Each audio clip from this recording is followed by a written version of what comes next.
The scene changed. It was still the tidal-locked planet, but its geographic landscape altered drastically. An orange line divided the planet's surface with one side always facing the sun. One side was vibrant green, while the other was crimson red. That colonization ship was nowhere to be seen.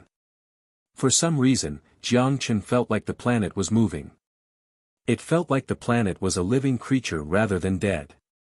What happened to the battle era? Looking down at everything, Jiang Chen was intrigued. At the same time, a person surfaced beside him. In the queen uniform, looking elegant, she stood straight with hands behind her back, looking solemnly forward. The war era is over, right now it is the harmony era. It is over. Did the humans lose? No. Did the mutants lose? To Jiang Chen's surprise, she shook her head again. No. Then what happened? Jiang Chen persisted. Common prosperity. She only said 2 words before drifting to the planet. At the same time, without control of his own body, Jiang Chen flew along with her. Humans used hundreds of years and didn't eliminate mosquitoes and cockroaches. We are not greater than our ancestor.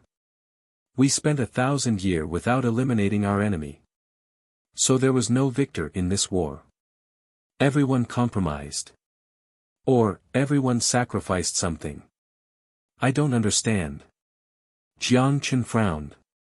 We chose to fuse. Jiang Chen recollected the words of academician Qin, and he seemed to have understood something, but he didn't understand why they took this path. Steel is the foundation of industry, but this planet's metal reserve is extremely scarce. The cost of space mining was also too high, which made developing industries extremely difficult. On the other hand, due to the influence of the constant solar wind from the red dwarf, our electronic equipment had a higher failure rate. Our industry was going into a dead end and even began to regress. With production, we could no longer equip more armies, and the balance began to tip to the mutants' favor. But just then, a great biologist stood out and proposed a new ideology to the evolutionized civilization: harmony. With this, the harmony era began to unfold. We used calculation cells to replace digital chips. We used the highly efficient biological computer to replace quantum computers. Then, we changed our own genetics to expand our 23 pairs of chromosomes to 139 pairs. Through the selective expression, we differentiated into scientists, producers, combatants, and commanders. All the problems were solved. We no longer relied on metal. This planet's rich carbon and oxygen supply are at our disposal.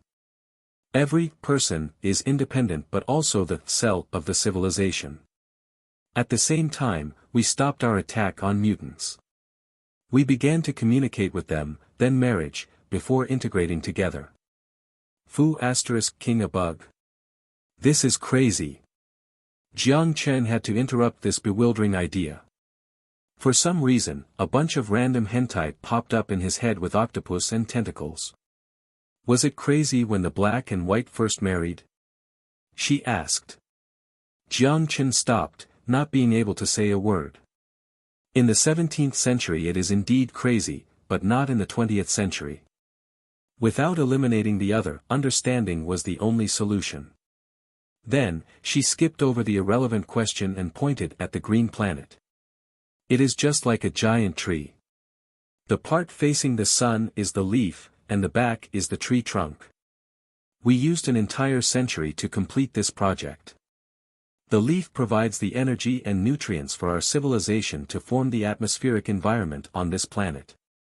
Water circulates between the veins and carries the excess energy to the back of the truck. The truck is the area where everyone lives. Jiang Chen followed her finger. He murmured at the half-green, half-red planet. This tree is too massive. It is not that big. Compared to the entire universe, it is more like a seed, she said quietly. What about the humans? All the neo-humans live under the leaf. Everyone is independent and a collective group. Then who are you? Just as he asked this, Jiang Chen saw the shadow turn into a different form. A graceful princess gown replaced the empire uniform. The yellow face turned pale white with a hooked nose. I'm the main consciousness of the nest. All the consciousness is born from me, so I'm the queen. As to the form, I can be Wu Zetian, I can be Elizabeth or Ekaterina. We no longer possess the concept of art, so I could only search through historical records to show you the figures that appeared through history. And why are you showing me this? The queen looked at Jiang Chen. To spread the seed of civilization to further places. Jiang Chen held his breath. Although as an embodiment of consciousness, he didn't need to breathe. The queen continued. We used our constructed high-resolution biological telescope to confirm the status of the mother planet. Although all the records are from 20.5 years away based on comparing planetary stats, we confirmed your civilization level. Based on time, you are at the beginning of the 21st century. You're outdated compared to us. So we decided to return. 94 years ago, we finally built a colonization ship capable of ensuring our survival. To prevent crossing dimensions, we decide to traverse through the three-dimensional universe. We'll bring your civilization and help you interrogate with nature. Like a declaration of war, the queen declared the cruel reality. But we don't need your help, Jiang Chen said with uneasiness. Although he knew that even if he said that, they wouldn't care. Just like the Homo erectus and Neanderthals ultimately losing to the Homo sapiens. Humans view the Homo sapiens as their ancestors from which they evolve into the modern human. Blood must accompany the evolution of the civilization, and we agree with blood. The queen spoke out the cruel words emotionlessly. Wait, didn't you say, you traveled to a parallel world? Jiang Chen realized something. Yes. The queen blinked and looked at Jiang Chen without expression. The sight made him feel extremely uneasy. Unfortunately, the queen's words made his unease turn into a reality. We are currently located on your home planet. That's impossible. Jiang Chen suddenly flinched. How does she know that I can interdimensional travel? How could she confirm my coordinates in that world? Wait, Lin, Jiang Chen's eyes suddenly widened as he realized that. If Tingting had been living in Lin, then what Lin saw must be known by Tingting. And from the current situation, Tingting must be able to communicate with the Queen of Harmony. The Klein particle. The Queen raised her hand as a dark red ray formed in her hand. As long as time exists, then this must exist. So you obtained the communication channel between Lin and me? Jiang Chen said with an undertone. Fourth dimension messenger. If Lin could know his coordinates on that side, there was no reason Tingting wouldn't know.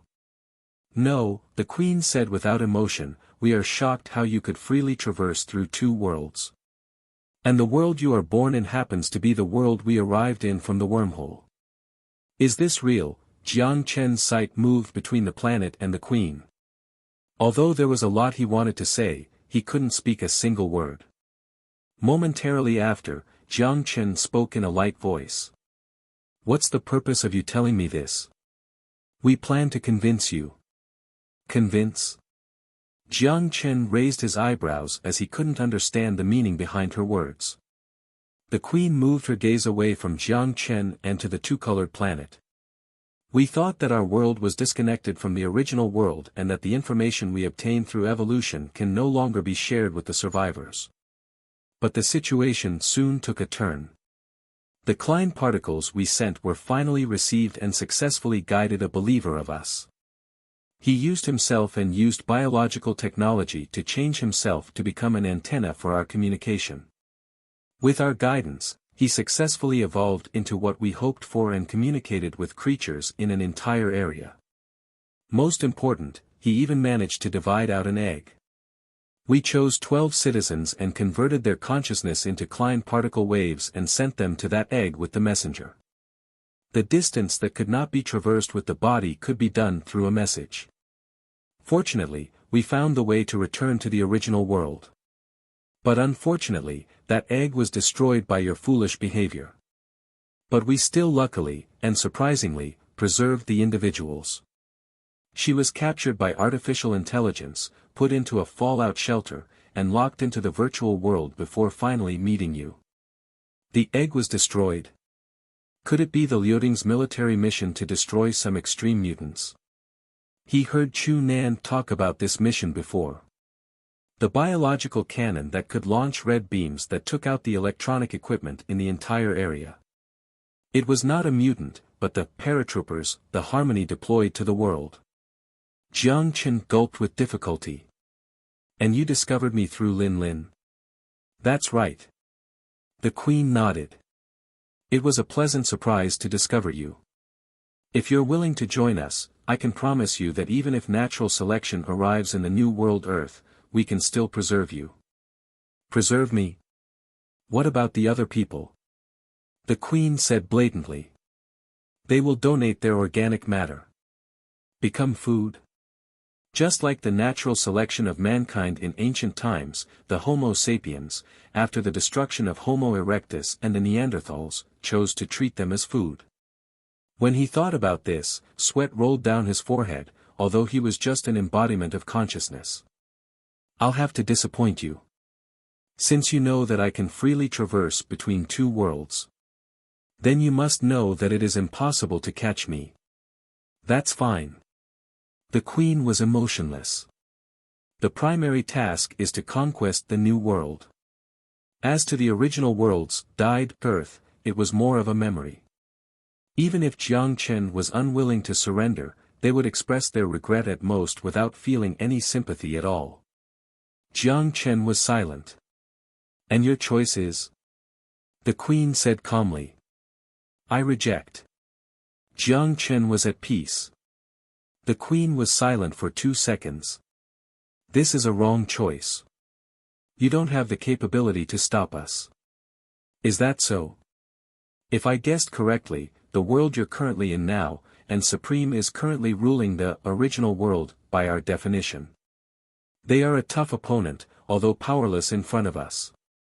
Klein particles could destroy most of the digital equipment. Ruled? It is too early to say ruled. Only you lost, and I haven't lost yet, Jiang Chen said without changes in his expression. In our perspective, you don't have the ability to defend against them. In front of sky-based weapons, any land-based weapon is useless. And combustion rockets dealt substantial damage to creatures, but to the Supreme that ditched their bodies, the damage is almost negligible. The only thing they could use was EMP. Though there were plenty of ways to defend against EMP with 22nd century technology. So Fu * King unlucky. The ambassador from Harmony is on the way to the modern world while the threat of Supreme erupted in the apocalypse. I'm really curious. With mechanical parts, how can you travel through interstellar? Why do we need mechanical parts? The Queen rebutted. Jiang Chen was stunned. No need for mechanical parts. Perhaps because of their arrogance as a higher-level civilization, the Queen didn't avoid the question and continued to explain. Have you heard of the water bear? What is that? Tardigrade. Although the smallest tardigrade is only 50 microns in size, they are known as the most resilient creature on Earth as they could survive in outer space without any protection measures. Any facts prove that, without external assistance, creatures could still achieve interstellar travel. 50 microns creature could, then a creature 50 kilometers naturally could too. The arc of evolution is sailing toward you. Since you already rejected it, then, in the end, I will allow you to meet our force. As the voice died down, the Queen waved her hand, and the scene changed again. It was a giant octopus. It slowly swayed its tentacles in the back and quietly traversed the boundless universe. A sailing bug. Abruptly, this odd name surfaced in Jiang Chen's head. The sailing bug was 50 kilometers long and 10 kilometers wide. Its shape was similar to a hammer with multiple holes on its side. There were cilia in the back. The middle was grown with umbrella-shaped membranes that could contract or expand to a radius of 40 kilometers. Bright light particles shone behind the meat membranes. Although Jiang Chen couldn't guess the working principles behind it, Jiang Chen felt that the membrane was similar to a giant solar sail using radiation pressure exerted by sunlight. Just from its structure, it was a non-working propulsion engine. Jiang Chen could not guess its cruising speed, although it must not be very low. This is natural selection. Jiang Chen watched the sail pass by him and watched it head further into the distance. He wanted to say something more in an attempt to gather more intelligence. Wait. Just then, his field of vision turned dark again. The spiritual connection ended. It felt like a lengthy dream. Jiang Chen opened his eyes and happened to meet a blank stare. From her black pupils, she should also be awakened from her dream soon. Jiang Chen moved 2 steps away. He was hesitating if he should sneak out from the room before Lin Lin had time to realize what had happened.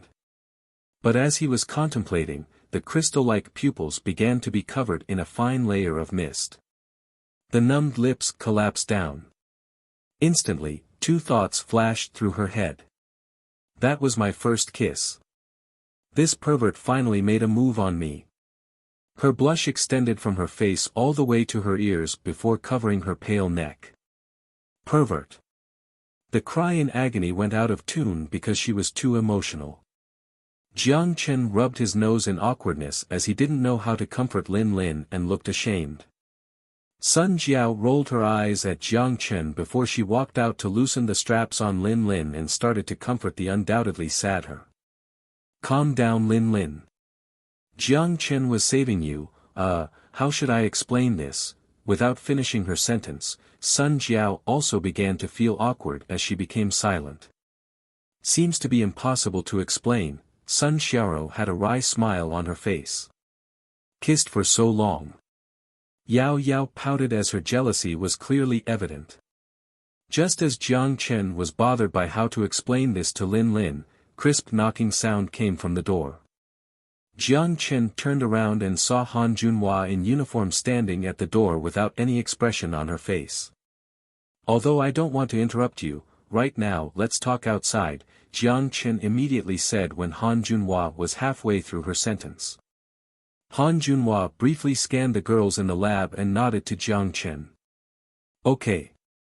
She swung her ponytail and left without a hassle. Did something happen? Sun Jiao looked concerned. Jiang Chen throated moved, he looked at Sun Jiao and smiled at her. Don't worry. That smile made people feel calm, but uneasy at the same time. Sun Jiao walked to Jiang Chen and held on to his hand. If there is anything I can do to help, please tell me. With certainty in his eyes, Jiang Chen squeezed Sun Jiao's hand and promised. Definitely. If you could help. With brisk steps walking into the community center, Han Junhua's ponytail swung back and forth. Beside her was Jiang Chen as he never had a more stern expression on his face. The communication signal of the fishbone base is blocked. I know that. Is there any other method to contact the people from Camp 27? There is only one communication channel. Han Junhua shook her head.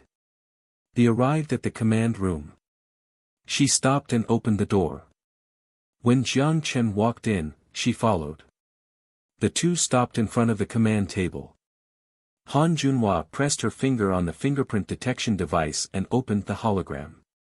What's the situation like outside? There are 300 reptile, quadruped robots, 1,200 Viper attack drones surrounding us. Han Junhua tapped the map, and the dense red dots appeared around the base. 2 pop-up windows appeared, recording the pictures and specifications of the reptile and Viper. Both were standard units from PAC. As the colonel of the mechanical division, Han Junhua knew the specs of the 2 robots well. The former was known as an all-terrain battle platform, and the latter was known for its balanced performance and smart artificial intelligence design which earned it the name Battle Assistance by PAC soldiers. The force in the base. Only 500 new recruits that recently completed training. The 327 people Hunter Division, and 8 RPGs. Han Junhua reported. What about our drones? Jiang Chen asked in an undertone. I shut them down. Why? Jiang Chen looked at her. She seemed to be expecting this question as she pointed to the hologram map. There is a KN-30 signal hijacking device here. Its functionality is not only there to hijack the communication channel, but also hijack the communication between the drone terminal and drones. We can be certain that they are at an absolute advantage in information technology. Even if we deployed drones to the battle, there is a high probability that they could hijack them. This was certainly Han Junhua's style. Jiang Chen peeked at her. On her face, he didn't see any signs of fear. But it made sense, she didn't have extraneous things like emotions. In deep thought, Jiang Chen thought for a while before looking at Han Junhua. Could we establish communication with the 6th Street through the underground system? The underground system is captured. When communication first ceased, I sent scouts out immediately. Han Junhua pointed at the location between the Fishbone Base and the 6th Street. While the subsystems in the underground system were blocked by partitions, the partitions were mostly there to prevent the mutants from entering. With a welding tool, it was easy to hijack the underground tunnel. So the only thing we can rely on in the base is the 500 new recruits and the Hunter Corps. Jiang Chen began to frown. Because of the close proximity, the rockets were ineffective. The new recruits wouldn't be much use and at most provide assistance in firing. The Hunter Corps was the elite force of the NAC, which certainly made people more at ease. But they were against a mechanical force of over 1,000 units. With 800 bodies made out of flesh, could they defeat the force from Supreme? What do you think is our probability of winning? With hands on the table, Jiang Chen looked at Han Junhua. 50%. Even with your command? Jiang Chen was surprised. Han Junhua nodded as she had a rare sternness on her face. The base has an ample reserve of EMP grenades, but if at the Reptile and the Viper, the pulse level of the EMP grenade could only cause minor damage to the friendly unit detection system, which would cause it to stall temporarily. We don't have a reserve of powerful EMP weapons. Then don't use EMP. We can use the electromagnetic cannons, the Pythons, the Red Arrow, 42 RPG, rifles. We can use bonfires. Without electro signal, we can use smoke. As long as there is hope, we can't give up, Jiang Chen ordered. That will have to be. But I'm afraid of the sky. Han Junhua looked up. If they really did control the God's cane, we don't have any possibility of winning. The tungsten rod dropping from the sky. The invincible spear unguarded by any shield. Perhaps only the Holy Shield system could defend its attack. Is there really a possibility of winning? Wait. Jiang Chen raised his eyebrows. He closed his eyes. Then after a long moment, he abruptly opened them. There should be one tungsten rod. Han Junhua looked to him. The probability is low. No, or rather, there is only one. Jiang Chen gazed at the hologram map as certainty began to appear in his eyes. Reason? Jiang Chen recollected what Academician Qin told him and the conversation with the Bug Queen. Because we're different, and that's enough of a reason. With his arms crossed, Han Junhua thought for half a minute. She closed her eyes. I see. From the beginning, it was a war without a captive. If they had a second round, there was no need to save it. Only one tungsten rod could destroy the heart of the NAC, and the order established in Wanghai would again turn back to chaos. Only when the wasteland turned into chaos could the digitalized humans have the hope of replacing humans as the ruler of the land. Jiang Chen recalled everything Lin Chowan did. Other than killing the experimenter from Fallout Shelter 027, all he did was bring chaos to the wasteland. Either NAC or Supreme must be eliminated. Because the outcome of this war would go down in history. The reason why they didn't do anything was that they didn't have the confidence to win either. As long as the fishbone can last until assistance from the 6th Street and Camp 27 arrives, they will not lose. The atmosphere on the wall was depressing. Soldiers hidden behind cover anxiously rubbed the trigger, aiming at the robots 100 meters away in ruins. It had a circular body filled with fluid but powerful short legs. If it was not for the daunting machine gun and the grenade launcher on top, its appearance was cute. "What are these things?" A recruit moved around his sore arms as he said with unease. "If the reptile comes, remember to aim at the observation hole, the 4 holes on its wall." The soldier beside them also looked unsettled, but because of his experience traversing through the wasteland, he didn't look too fearful. "How does this thing look like a reptile?" "Okay. The recruit gulped. Perhaps he thought the first okay didn't sound confident, so he replied again. The unknown mechanical force surrounded the base, making all the survivors tense. The engineering soldiers dragged the heavy weapons and ammo along the wall in silence. The weapons included the Python, the Red Arrow 42, and the EMP grenades. The survivors hauled out the rubber tires from the warehouse, soaked them in gasoline, and waited for Jiang Chen's order. In front of the community center, Jiang Chen in AT-3 power armor looked at the soldiers in the square with a solemn face. They were the most elite soldiers of the NAC, the Hunter Corps led by Ma Zhongcheng. 200 kinetic skeletons and 14 power armors. Everyone had no expression on their face and stared at Jiang Chen standing under the Mother of Death Claw statue. Their comrades were already on the wall and the NAC they swore allegiance to was facing its toughest challenge. Like all the survivors, Jiang Chen was also facing this challenge. If he abandoned everything here and escaped to the modern world, even without the apocalypse, he could still use the technology he has now to establish a force that stood at the peak of the world. 20.5 light-years. Therefore, 94 years ago, the natural selection that left in 1922 is en route to modern-day Earth. Realistically, it should only have a speed of 1/10 of the speed of light, at most 1/8 of the speed of light. With consideration of the acceleration and deceleration phase at the two ends of the journey, it would still take at least 100 years before it arrived on Earth. And the 100-year time was more than enough for him to live a happy life. If he chose not to change his lifespan. But he couldn't do that. The reason? Obviously because of his responsibility. With his head pointed at by a gun, it was certainly an obscure feeling. Jiang Chen looked at the reflection of the statue on the ground as he suddenly grinned. Fu *K. When am I ever afraid? Just then, Lin Chaoan appeared in Jiang Chen's communication channel and said in an intermittent voice. Could I interpret this as the negotiation failed? The god's cane on the synchronous orbit looked down at everything. Jiang Chen in the power armor in front of the soldiers obviously didn't escape his eyes. When did you get the illusion that I planned to negotiate with you? Jiang Chen grinned and gazed at the block option on the hologram screen and closed the communication channel.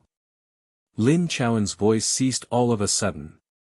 Jiang Chen raised his head and iron arm to the clear sky, giving it a middle finger. Fire. The survivors beside the tires tossed out the lighters in their hands. With the thick smoking rising, the fishbone base used the most primal way to send out a help signal. When the 6th Street and Camp 27 saw the smoke in Fishbone's direction, they immediately responded. All units wait for orders.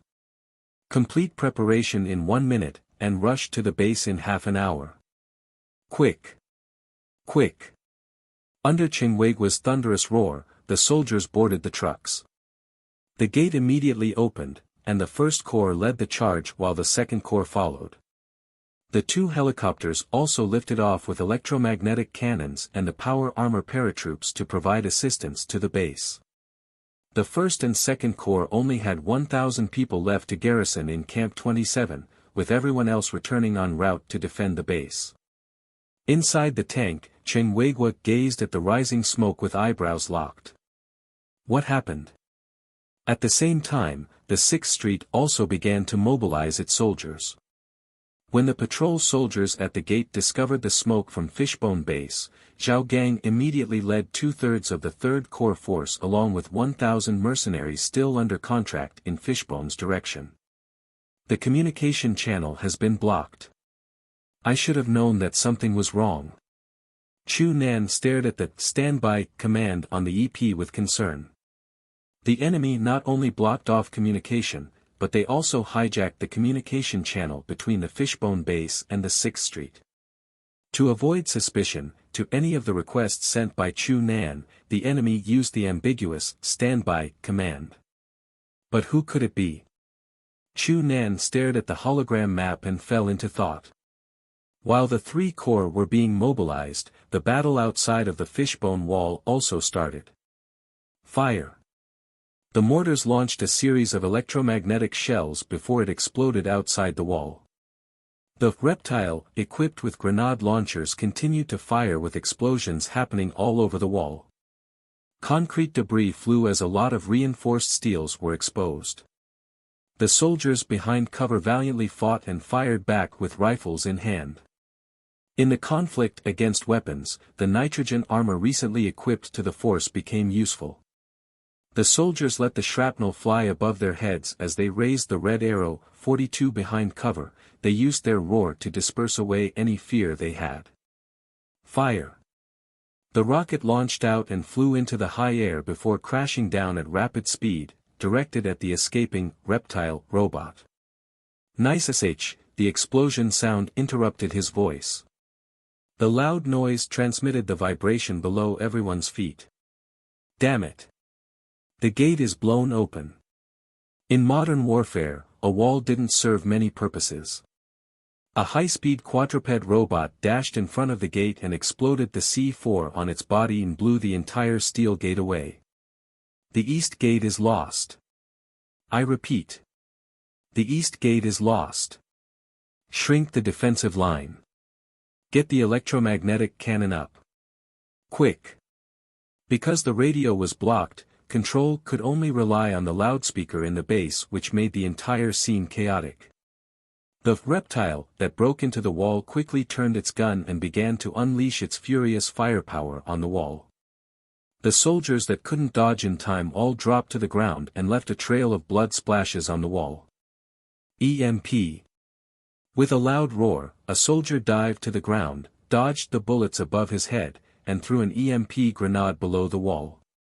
The static noise temporarily filled the battle scene as the closest reptile immediately shut down, the other ones all stalled.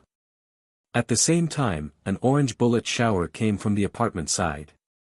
The Hunter Corps hidden behind ground covers simultaneously pressed the trigger at the reptile and Viper that broke through the wall. The bullets splattered all over the steel surface.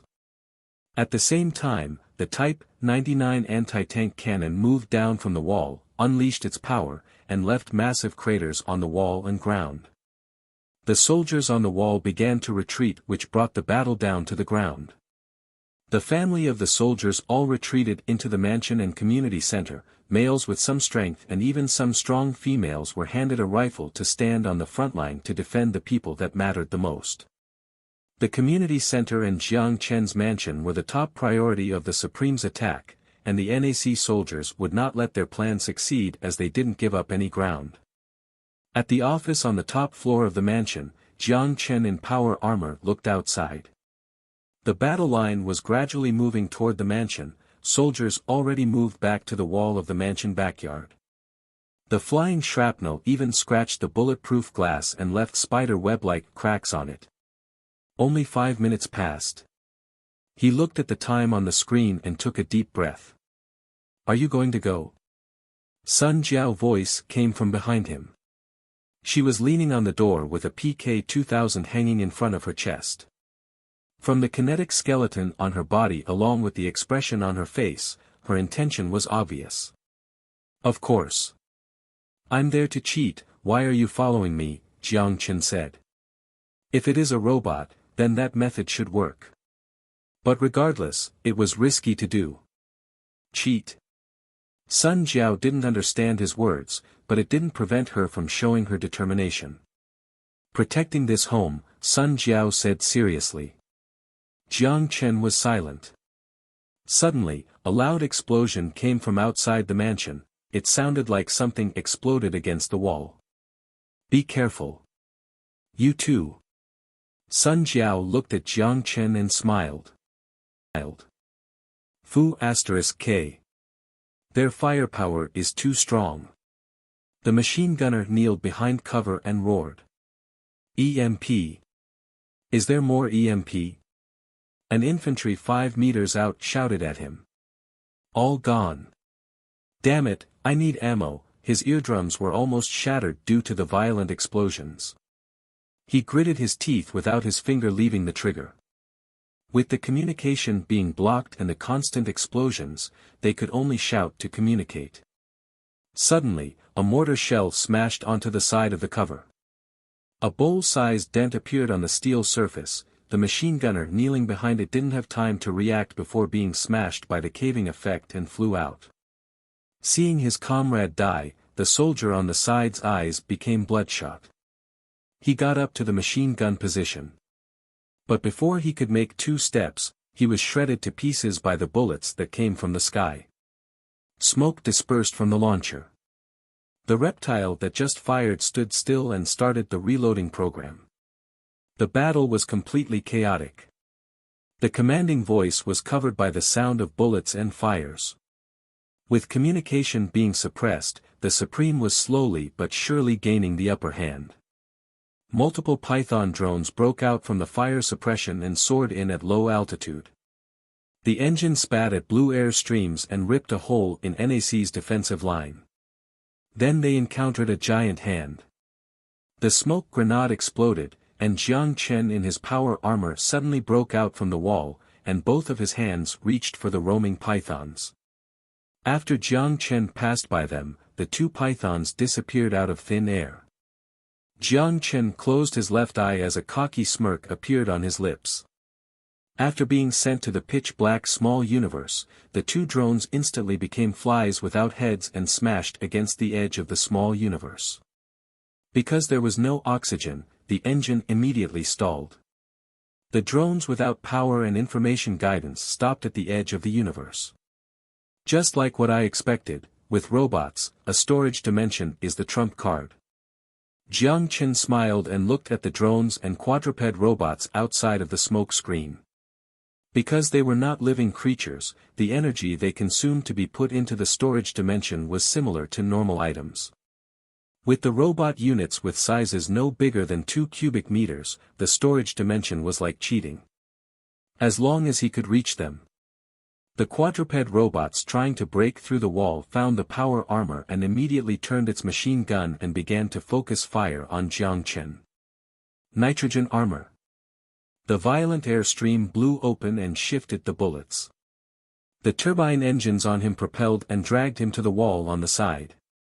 Tada, at least 20 reptiles moved toward the collapsed wall with their machine guns on the top, unleashing its fury and continuing its destruction on the smoke and wall. But at the same time, countless steel strings attached with magnets stuck to the 20 reptile robots. As long as I can touch them. With a grimacing smile, Jiang Chen hid behind cover and dragged onto the strings in hand. I'm a Fu *King genius. Storage dimension, activate. The 20-something robots connected by the string disappeared from the battleground. How is that possible? Standing in the space station, Lin Chowan very humanly pressed his arms against the table and looked in disbelief at the satellite image. The 20 robots just disappeared under his eyes. He thought that he made a mistake when he saw the 2 pythons disappear, but with that look, the power armor was strange. Lin Chowan's eyes adjusted as the digitalized eyes locked onto the power armor. Jiang Chen. He narrowed his eyes while a smile emerged on his face. His finger slid on the screen and selected 200 drones and 20 reptiles. Then his finger pressed onto the power armor. The general is on the battlefield? It's like you're asking for death. But just then, the corner of his eyes caught a familiar but distant figure. How is that possible? Muttering to himself, disbelief was written all over his face.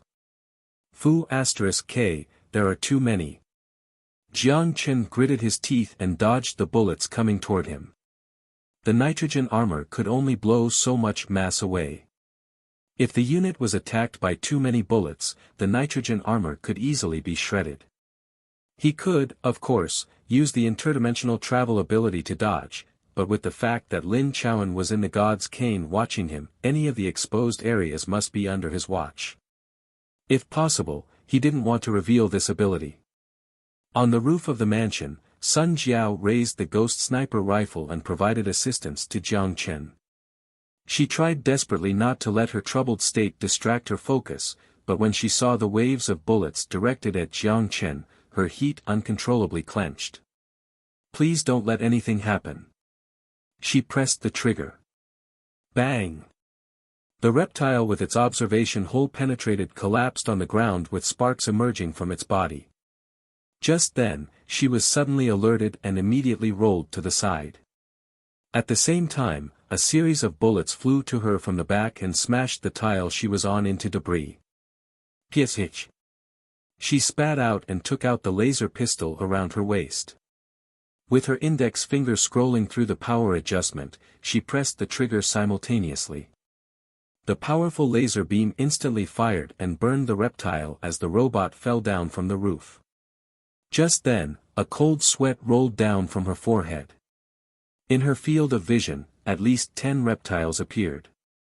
The black muzzles were all locked onto her. Damn it, she didn't focus on her surroundings. Just as Sun Jiao raised her pistol in despair and fired onto the reptile closest to her, a red light suddenly broke out through the air and the reptiles and surrounded Sun Jiao all collapsed onto the ground. The laser rifle in her hand also stalled. Lin Lin. Sun Jiao looked at Lin Lin in shock. She was covering her left eye while tumbling to get up onto the roof. She clenched onto a dagger in her hand and pressed it against her heart. Did we make it? Ah. Don't move around. You don't want him to be hurt either. Whatever, since you can't go back. I promise you, I will lend my body to you sometimes. Ah. She seemed to be fighting against something as the muscles on her face twitched while she muttered to herself. Then, she forcefully moved her eyes to the drones and robots surrounding Jiang Chen. Then with a sharp shout, now. A red light began to form in Lin Lin's eyes. The solidified light twisted space and something horrific was building up. Sun Jiao first paused. Before she was aware of what was going on, she stood up and shouted to Jiang Chen. Quick, use travel. Jiang Chen didn't hesitate at all when he heard Sun Jiao's shout and instantly disappeared from where he stood.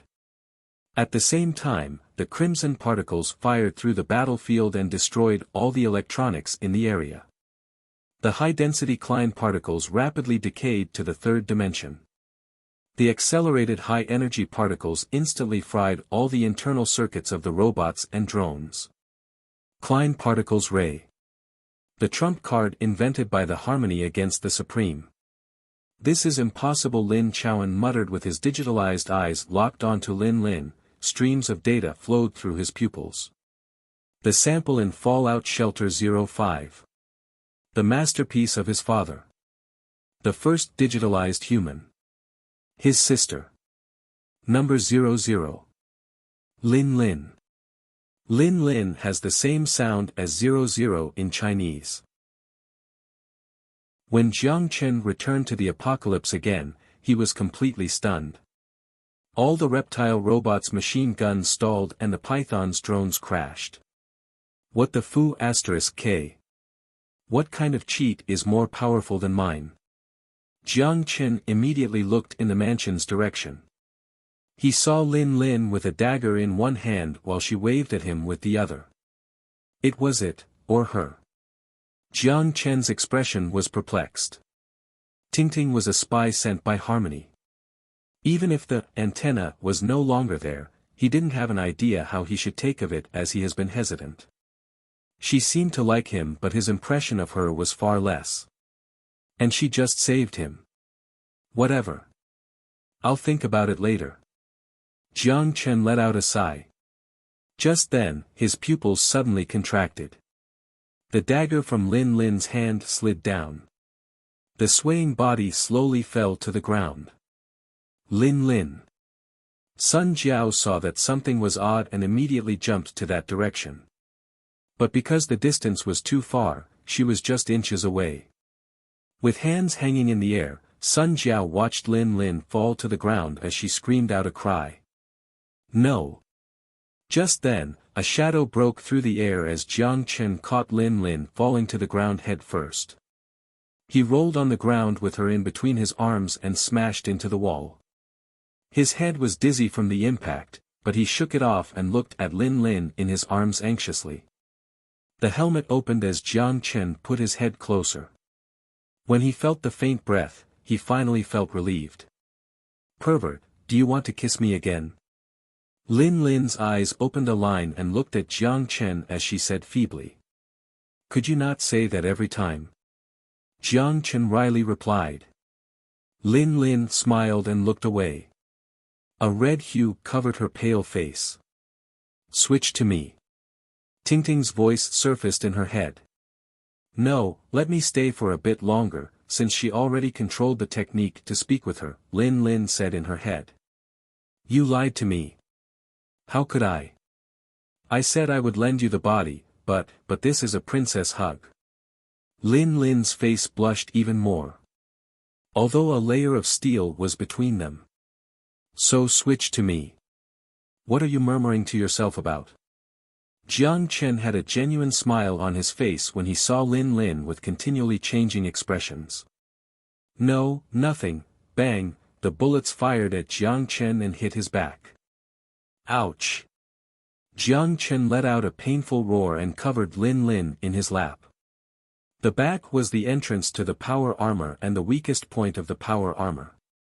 It was the most foolish choice to face the enemy with his back, but he was hugging Lin Lin. Warning, power module damaged. Fu *K. Too careless. Jiang Chen didn't dare to hesitate. He swung his hand with a steel hook and fired it into the smoke, sticking to the reptile robot. His hand shook and the steel string along with the robot disappeared into thin air. Just then, Jiang Chen's expression changed again. The power model being damaged meant that the entire power armor had collapsed and a 300-kilogram weight was being held on by his pure muscle strength. His entire body felt like it was injected with lead. Afraid to stay any longer, Jiang Chen stood up with Lin Lin still in his arms. Dragging his heavy body, he jogged to the side of the mansion. I will cover for you. Right now, Sun Jiao was already on the top floor with the sniper rifle aimed at the collapsed mansion wall. But then, her eyes widened. 10 reptile drones and 10 python drones swarmed into the broken wall again. Regardless of how skillful her shooting was, she could not take out 20 targets in an instant. Damn it. Jiang Chen raised the machine guns on his right arm and fired at the robotic force. The bullet sparkled on the mechanical surface, but the enemy's firepower was no inferior. To protect Lin Lin, he had to take the shots. With finger locked on the trigger, the machine guns revolved rapidly. With one hand holding Lin Lin and covering her on the side, Jiang Chen moved toward the edge of the mansion with difficulty. As long as he could circle to the other side. Warning, armor damage 80%, please exit the power armor as soon as possible. That's enough, just put me down. Lin Lin put her hand in front of Jiang Chen's chest and gave him a feeble smile. Enough my *S. Jiang Chen gritted his teeth as he locked onto the mechanical force rushing in without consideration for loss. Fu *King said that I would take you to try all the puddings in the world. Although he used derogatory words, Lin Lin felt a stream of warmth flow inside her. She felt the vibration in the front of her chest and gently closed her eyes. What to do? The storage dimension is full. With the energy of the nitrogen armor nearly depleted and the increasingly powerful force attacking him, Jiang Chen clenched his teeth and used his spare hand to fire back. Suddenly, at where his crosshair aimed, dust erupted and interrupted the bullets coming at him. Jiang Chen paused and raised his head as his expression turned ecstatic. It was the Type 51 helicopter. The second corps finally made it. Direct him. Reloading, completed. Fire. This is Gunship 1, we have arrived at target airspace.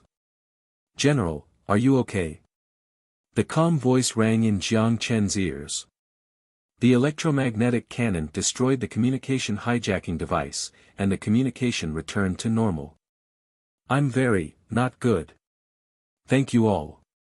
You finally made it. Jiang Chen sat on the ground, on his butt, and forced a bitter smile. Finally made it.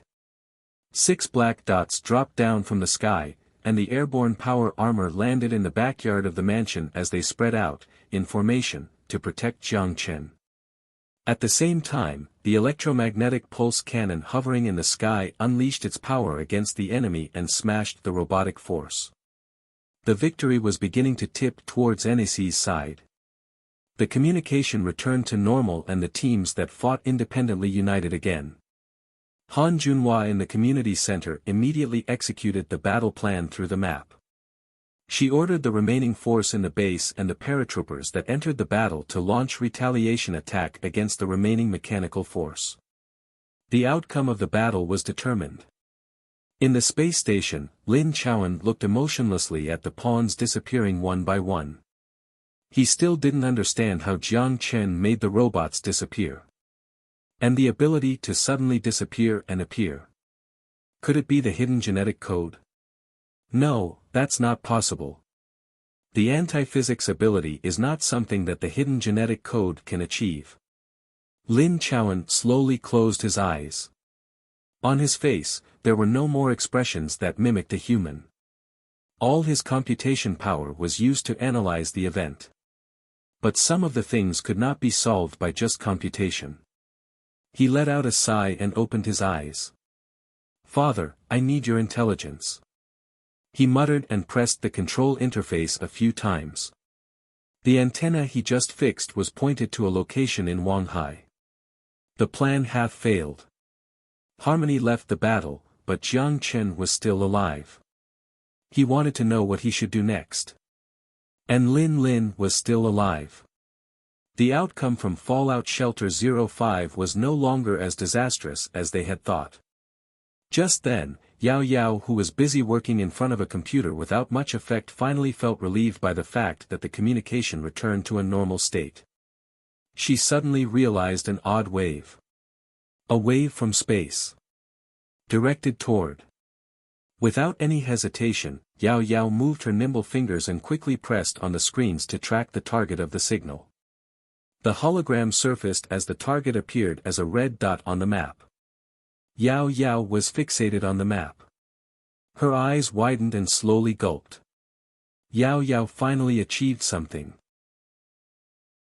The battle left the area in shambles. Right now, Fishbone Base was filled with glass shards, exposed steel, and concrete debris. The apartments near the wall were half destroyed by grenades and recoilless cannons. The community center was also damaged. Even half of a wall at Jiang Chen's mansion was blown up by heavy machine gun bullets. A series of steel scaffolds were set up around the buildings and walls that needed repair, with Lu Huaxing leading the survivors to start the restoration project. Wang Qin led the logistics department to start evaluating the loss of supplies and overseeing the military factory to restart production. 70% of the recruits suffered casualties and 50% of the Hunter Corps was either injured or killed. It was a tragic battle. Jiang Chen personally led the funeral of the deceased warriors and buried their bodies in the cemetery outside the base. The scale of their loss wasn't an exaggeration. But it wasn't without some rewards. Right now, Jiang Chen's storage dimension was filled with robots and drones that couldn't move. Without commands from the terminal, the robots without intelligence could only move their limbs in the storage dimension while their engines roared and spent their remaining power to search for a non-existent enemy. Once the robots lost power, Jiang Chen could take them and send to the fallout shelter for technology restoration and improvement work. To coordinate the rebuilding effort, Jiang Chen found Jiang Lin. The guy's arm was wounded by a bullet, so it was covered by thick bandages and wasn't in the best shape. Although he was sympathetic to his situation, there were still more urgent matters to take care of. Jiang Chen didn't send too many condolences before getting to the main point. It was confirmed that NAC's opposing force controls the gods' cane. Do you have any way of shooting it down? The gods' cane. Jiang Lin looked troubled. That's going to be hard. That thing is known as the Space Fortress. With missiles, they might approach the orbit before being destroyed by the laser anti-missile system. Is that so? Jiang Chen frowned. The god's cane was a sword hanging in the air. Without taking it out, it would be hard to sleep at night. Even if the tungsten rods were all used up, it was hard to prevent Lin Chuan from acquiring another round from the synchronous orbit and reloading it. The key is, to what extent did he repair the god's cane? Even if the laser anti-missile system is repaired, our ability to do high damage is still limited. Jiang Lin didn't seem to have any better solutions. Jiang Chen said, the god's cane shouldn't be fully repaired. If we use the Northwind 76, could it do damage? In theory, the Northwind 76 could reach the synchronous orbit. But if it carried conventional ballistic missiles and they exploded in a vacuum environment, it would still be difficult for the resulting shockwaves to damage the shell of the god's cane, Jiang Lin explained to Jiang Chen. Since it was the weapon NATO refined for a century, it was too much to ask a forged version of Northwind 76 to take down this space fortress. What if we carried EMP instead? Jiang Chen proposed. It's hard for normal EMP to damage the electronic components of God's cane. Otherwise, it wouldn't be so hard to take down. Jiang Lin shook his head. We don't need to damage the God's cane. A smile surfaced on Jiang Lin's face. We just need to take out the robot hidden inside the god's cane. Jiang Chen took a moment to think as he stroked his chin. In theory, it's possible. If the outer shell of the god's cane is damaged, wide-range EMP weapons should be able to damage the mechanical parts. Jiang Chen gave Jiang Lin the problem of solving the issue in the sky before heading to the community center and meeting the leaders of the 3 divisions as well as the leader of the Hunter Division to call for an emergency meeting. Just half an hour ago, Yao Yao, who was working hard to break through the communication blockage, happened to intercept the communication coordinates between the god's cane and a ground facility. The target was inside Wang Hai and Jiang Chen wouldn't let this guy escape. The target was on the edge of the east side of the city center, the right bank of the Huangpu River. Based on the issues with the relationship to Luding, multiple rocket launchers didn't have the right bank of the Huangpu River as a target area. In simple war mobilization, Jiang Chen sent out the order with Han Junhua establishing a battle plan. At the end of the 10-minute meeting, all 3 corps were prepared and ready to mobilize.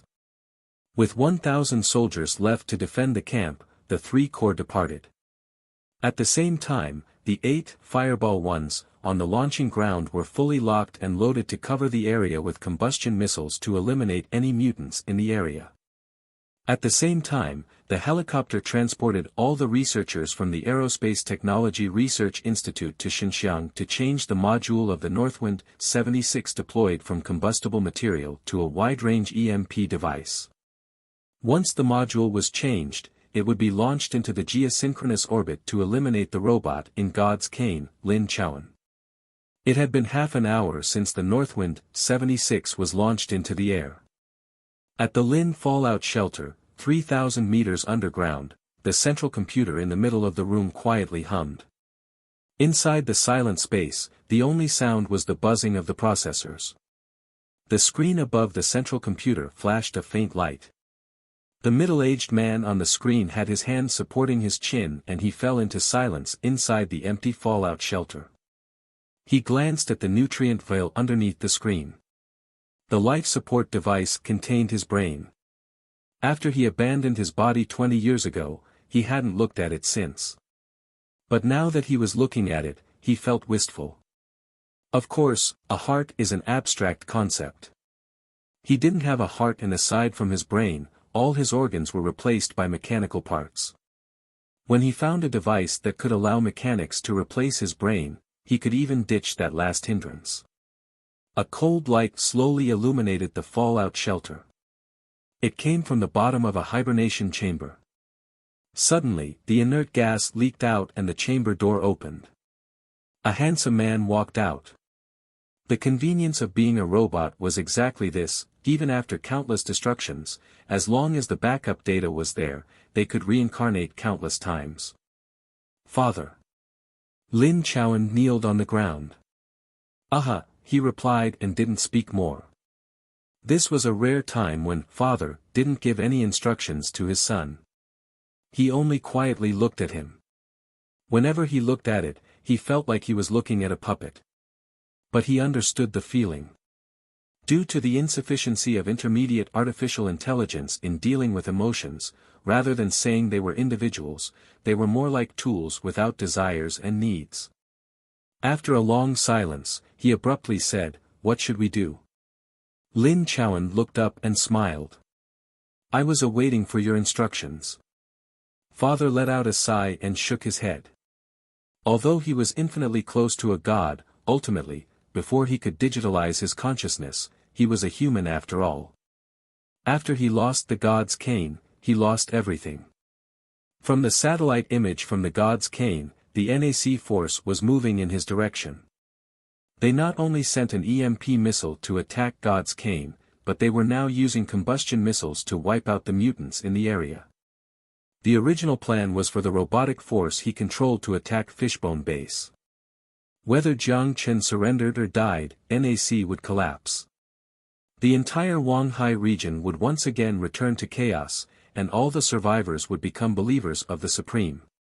He would have the opportunity again to restart the Advanced Artificial Intelligence Project and lead all his believers on the path to digitalization. But reality and his plan were different. Whether it was Lin Lin or Jiang Chen's abilities, they were the variables that affected the outcome. Right now, with their coordinates exposed, they had to face the wrath of the NAC. With the computation power of the quantum computer, we still can't calculate the next move? Father asked. Lin Chowan didn't reply as he quietly waited for Father's instructions. The computer itself couldn't think unless humans told them what to think. It's so close. Father looked at Lin Chowan kneeling on the ground and entered deep thought. But just then, Lin Chowan abruptly interrupted the silence in the fallout shelter. Speaking of which, in that base, I saw Lin Lin. The kind father on the screen paused, then his pupils began to narrow. 320 rockets ascended and pierced the dome. They blanketed the New Age square along the bank of the Huangpu River. The rockets penetrated the concrete without any explosion. Blue sparks jumped outside the missiles and loud static buzzed in the area. The machine guns present became fried as the 320 EMP rockets eliminated any unprotected electronics. A helicopter hovered above the New Age square and confirmed the area was secure. The three corps began to pass over the bridge and the force totaling 5,000 people were pushed to the square without any resistance. In an EMP attack of such intensity and density, even if a chip was built with EMP resistance, it still couldn't be protected from being fried. Without any fighting required, the NAC soldiers captured the area easily. But what made Cheng Weiguo puzzled was why they didn't face any resistance or people. It made him feel like his fist hadn't landed anywhere. After discussing with Zhao Gang and Wang Xiaowu, Cheng Weiguo ordered the corps to station themselves in the square and he sent out reconnaissance units to scout the area. Near New Age Square, the First Corps reconnaissance units discovered a data tower installed on the surface as well as an automated factory. When they found the place, Cheng Weiguo immediately sent out soldiers to occupy the area and obtained 2 production lines to the reptile drone and python drone. Compared to the multifunctional, hummingbird drone, the python was a complete war machine. The hovering fixed machine guns along with its elongated design allowed the unit to be agile while carrying 6 times the amount of ammo capacity compared to the Hummingbird. It possessed an independent attack module which allowed it to operate in offline mode while still detecting friendly units and analyzing the terrain to complete the mission. The reptile drone was just like the Python, it was an unmanned ground vehicle, UGV, that could still operate in offline mode. It could assist the infantry during battle to act as a mobile supply box and an even more powerful mobile fire platform. The name, Battle Assistant, didn't come out of nowhere. It was a pleasant surprise to be able to find so many goodies at Lin Chuan's base. Soon after, the 3rd Corps found the entrance to the fallout shelter in the metro station near the square. They cleared out the zombies inside the area and secured the location. But a new problem appeared. They took the elevator underground and secluded themselves there entirely. Cheng Weigua immediately made orders to take apart the elevator platform and sent a knight in power armor. The power armor was tied to a graphene rapport and if anything odd happened, they would immediately drag him up. Once he reached the bottom, the knight encountered a situation similar to Fallout Shelter 027. The Fallout Shelter's door was tightly shut. The thick door didn't look like it could be opened with force. The gear-shaped door was engraved with Lin Fallout Shelter. Just from the name, the Fallout Shelter was probably private and not a numbered fallout shelter constructed by the pack. The people inside probably used data towers on the surface to exchange information. Facing this circumstance, Cheng Weigua had to contact Jiang Chen for directions. Although we can't open the door, we can place explosives underneath. We only need an equivalent of 100 tons of explosives to make the 3,000-meter tunnel collapse and bury them underground. If we're only burying them, it's still a hazard. Jiang Chen shook his head. And I'm also curious what's behind the door. But in theory, the door to the fallout shelter can't be opened from the outside with force. Cheng Weigua had a wry smile. It was indeed a difficult problem and Jiang Chen couldn't think of any solutions. It was a turtle shell even a nuke couldn't crack, he didn't have any better solutions. How about this? Stand by there and I'll make a trip down. Okay. Cheng Weigua nodded. Communication ended. Jiang Chen closed his eyes and began to think, leaning on his chair. But after some deliberation, he still hadn't come up with a solution. Just then came some knocks on the door. Come in. The door opened and Sun Jiao, without a kinetic skeleton, came in. Lin already recovered, but she's still really weak. Ting in her body used too much energy by using the Klein particle ray. What's going on at the front lines? Sun Jiao wearily grabbed a chair and sat in front of Jiang Chen's desk. Lin Chuan's base is cleared out and we obtained 2 production lines. The only problem is, they're people hid in the fallout shelter, if they have people. Bury them with nukes, Sun Jiao said menacingly. Whenever she thought about the bullet holes in the walls and the base in shambles, she felt angry. After living there for so long, this place was her home. It would be hard to ease her hatred unless she wiped out those despicable people. That's a must, but burying them is too easy of an ending for them. Jiang Chen smiled at Sun Jiao, gritting her teeth. Then what do we do? They won't come out of their turtle shells. Sun Jiao put her hand on the table and pouted her mouth. Jiang Chen paused for a moment and said, I'll make a trip down there. A trip down there? Sun Jiao looked cautiously at Jiang Chen. Are you going to do something dangerous? How's that possible? Jiang Chen rolled his eyes. I'm going to see if I can throw the door into the storage dimension. Sun Jiao looked at Jiang Chen with skepticism while laying on her arm. That should be hard. I remember your storage dimension can't cut out items connected to something. In the case of a door, it's attached to the wall. Sun Jiao conducted an experiment with Jiang Chen that tested to see it was possible to throw other people's guns in their hands into the storage dimension. The answer was no, because creatures with life energy above a certain level couldn't enter the storage dimension, and the guns held by people by default were viewed as one.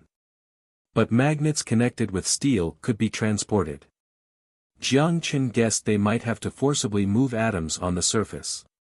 He didn't explain why the items on the floor weren't viewed as being relative to the Earth. Even now, there were still many secrets he didn't understand from the storage dimension. How would you do it without testing? Jiang Chen sighed. Although he knew it was a lost cause, it was worth trying. That place contained the top technology of the Supreme. 2 production lines would be extremely helpful, and who knew what else was inside. He came to the hangar and the 2 helicopters returned to the base on standby. He changed into a new set of T-3 power armor. Just as Jiang Chen was about to board, Lin Lin ran over with small steps. He stopped in front of the helicopter as he turned around in shock. Lin Lin. Why are you here?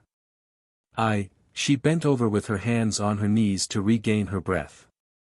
She looked to the side, slightly embarrassed. I heard from Sister Sun Jiao that you're going there and I'm worried, so I followed along. Take care of yourself first. Jiang Chen looked speechlessly at her and turned around to board. Wait, don't leave. I can help.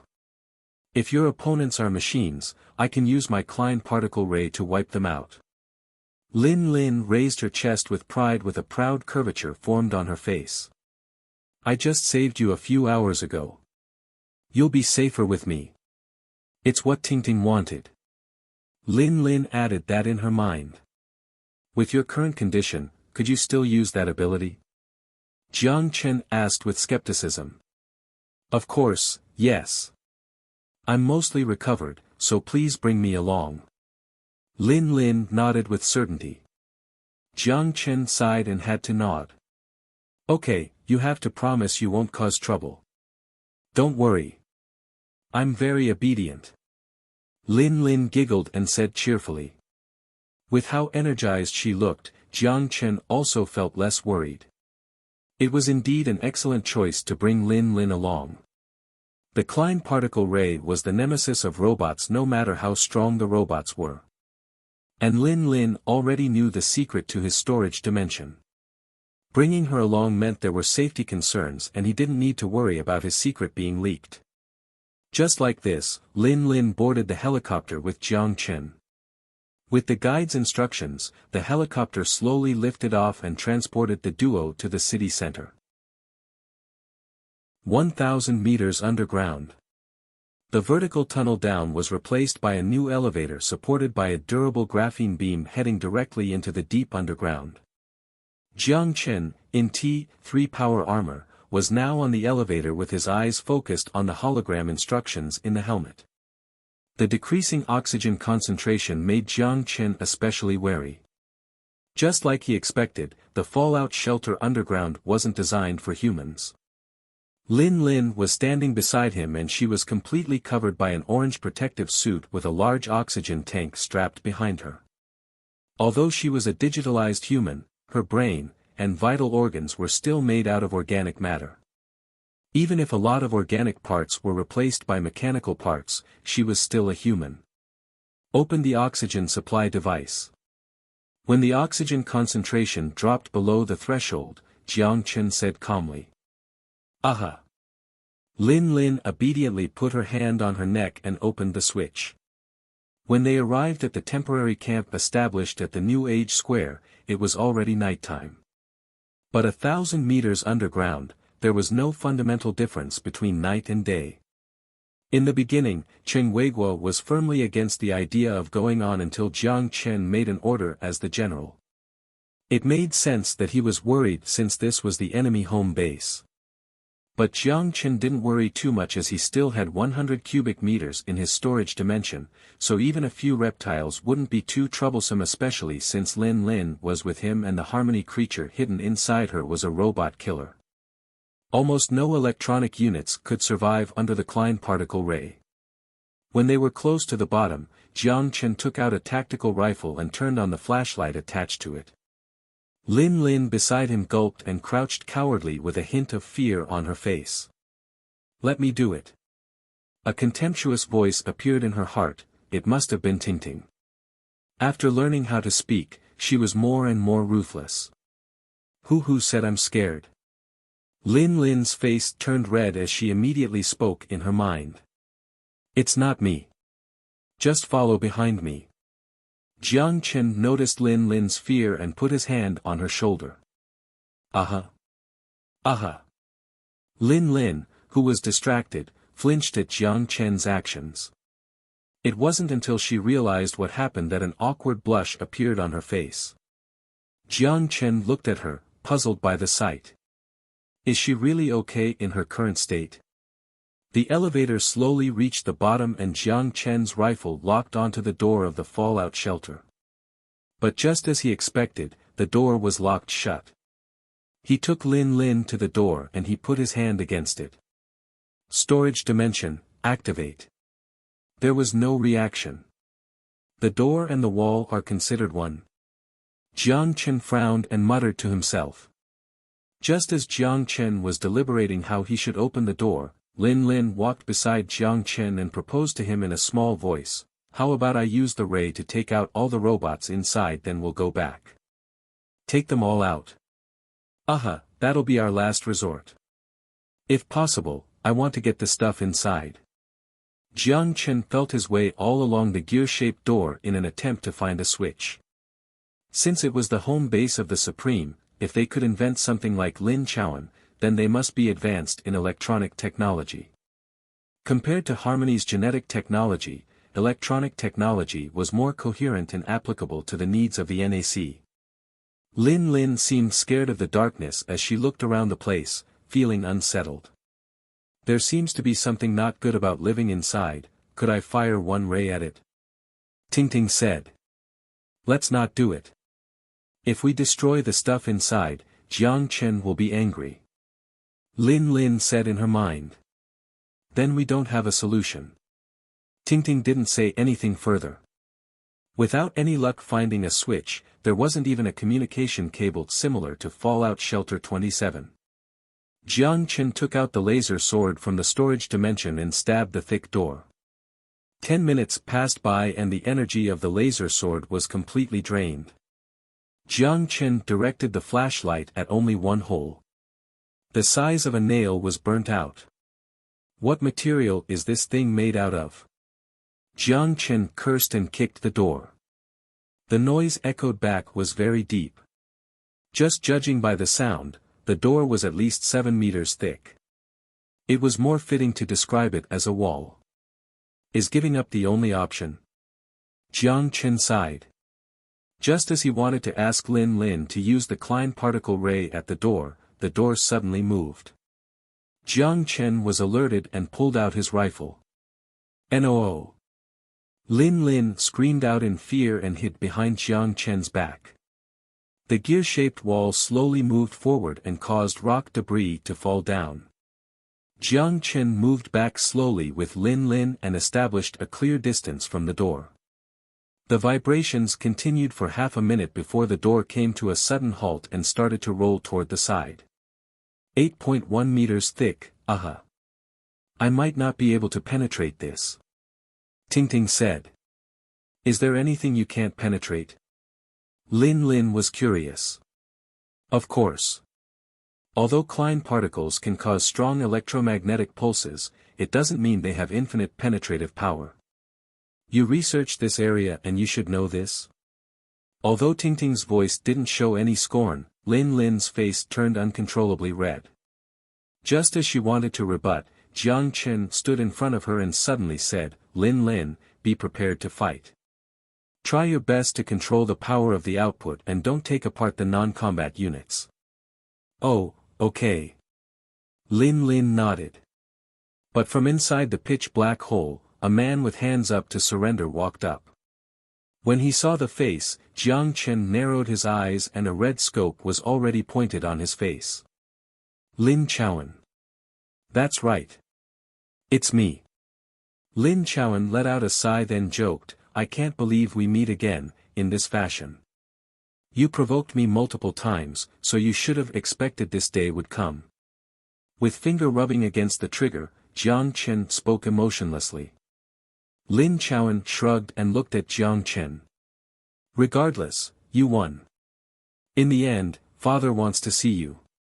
Lin Chaoan then looked at Lin Lin, who hid behind Jiang Chen with a bright smile on her face. And you, my dear sister. Sister.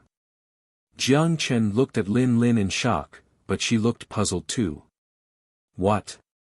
Lin Lin looked at Lin Chaoan, puzzled. You will know once you come in.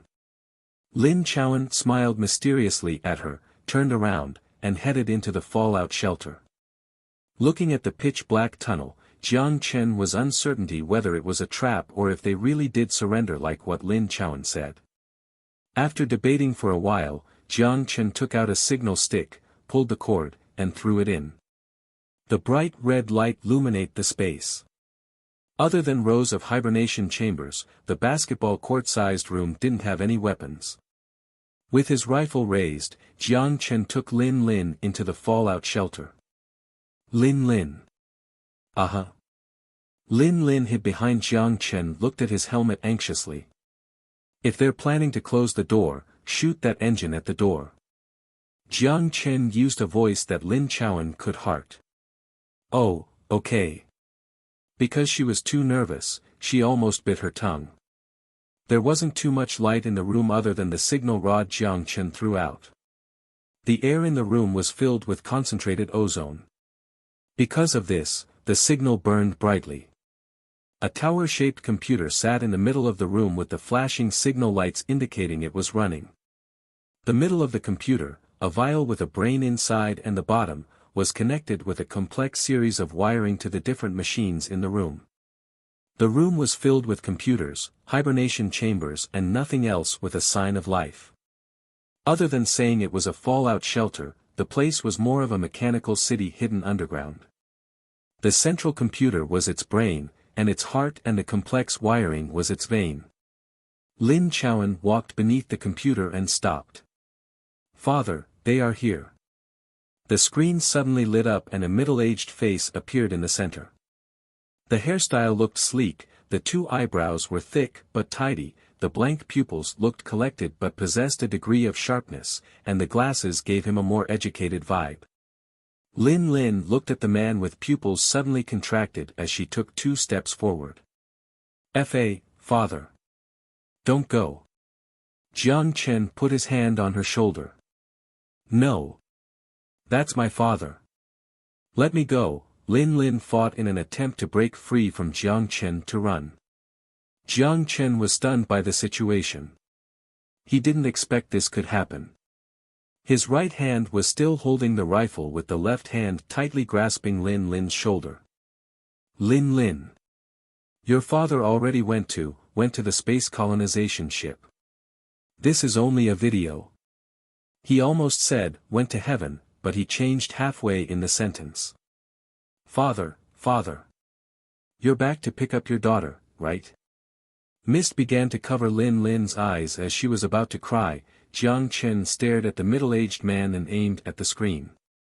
If you continue to pretend to be Lin Lin's father, I'll shoot your brain. No, Lin Lin screamed out. I didn't pretend to be anyone. The middle-aged man on the screen closed his eyes and pointed down there. I'm here. You should be able to see my brain. The room quieted down. Lin Lin blankly looked at him with disbelief in her eyes. Brain? Dad, you. Shock also appeared in Jiang Chen's eyes as he adjusted the aim to the vial. Seeing Jiang Chen's small adjustment, the middle-aged man laughed. Is this how you treat your father-in-law? Father-in-law? Jiang Chen took a moment to process. Lin Lin's face blushed as she waved her hands to cover up. No, Dad, you're mistaken, he is not. It was just that when she said that, she didn't sound like she meant it. Ahem. The middle-aged man interrupted his daughter and looked seriously at Jiang Chen. Jiang Chen stared at him without a word. The rifle in hand still pointed at him, the brain. If you feel like this will bring you a sense of security, you can point at it. But I have to let you know that the vial's glass could withstand the bullets of the anti-armor sniper rifle. The old man who smells like ozone, can I shoot him? Tingting didn't disguise her disgust to mechanical parts. Lin Lin restrained Tingting, who was eager to move. Jiang Chen smiled and lowered his rifle. By letting me in, you're preparing to surrender. I just want to see my daughter. The middle-aged man had a genuine smile on his face. Jiang Chen's eyes lit up. He didn't think the situation would evolve into the reunion of a father and a daughter. Dad, where are you? The colonization ship. I didn't board the colonization ship, the middle-aged man told Lin Lin. Lin Lin's eyes widened as she didn't realize what he said. She didn't know how she felt, shocked. Happy. Sad. Perhaps similar to no one, but close to all of the emotions combined. After a while, she squeezed out a few words. Why? Because there's no need to leave. Space is dark and it's the same going in any direction. The man slowly said. He then looked at Jiang Chen. I'm confused. You seem to have a remarkable ability. Instincts tell me it's the primary reason why I'm lost. I don't disagree with your perspective, Jiang Chen said. No **T. Without my interdimensional travel and storage dimension, I would have died many times already. The man gazed into Jiang Chen's eyes, then he sighed. Is that so? Although I hoped I would have lost because of a deeper reason. He then looked at Lin Lin, his daughter. I'm not a qualified father. On the path to Supreme, if there is anything I regretted, it would be you. Lin Lin's eyes teared up. No, Dad, you gave me life, you gave the opportunity to, the middle-aged man interrupted her. Do you know why you had muscular dystrophy? Lin Lin stopped. Is it that because it is congenital? No. The man shook his head. I did it. Lin Lin became idle with tears freezing on her face, then she murmured in a quiet voice, why? It's a long story, if you have patience, watch this. His face looked reminiscent and slowly faded on the screen. The picture and the screen changed just like the old film tape rolling. It unfolded the history belonging here. The fundamental part of life is the journey and not the result. Birth, survival, fade to black. But in the end, how many people can live a life without regret? Immortality is an alluring concept that becomes even stronger when technological advancements reach the forbidden part of life. For a period of time, billions of dollars in investments flooded the industry as labs began to pop up like bamboo after the rain. People were willing to pay and people were willing to experiment. The wealthy wished to enjoy their lavish lives for longer, drawn in by the temptation of immortality since they couldn't bring their paper bills with them to the next life. But the current resources available couldn't support continuous population growth, even if only a small proportion of the population was immortal. Once immortality became a reality, it wouldn't bring human prosperity but rather, it'd be an apocalypse. Yes, it would be an apocalypse.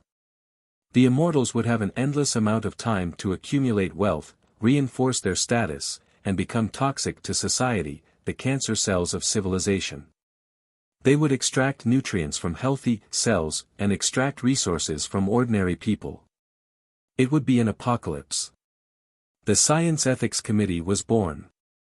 3 countries agreed to follow the accord and promised to prevent any technology that would cause public fear to be created while also strictly preventing others from breaking the first rule. In a world divided into 3 factions, a tacit understanding was easier to reach than in a world divided into more parts. Just like the IAEA in the modern world.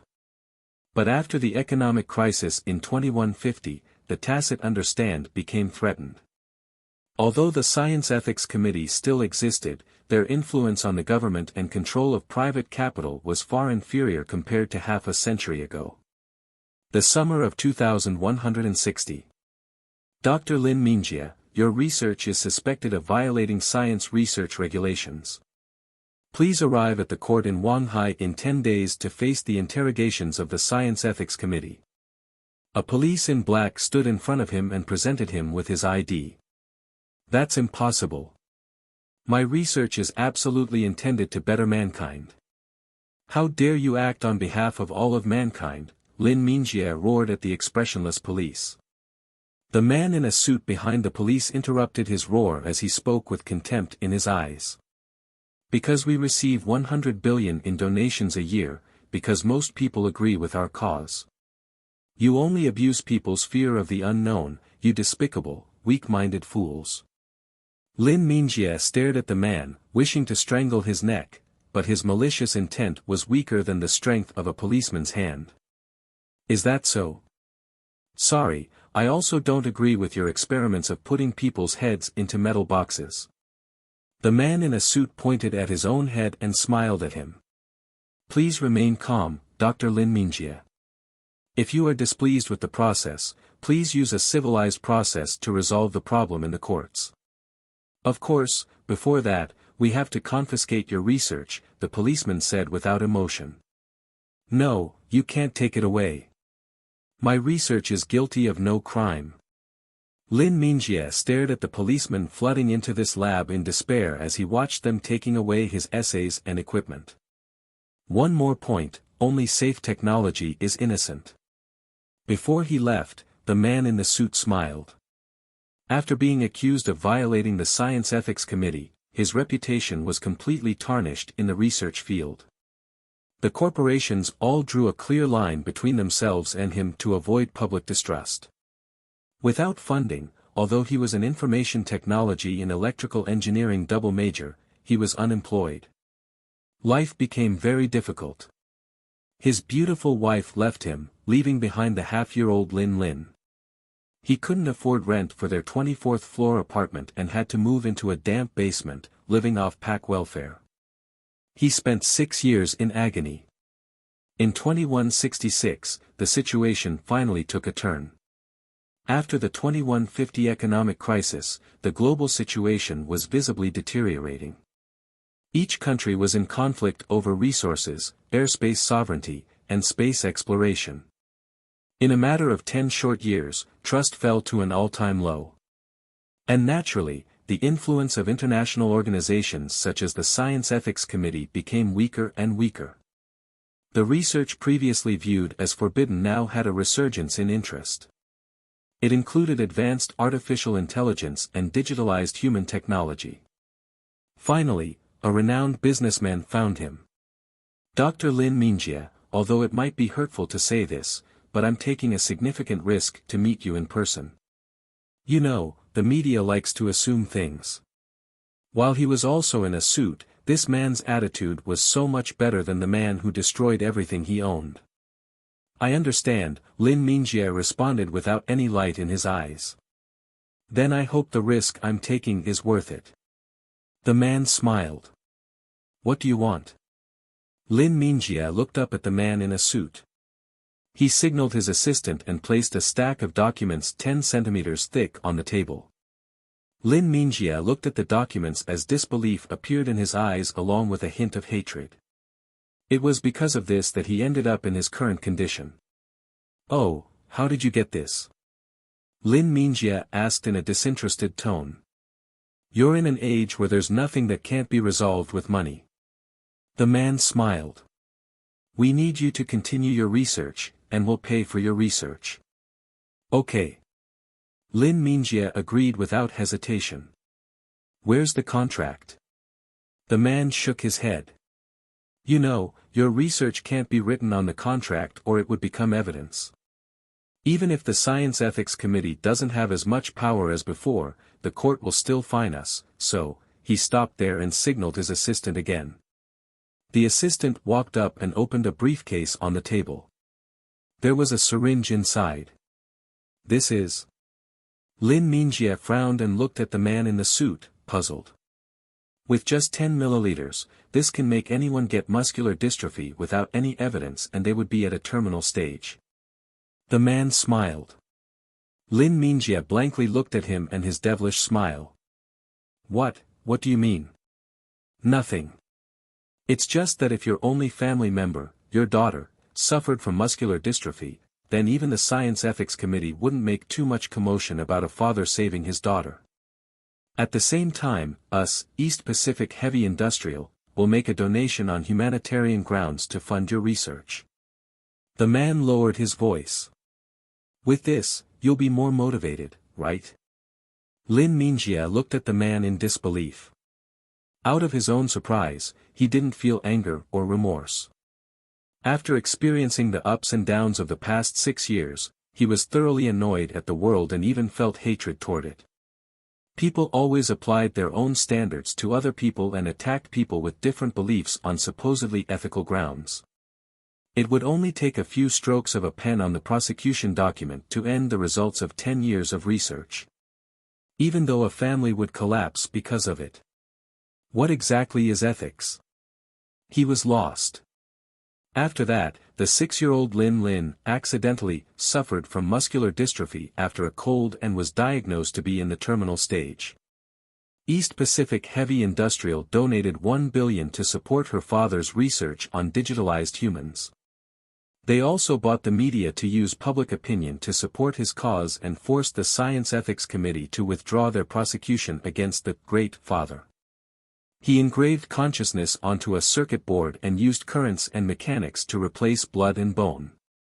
Public opinion about digitalized humans, the technology viewed by the world as forbidden, became surprisingly smooth under the support of East Pacific Heavy Industrial. The limitations of intermediate artificial intelligence were removed and the development of advanced artificial intelligence along with the body design ran concurrently. Although his feeble daughter stuck in a hospital ward made him feel some guilt, the rapid progress in technology gave him some slight comfort. The picture turned again, it was a hospital. Looking at the ward, Jiang Chen thought it looked familiar before he quickly remembered it was where he met Lin for the first time. Once Lin can walk, Dad will take you to the movie theater, to the amusement park. Anywhere you want to go, I will take you there.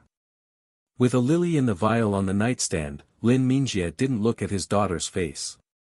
Instead, he spoke to the pristine white flower petal. The uncle who made a donation is a good person. Lin smiled joyfully. Even though all the muscles in her body were affected by the dystrophy, she still believed he could allow her to run freely under the sunshine again. Lin Mingjie's throat twitched. He looked at his daughter. Looking at his daughter's bright smile, he didn't know what to say. Finally, he forced on a smile and squeezed out a sentence. He is a good person. And then, the war erupted. The 2150 economic crisis foreshadowed the war in 2171. Humans weren't machines and they could use logic to solve problems. Small problems could be fixed through meetings, but fundamental problems had to be addressed by war. East Pacific Heavy Industrial, who funded his research, was acquired by PAC to transform into a military corporation. He then went from being a scientist working for a private company to an academician serving the army, helping PAC to develop killing machines related to artificial intelligence. He was involved in the development of Reptile and Python. Because of the war, the block on research was completely unlocked.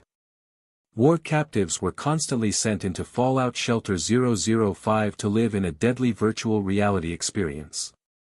The seed of the birth of advanced artificial intelligence was germinating, and the technology of digitalized humans was completed. Once Fallout Shelter 005's testing enabled the evolution from intermediate to advanced artificial intelligence, combined together, a human made up of completely mechanical parts would be born into this world. At the time, a sudden dangerous, extreme thought was born. If advanced artificial intelligence could replace humans and give birth to a new mechanical civilization, what was the purpose of humans? Humans were disgusting, greedy, pedantic, ugly. A crazy thought was born. He even gave the child that had yet to be born in this world a name. It would be called Supreme. The Supreme who was above all. How?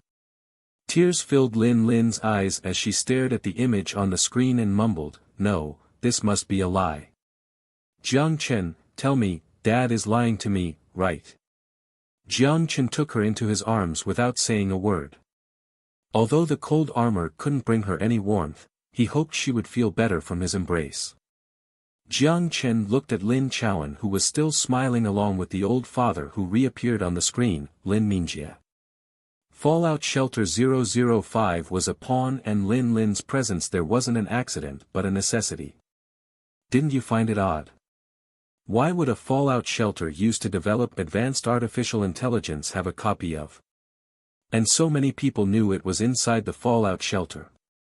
It wasn't there to be the hope of mankind but rather a piece of bait to lure naive survivors to run inside and become subjects for the experiment. If things had gone according to plan, the Dusk organization would have sent people inside the fallout shelter to become fresh subjects for our experiment.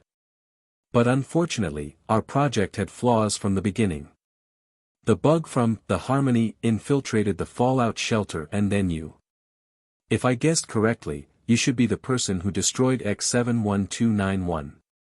What a stubborn individual, that product saved thousands of lives. Lin Mingjie shook his head and cursed. Jiang Chen silently listened to Dr. Lin Mingjie's readme file with a perplexed expression. When Jiang Chen saved Lin from Fallout Shelter 005 after she realized her father left her to leave the planet, Jiang Chen said this to her: perhaps, from another perspective, he left hope on this planet. But now, maybe what he said was wrong. From before the war, everyone was his pawn on the path to reaching the Supreme. If Jiang Chen hadn't forcefully flipped over the chessboard, perhaps he would have already succeeded. Lin's whimpering voice interrupted Jiang Chen's train of thought. Her eyes were filled with tears and she looked at her father with certainty. But I will still use my knowledge to bring hope for our people. Lin Mingjie stared at his daughter for a while before he started to smile. Is that so? I'm happy you have dreams, my dear daughter. I genuinely hope you can achieve your dream. He paused and looked at Jiang Chen. Jiang Chen, right? I already know your stance of being a human. Regarding your victory, I graciously accept it, but I won't congratulate you.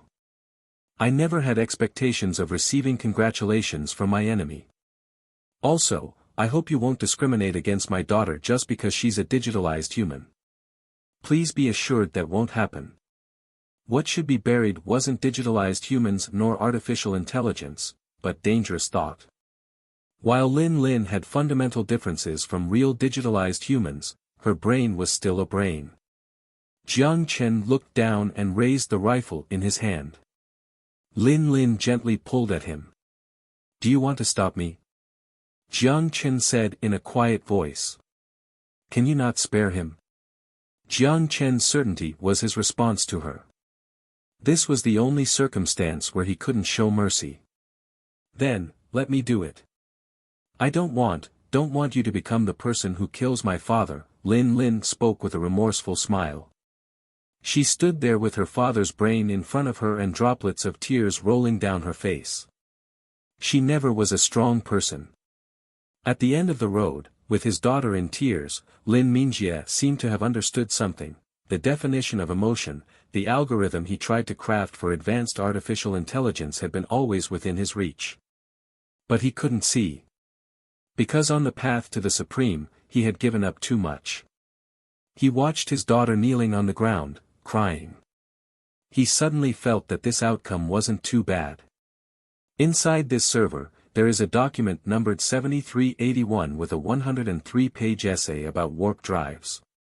Lin Mingjie stared into Jiang Chen's eyes. If you ever face them one day, it might be useful. This is her dowry from father to daughter. I hope you can treat her well because of this gift. Thank you. Although without this gift, he would still treat her well. You don't need to thank me.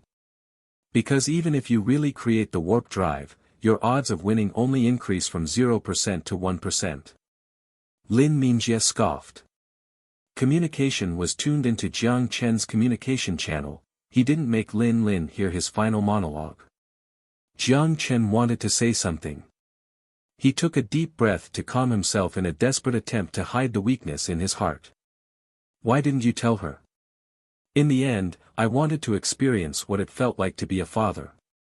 He ended with a sentence that had more meaning than met the eye. In that instant, Jiang Chen had the impulse to stop everything. He wasn't a cold-blooded man and was never indifferent to cruelty. Since Lin Mingjie already lost, he didn't need to put the final nail in the coffin. Since he was the father of Lin Lin, even just for Lin Lin, maybe he could let his brain survive. Lin Mingjie seemed to have read Jiang Chen's thoughts as he laughed and spoke in the communication channel. It doesn't feel good to live with just a brain. The only reason I could live till now was to wait for the day I could abandon this brain too. Won't you allow that day to come? Jiang Chen was silent. The places I didn't take her to, I hope you can do that for me. Jiang Chen nodded. I promise. Lin Mingjie smiled at Jiang Chen. A sudden trace of remorse appeared in his eyes, but it was quickly replaced by certainty. Suddenly, he looked at Lin Chaoan who had been smiling the whole time. My son, I'll give you the last order. No, 2 last orders. Lin Chaoan nodded. First, turn off the life-supporting device of my brain. Lin Chaoan's brain was buried low. Lin Lin raised her face covered in tears as she looked at her father. Her lips trembled and she whimpered, no, repeatedly. Lin Mingjie looked at his daughter one last time and slowly closed his eyes. Second, end your life. Understood, father. Without hesitation, Lin Chaoan walked to the side of the central computer. No, Lin Lin screamed out. The cry echoed in the empty fallout shelter. Jiang Chen tried not to look at Lin Lin. But Jiang Chen noticed that before he pressed the button, Lin Chaoan's hand hovered over the switch for 2 seconds. In the end, he still pressed it.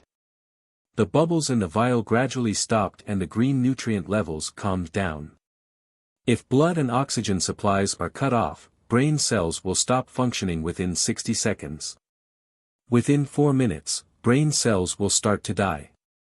In 6 to 10 minutes, the brain will suffer irreparable damage with a large amount of brain cell death. Watching that vial, tears rolled down on Lin Lin's mask. Jiang Chen took a deep breath and counted in his mind. Lin Chaoan turned around and looked thoughtfully at Jiang Chen. That's weird.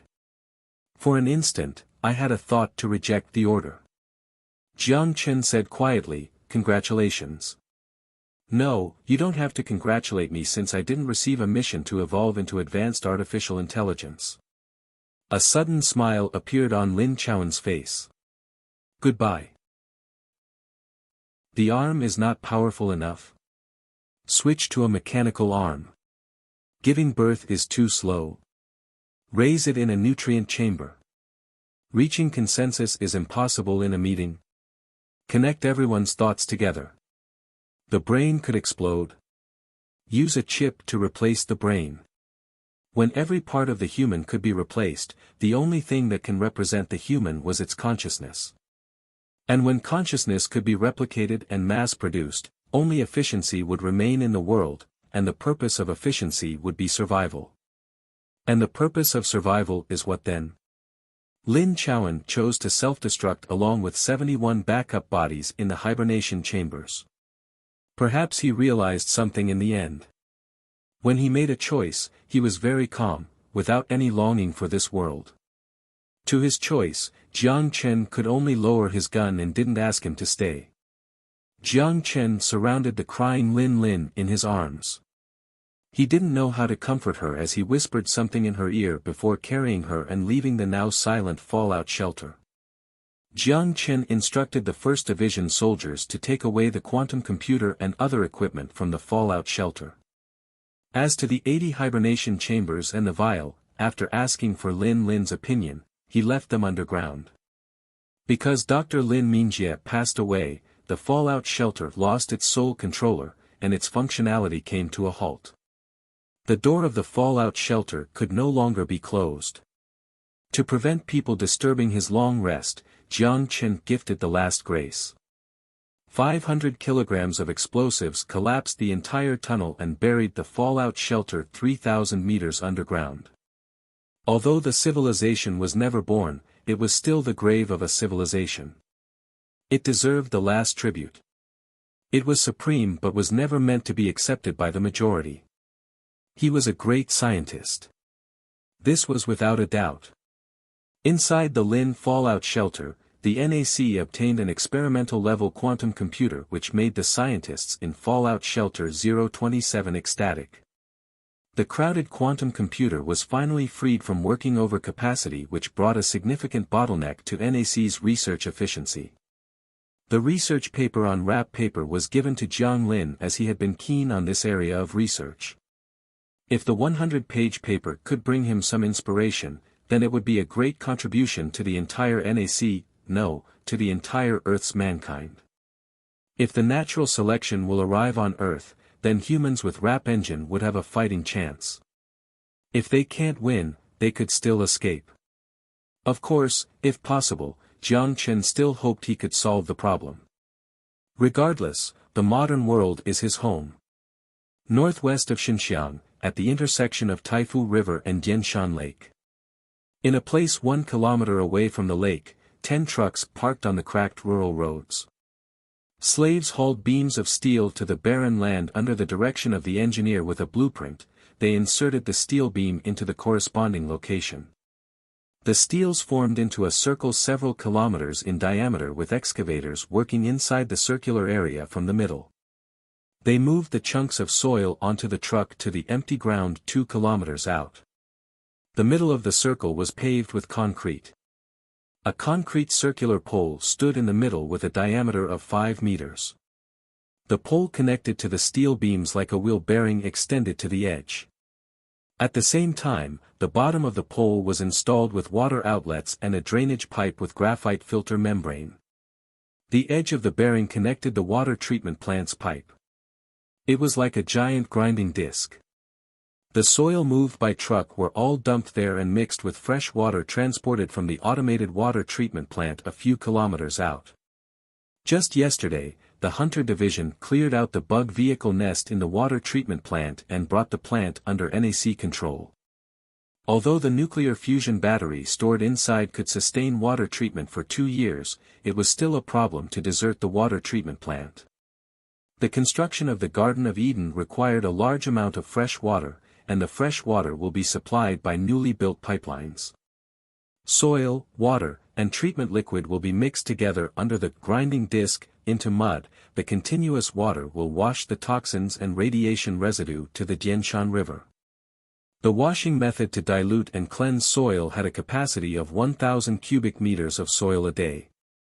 Soil cleansing was the first step in constructing the Garden of Eden. Although he could transport soils from the modern world, it would require an astronomical amount of soil to construct a Garden of Eden with a diameter of 5 kilometers. With Xian's territory, it was not easy to obtain that amount of soil. Even if the soil were imported, it would still be difficult to explain the whereabouts of the soil. If it could be solved in the apocalypse, it was better to rely on the resources available in the apocalypse. Since the NAC already had acquired the absolute control of Wanghai, regardless of how reckless they were with the construction, it was achievable with NAC's financial capability and influence. This soil cleansing system was only the first one. Jiang Chen planned to construct 10 more beside Dianshan Lake. Lin looked at the spinning disc as she gently put on her chest and recollected what Jiang Chen told her when she was in despair. Construct a Garden of Eden for me beside Xinjiang. The soil there is not too bad. By growing mutated fruit and calm tree sap there, the radiation and pollution in the area decreased by a lot. Although the toxicity level is still high, it'll be easier to change there. He paused. Perhaps many years later, that place will become a place where flowers bloom, and birds sing.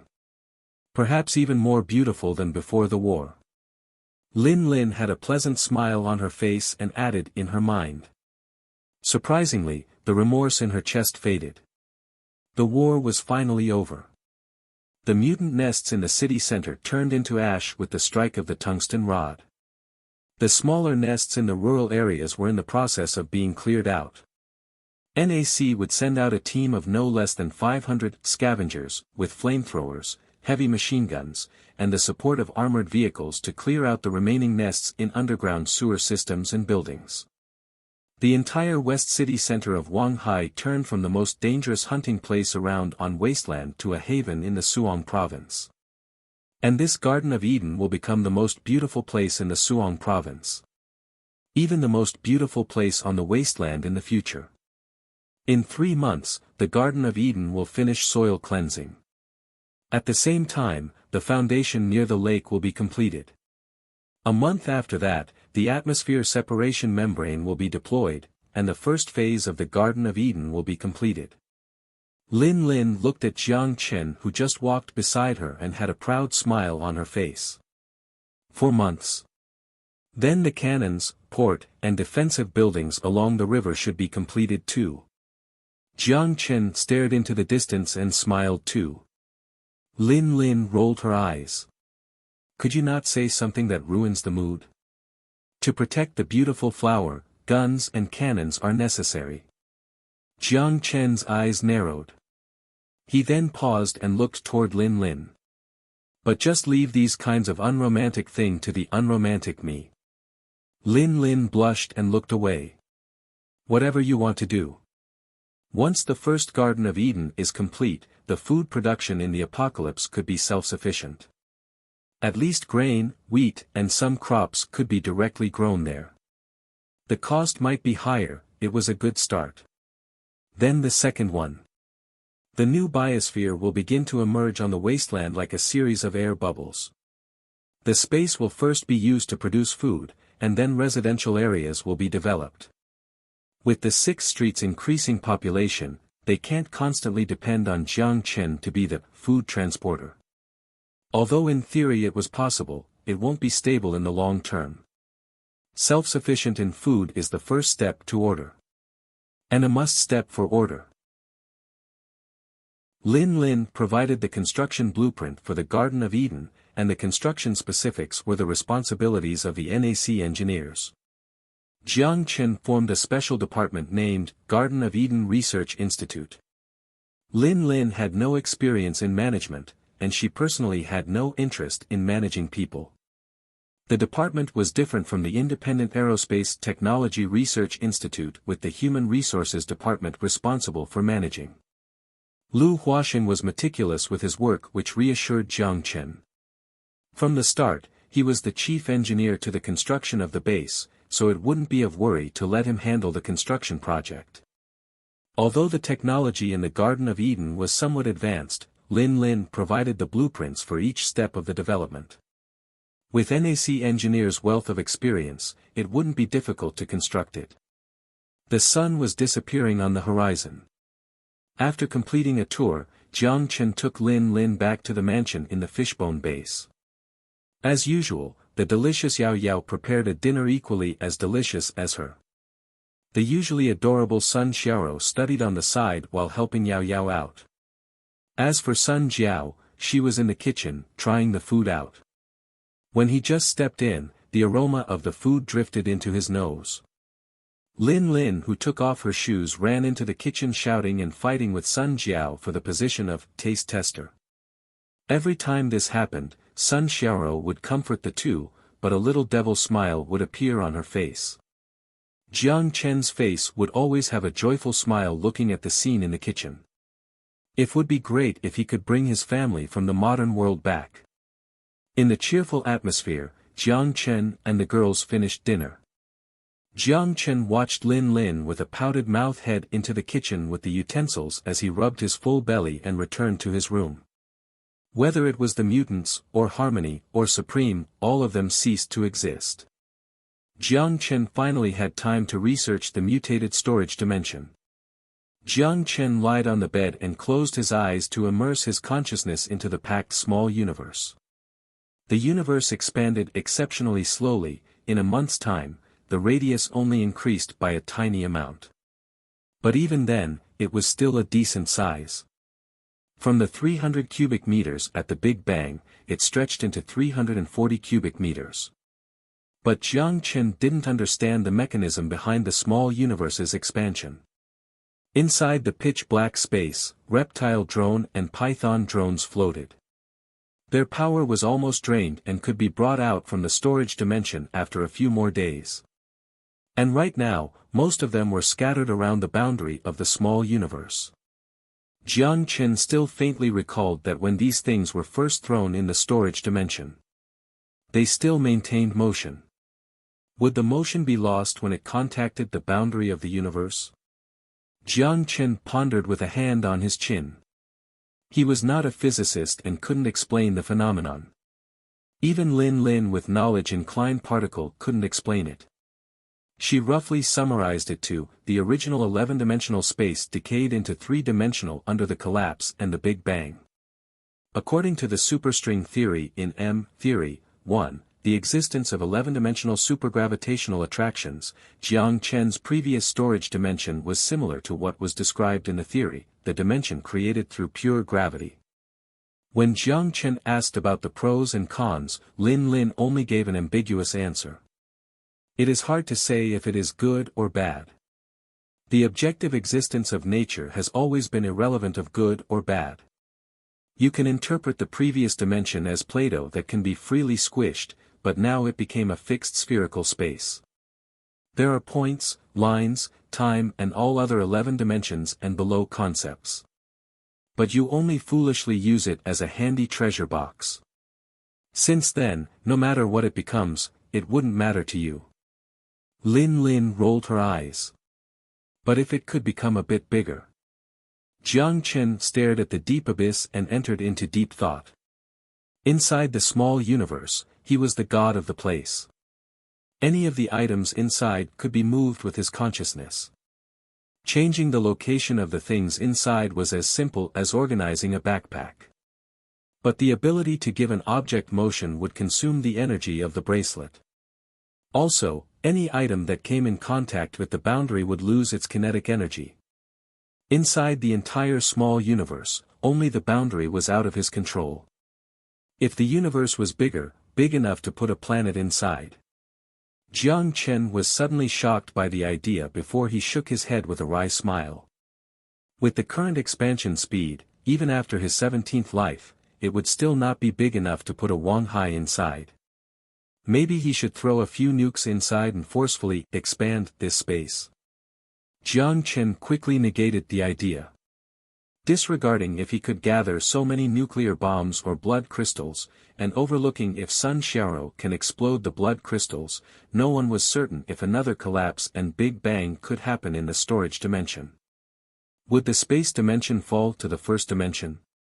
If the entire space only stretched vertically, he would have played himself. There was also a possibility that the energy of the explosion couldn't meet the energy required for collapsing and the detonated blood crystals in the space would form a never-attenuated light ball. In some sense, it would be the most painful situation. The instant he removed the light ball, he would be vaporized by the 1 million degrees of high temperature, but if he did not remove the light ball, the storage space would be useless. There must be a way to increase the size of the storage dimension. But the way is still unknown. Jiang Chen let out a sigh and moved the robots around a bit. But then, he suddenly felt a light motion on his body. Although his consciousness sank into the small universe, he could still feel his body in the real world. When he opened his eyes, a blushed face appeared in sight. Yao Yao, is there something wrong? Jiang Chen looked at Yao Yao retracting her finger and rubbed her soft head. Is brother Jiang Chen going to go back to that side soon? Yao Yao asked in a quiet voice. I still have things to take care of on that side. Jiang Chen sensed the softness in his palm and smiled. Big brother is working really hard, Yao Yao said in a worried voice. Not so much working so hard, or rather, it is more relaxing. With her concerned attitude, Jiang Chen felt a bit embarrassed. As a way to relax, do you need Yao Yao to give you a massage? Yao Yao lowered her head, smiled timidly, and played with the corner of her dress. Massage? Jiang Chen remembered the intimate moment that happened when she massaged him. Jiang Chen uncontrollably gulped. Instincts told him that he should reject, but his body nodded with honesty. Sometimes he thought that he was too evil. 1. Superstring theory is an attempt to explain all of the particles and fundamental forces of nature in one theory by modeling them as vibrations of tiny supersymmetric strings. Superstring theory is a shorthand for supersymmetric string theory because unlike bosonic string theory, it is the version of string theory that accounts for both fermions and bosons and incorporates supersymmetry to model gravity. Since the second superstring revolution, the 5 superstring theories are regarded as different limits of a single theory tentatively called N-theory. Source: Wikipedia. A small head with wet hair peeked out from the door of the bathroom. The big eyes covered with shyness scanned around. After confirming that no one was in the hall, Yao Yao was relieved. Her hands tightly squeezed onto the towel that covered her body and ran toward her room. Around 5 minutes later, Jiang Chen walked out from the bathroom feeling refreshed and energized. He didn't think it was a big deal to walk out together, but Yao Yao insisted leaving separately with a blushed face. When she remembered the look on everyone's face when they walked together, she wanted to bury her head into the ground. This really doesn't hide anything. Jiang Chen dried his hair with the towel around his shoulder while he muttered to himself. "I'll go sleep now."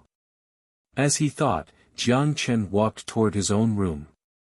When he passed by Sun Jiao's room, the door was suddenly pushed open. Sun Jiao, with hair already dried only in a dress shirt, was smiling at Jiang Chen. Is there something wrong?" Although she looked alluring, Jiang Chen without any bullets left was in saint mode. If he accepted Sun Jiao's invitation, it wouldn't be good. Right now, Sun Xiaoro suddenly hugged him from the back. "Brother-in-law, why aren't you going in?" With a devil smirk on her face, Sun Xiaoro whispered playfully beside Jiang Chen's ear. This little devil, with the softness behind his back, Jiang Chen was pushed into the room by Sun Xiaoro. He felt that if this continued, it would be the death of his body. The next morning. "Is your body okay?" Han Junhua looked at Jiang Chen feebly walking into the office as her eyebrows raised. "It's okay." Jiang Chen didn't look her in the face and sat on his throne. Han Junhua looked at him speechlessly and spoke after a while. "Regardless of which perspective, you should be more restrained sometimes." Jiang Chen, who just sipped tea, almost spat it out. If it were before, Jiang Chen, who slept late, would choose to sleep till noon and pass on the work for the next day. But the information from Jia City stated that there would be a visitor from Hang City. For his reputation, Jiang Chen had to climb out of bed. He sat in the office for less than an hour before someone knocked on the door. He fixed his collars and said, "Please come in," before a man in a blue suit that was somewhat bleached stepped in under a NAC Knight's guidance. It was a familiar face. Jiang Chen remembered his name was Kong Qian. He led the first contact with Hang's Merchant Alliance. "Welcome, Mr. Director." Jiang Chen smiled. "Hello, Mr. General." Kong Qian smiled back and added, "The uncrowned king of Wanghai." "The uncrowned king?" Jiang Chen was pleased with the title as the tip of his mouth carved up. He warmly welcomed Kong Qian to take a seat and instructed the staff at the community center to serve tea for them. Jiang Chen noticed the director's eyes stared at the tea floating in the cup and made a noticeable gulping gesture. Kong Qian took a sip as an intoxicated complexion appeared on his face. "Great tea. If I guessed correctly, it should be Westlake Longjing. Director Kong knows tea too." Jiang Chen was quite intrigued. Jiang Chen never sold luxury goods like Longjing and Tiguanyin. 1. At the 6th Street, the high-grade stuff was only available in the community center with Blue Mountain coffee and Sri Lanka black tea to improve the quality of life for his officials. If it was Jiang Chen himself, he drank them like water, and everything tasted pretty much the same. "I drank it before the war and studied tea a little," Kong Qian smiled, but a regretful expression appeared on his face. "Unfortunately, the West Lake no longer produces tea. The harsh natural environment, the ruthless bandits, the bloodthirsty mutants, and zombies. The tea's anti-radiation trait meant that it could grow on most soils.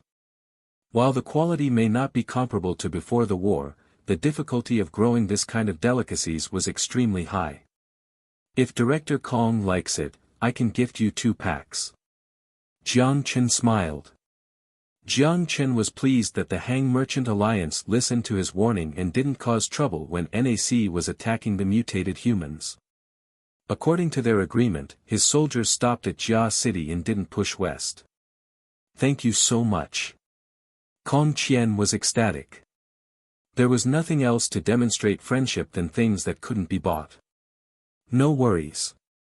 Jiang Chen in a delighted mood continued, but my guess is that the purpose of your trip is not to catch up with me and drink tea. That's right, Kong Qian sat up straight and cautiously suggested, I'm here to be certain about our friendship. There is no need to doubt our friendship. 1 month ago, you already made the correct choice, one fitting for our friendship. Kong Qian was relieved. After a pause, he proposed with a cautious tone. We are grateful for your party's effort in establishing a clear trade route. To reinforce our friendship, I have a proposal. Let's hear it. Jiang Chen smiled. Based on our estimates, there are currently 1121 merchants utilizing the trade route to the 6th Street. Now that the mutated humans in Jia City and the 7th area have been eliminated, the dangerous level of Wanghai decreased significantly. In the foreseeable future, the number will exponentially increase by next year. So we hope we could establish a division of the Merchant Guild at the 6th Street. Guild? Jiang Chen looked at Kong Qian feeling intrigued. Could the 6th Street Council not protect your rights? No, Mr. General, you're misunderstanding the situation. Kong Qian rushed to explain, this guild is not political, it is only here to provide information support to merchants as well as trade fleet security contracts. The mercenary guild can provide the last item. Without other solutions, Kong Qian had to compromise, we can take out the last item. I obviously won't reject the proposal to establish the Merchant Guild, but an organization with a guild nature must be established under the supervision of the local government. I want to know the definition of supervision. Do they have to wear NAC uniforms during work? Kong Qian asked carefully. Of course not. Jiang Chen shook his head. We'll send out an inspector to be stationed in the guild. We will pay the salary. Other than attending public meetings, he will not interfere with your day-to-day work. Or, as long as you do things that a merchant should do, he won't cause any disturbances to your daily work. Just that. Kong Qian was skeptical. Just that. Jiang Chen nodded. Jiang Chen paused and continued. Relatively, we want to establish a similar partnership with your party. For example, establish a division of the Mercenary Guild in your jurisdiction. Don't be anxious, other than providing employees, we won't send any military units to be stationed there as we have full confidence that you can protect their lives and assets. We'll provide you with mercenary information, the channels for mercenary hiring as well as credit ratings. On the other hand, if you're interested, we can open up a branch of the 6th Street Bank in your area. Crystals are currently depreciating at a rapid speed in the 6th Street. With the trade route being more open than ever, the depreciation would spread to other areas in no time. The 6th Street trade has mostly eliminated crystals for its trade, which would further accelerate the depreciation of crystals. Of course, if you are not confident with the purchasing power of the credit, we won't have to talk about this. Kong Qian hastened to say, no, we are very interested. It's just that we heard the digital channel of the credit could only be done in Wanghai, it is currently only available in Wanghai. But if we expand our relay station to Hang City, then you will be included in our established network and the area for this payment channel will expand westward by 200 kilometers. Jiang Chen smiled. Kong Qian held his breath. Establishing a mercenary guild division and a branch of the 6th Street Bank, build a relay station, and join the information network of Wanghai. Jiang Chen's offer made it impossible for Kong Qian to refuse. The risk that existed in this was also difficult to neglect. While NAC promised not to send forces into Hang City, and Jiang Chen did prove his creditability with his action and NAC's non-invasive nature. But anyone would feel instinctively uneasy beside such a powerful neighbor. Once the proposal is agreed upon, NAC's influence would without a doubt expand to Hang City. If the influence were setting up for the inevitable invasion, then it would be fearful. But if it only existed to increase trade relationship, then it would only be beneficial. Your proposal is enticing, but it also makes people uneasy. Kong Qian sighed and spoke with honesty. With the current situation of the wasteland, how much people could fit in Wanghai and Jia City? Jiang Chen asked abruptly. Kong Qian thought for a moment, around a few million. Then did your military force pose a threat to us? Kong Qian had a wry smile on his face. Their people had witnessed NAC's financial power, the rockets that covered the sky. Despite the lack of technical expertise in that, it was not something that they could do with their production capability. Then why are you afraid? Jiang Chen laughed. Kong Qian took a moment to process this before he understood Jiang Chen's message as a troubled but understanding smile appeared. The entire Suong province had less than 1 million people, and they didn't need to fight for space to survive. NAC had enough on their plate to develop Wanghai alone. From the power perspective, they didn't pose any threat to NAC. There was no need to invade. Once credit becomes common, Suong province's survivors must depend on NAC's economy. This is a flabbergasting reality. The reason we can survive is that we look harmless. Kong Qian stood up. I'll send your message to the Merchant Alliance. Of course, I don't think it will hard to pass. Then I'll wish the best for our potential partnership. Jiang Chen also stood up and extended his hand. Pleasure to work with you. Kong Qian shook Jiang Chen's hand and nodded. How many days has it been? On the roof of the dark red Chamber of Commerce building, Chao Guankai in a suit gazed in Wanghai's direction without many words. The 6th day, the guard beside him said respectfully. The 6th day already? Dawn colored the thin fog into a golden glow. Even in Sioux City 10 kilometers away, he could still smell the fragrance known as order and freedom. It had been clear in that direction, without any smoke, for the 6th day. Moments later, Chao Guankai slowly said. That man, when did he leave? The man he referred to was Lin Chowan. The man who referred to himself as the apostle of supreme civilization. The guard hesitated for a moment and answered with an uncertain voice, around 2 months. Chao Guankai nodded. He shouldn't be back then. Based on their agreement, if he didn't come back in 2 months, that meant their agreement was over. Even God could not stop their rise to power. Chao Guankai looked to the direction of the fishbone and raised his eyebrows. Not long ago, the Dark Reds division in Hang City brought information that the Merchant Alliance formed a partnership with the NAC in the areas of banking, merchant guild, and mercenary guild. Although NAC soldiers didn't step into Hang City, NAC already exported its influence into Hang. The core of a merchant is currency. What's a better way to control merchants than controlling the currency? Chao Guanagai lowered his head. He needed to reconsider the future of Dark Red seriously. The 6th Street looked prosperous. The crystal detector common among the streets of the 6th Street suddenly disappeared without a trace and was replaced by EP transfer or bill payment. The 6th Street also injected enough currency into the market in the form of a loan, and the council also signed on the proposal to reduce the tax on credit transactions to promote the use of credit in trades. At first, people were skeptical about the currency. But with the passage of time, the exchange between credit and crystal began to appreciate.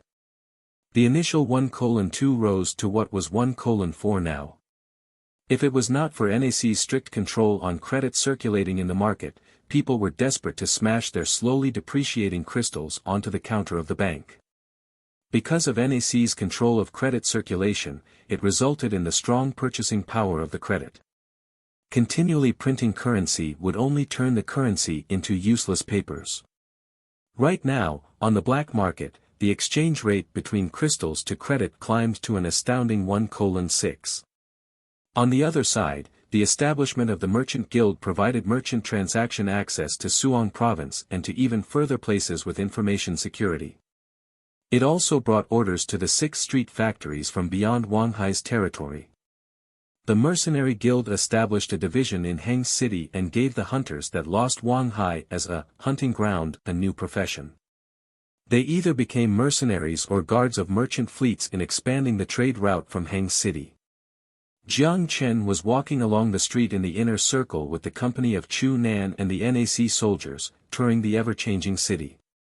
There are a total of 174 mutant nests destroyed, and that accounts for 89% of the progress in capturing the West City Center.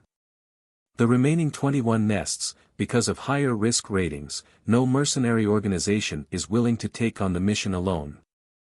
Then leave it to the NAC soldiers. Jiang Chen was quite intrigued by the prosperous city as he said nonchalantly. On the other hand, the slave owners from Sioux City expressed their dissatisfaction with us. Because of the depreciation of crystals, it shrunk their assets by 4 times. Jiang Chen raised his eyebrows. And their opinion is? They want to trade for credit with us at a ratio of 1 to 2. Chu Nan chuckled. Reject them. Make him speak with the factories in the 6th Street, Jiang Chen scoffed and said out of annoyance. Only 6th Street factories needed crystals now. Although in principle the bank would provide channels for the factories to purchase crystals with credit, the 6th Street official promoted purchasing crystals from private owners. And the fact was credit could purchase more crystals at the same price. They won't accept the exchange ratio of 1 to 6. Their ambassador should be raging at the council and Zhao Chenwu. Do you need to see them? No.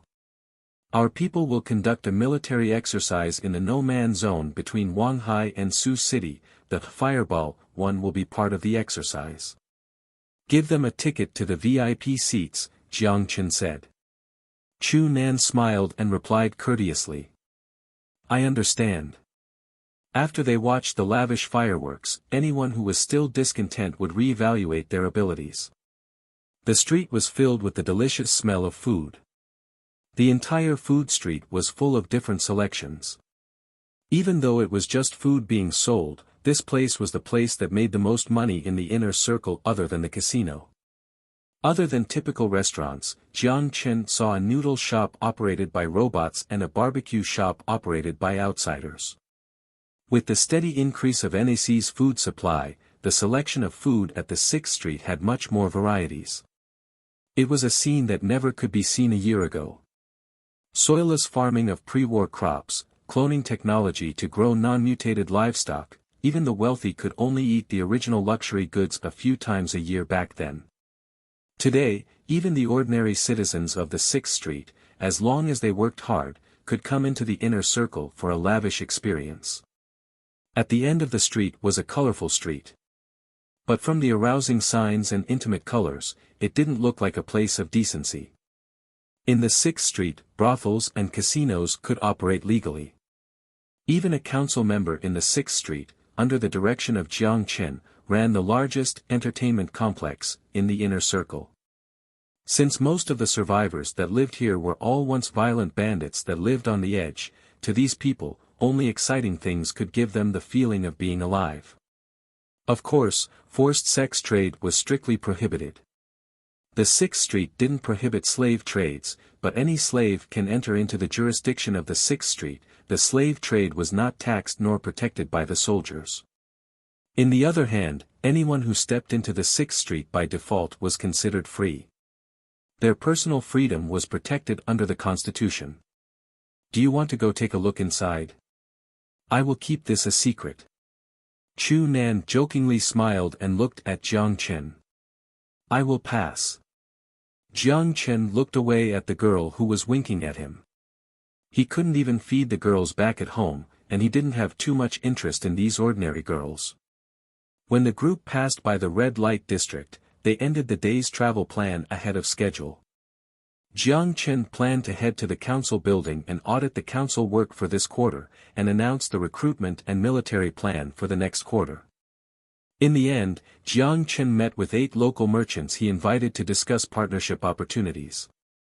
After taking a turn, the roadblock on the main street drew Jiang Chen's attention. A few construction vehicles passed through the smooth concrete road and used drillers to leave equally spaced holes in the road. The construction workers in the back surrounded the holes to insert black cylindrical poles. What is that? Jiang Chen looked at the blocked road. They are paving maglev track, a Hang merchant invested in the project. In exchange, we provided them with 2 years of exclusive sales rights to maglev vehicles as well as 4 years of tax-free sales. Chu Nan explained, once the maglev track is complete, maglev cars could pass through. The maglev track buried under the road had low resistance against explosions, so most of the tracks were demagnetized during the war. Now that the 6th Street returned to stability with the economy skyrocketing and average personal income steadily rising, the cunning merchants obviously began searching for opportunities. Maglev vehicles. Finally, a feeling of the future. With the construction vehicles moving forward, a genuine smile emerged on Jiang Chen's face. The seed of civilization has been planted. He was delighted to see that it has sprouted. The group quickly returned to the council building. With Chu Nan's guidance, Jiang Chen came into the meeting room and sat at the head of the table. Jiang Chen, Chu Nan, Zhao Gang, the 10 council members, and 15 industry representatives attended the meeting. The meeting first started off with Chu Nan reporting the current work progress of the 6th Street, and then Zhao Gang reported on the security of the city and the training progress of the 3rd Division.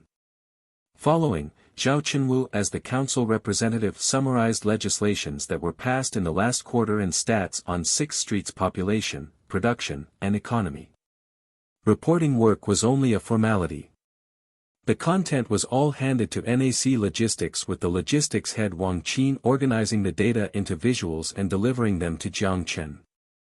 Although the dry content made Jiang Chen sleepy, he still pretended to be engaged. Since as the leader of the country, his attitude and authority was associated with the stability of the government system. After the formal reporting ended, Jiang Chen coughed and picked up the hologram computer pen on the table and propped up the hologram screen. With the eyes in the room focused on him, he read the recruitment and military plan for the next quarter. The focus of next quarter was on building the economy. Now that the internal and external threats were all removed, NAC won a period of a stable growth to consolidate their victory in Wanghai and Jia City. The 2,000 recruitment target and the security tax remained unchanged. The council members and industry representatives looked relieved when they heard the 2 keywords. When the decisions to increase the number of military contracts and the firearm reserves were announced, the military industry representative was delighted by the news. With the situation around Wanghai stabilizing, it may be good news for the other industries, but it was negative news for the military industry. They were already satisfied that NAC didn't decrease their order, but not only did they retain all existing orders, but they also increased their military spending, which provided a positive boost to the military industry at the 6th Street. The reason why Jiang Chen introduced this decision was to make sure the military companies stayed alive and to adjust the Fishbone base's production.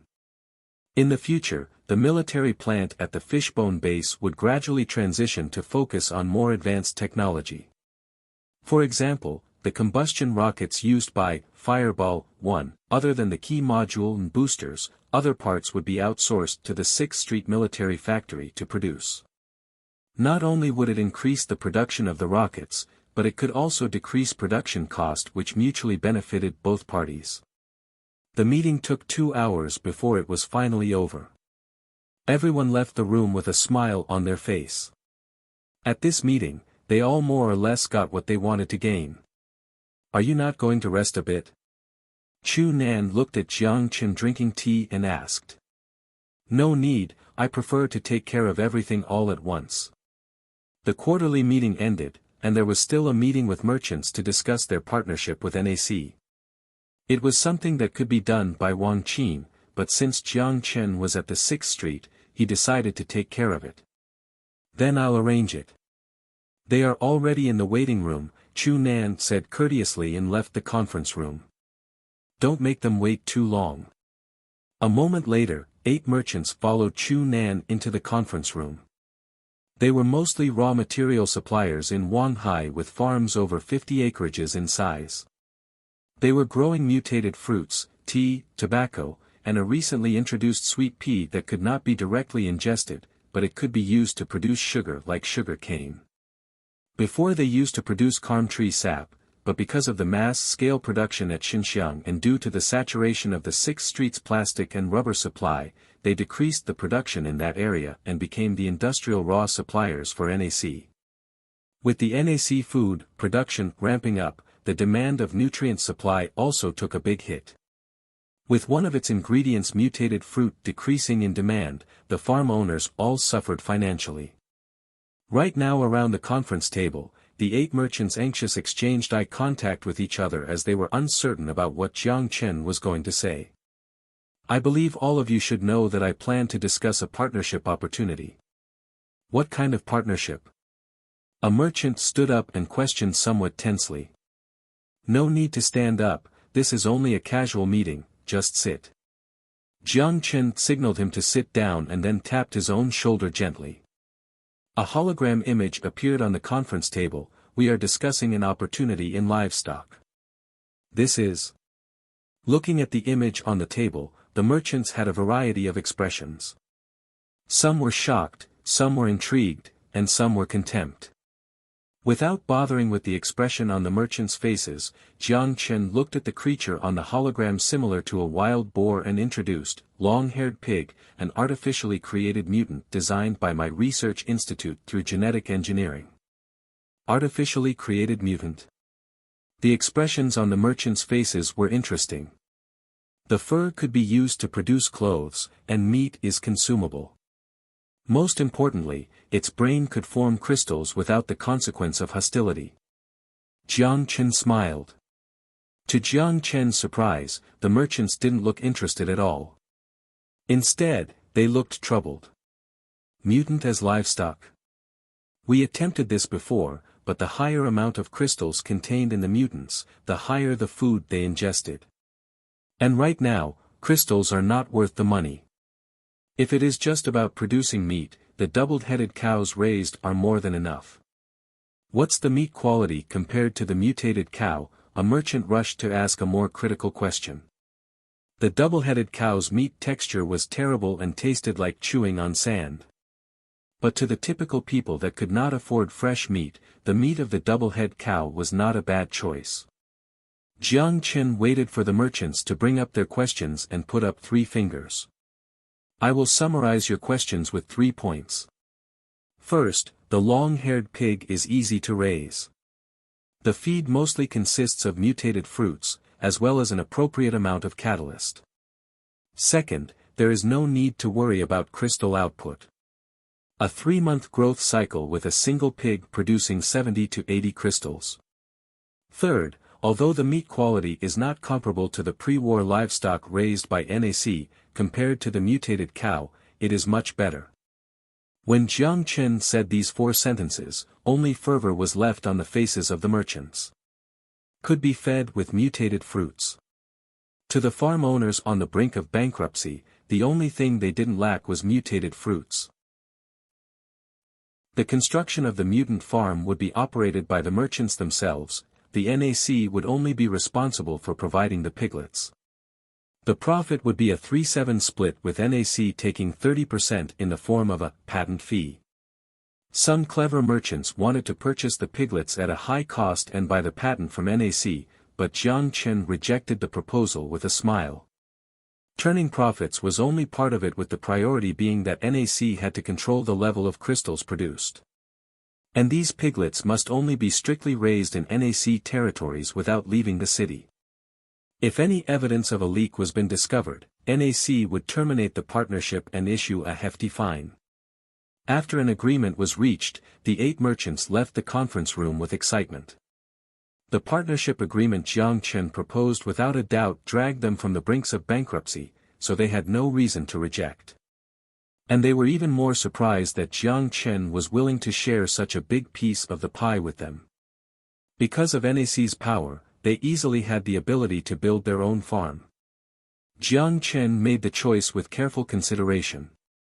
With NAC's financial capabilities, they didn't need to bother with small profits.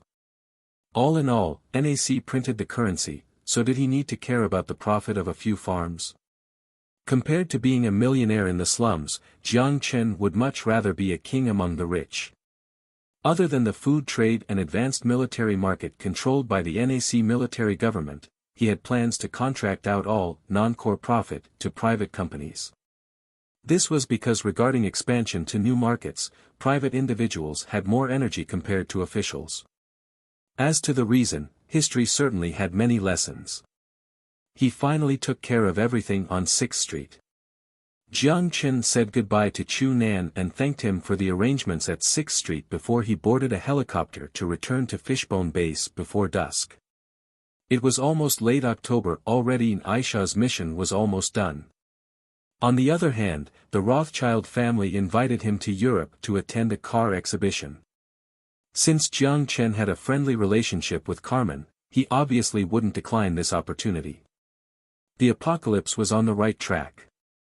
Compared to dealing with threats in the far future, development plans had to shift toward the modern world now. When the helicopter landed, Jiang Chen noticed through the window that Jiang Lin was waiting beside the helicopter pad. When Jiang Chen came out, he immediately walked up. "What do you need?" Jiang Chen looked at him with surprise. "It's about that warp drive paper." Jiang Lin took a deep breath and said briskly. "Is there any progress?" "How is that possible?" Jiang Lin shook his head with a bitter smile. "After reading it through, it gave me and the Research Institute a lot of inspiration. Can I know who wrote the paper? If possible, please take me to see him." "That's not possible. The scientist who wrote the paper already boarded the colonization ship." Still digesting that fact, Jiang Lin let out a sigh. "Just as I thought." "Anything else?" Jiang Chen asked. "Yes, it's about research priorities," Jiang Chen said with seriousness. "Although this research paper provided us with a new, clear research path, it's still extremely difficult to make the warp engine into a reality. In other words, it's almost impossible considering the current conditions. The priority is the same as other research projects, regardless how hard it is and even if it takes 10 or 20 years. Jiang Chen stared into Jiang Lin's eyes. "This has to do with the life of a lot of people." Dazed by Jiang Chen's solemn tone, Jiang Lin held his breath. Moments later, his voice trembled. "Who?" "A lot of people."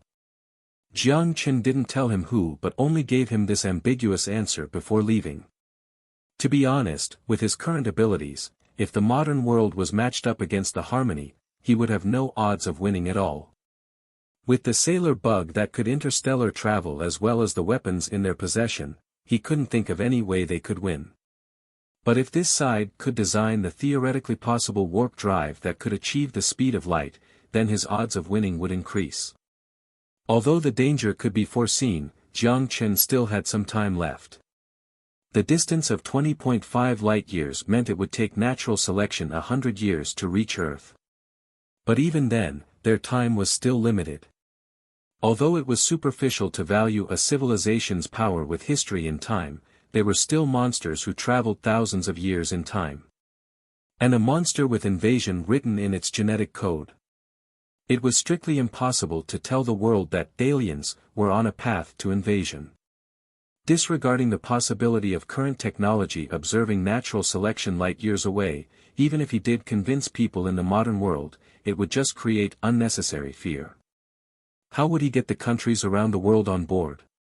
How could he make the Earth civilizations possess the power to fight natural selection? There were still many problems that Jiang Chen had to solve. Development had to be done step by step, but the steps had to be accelerated. When he returned to the mansion, after having dinner with the girls, he went into the bedroom with Sun Jiao. Jiang Chen had already told them his date of returning to the modern world. After his return from the 6th Street, he took care of everything he needed to. Sun Jiao remembered he was leaving, so she was particularly passionate during their night of intimacy, as if she wanted to stuff Jiang Chen into her body and fuse their bodies into one. It was a long night. The next morning, Jiang Chen stood by the bed and stared at the audacious but beautiful face. Without any parting words, he kissed her on the cheek. Gently covering her body with the covers, he returned to his own bedroom and disappeared from the mansion. When he opened his eyes again, the scenery was different and the world was colored with vibrancy. Staring at the elegant chandelier on the ceiling, Jiang Chen laid on the bed for a while before he switched his thought process from the apocalypse to the modern world. The first thing he did was check his phone. Without Aisha being a communicator, it was hard for him to receive messages from the modern world. But as soon as he opened his phone, hundreds of missed calls filled his screen. And the missed calls belonged to the same name. Caller, Xia Xiyu. Jiang Chen pressed his screen a few times and immediately called her back. The phone only rang for a second before it went through. He couldn't even open his mouth before he heard an anxious voice. "Where are you now? Hello. Are you okay on that side?" Jiang Chen listened to her concerned questions as he was dumbfounded. I'm okay. I'm in Xian, of course.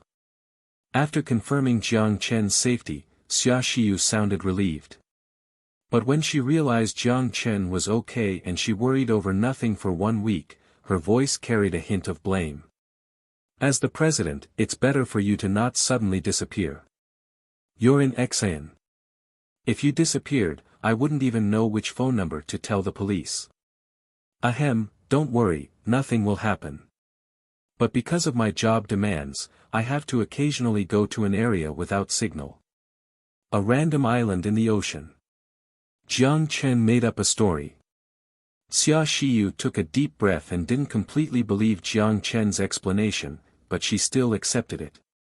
"Let's not talk about this and get to business." "Aha, I'm listening." Jiang Chen held the phone with one hand while he used the other to change into a new pair of pants. The company recently received a lot of invitations. Aside from private functions, there are some official invites. For example, he asked nonchalantly. The Xianjiang government as well as Han's invitation. "Finally here." Jiang Chen smiled. With era-defining technology, someone finally felt pained. "Arrange a time. Try to set the schedule around mid-November. By then, I'll visit Hua with the Xian president as a member of the outstanding businessmen." As for the Xian president visiting Hua, he just said it nonchalantly. If he told Zhang Yapin, he would immediately prepare for a friendly visit. With the currently friendly relationship between Hua and Xian, the always nice Hua had no reason to reject, especially if the outcome of a visit would be mutually beneficial to both parties.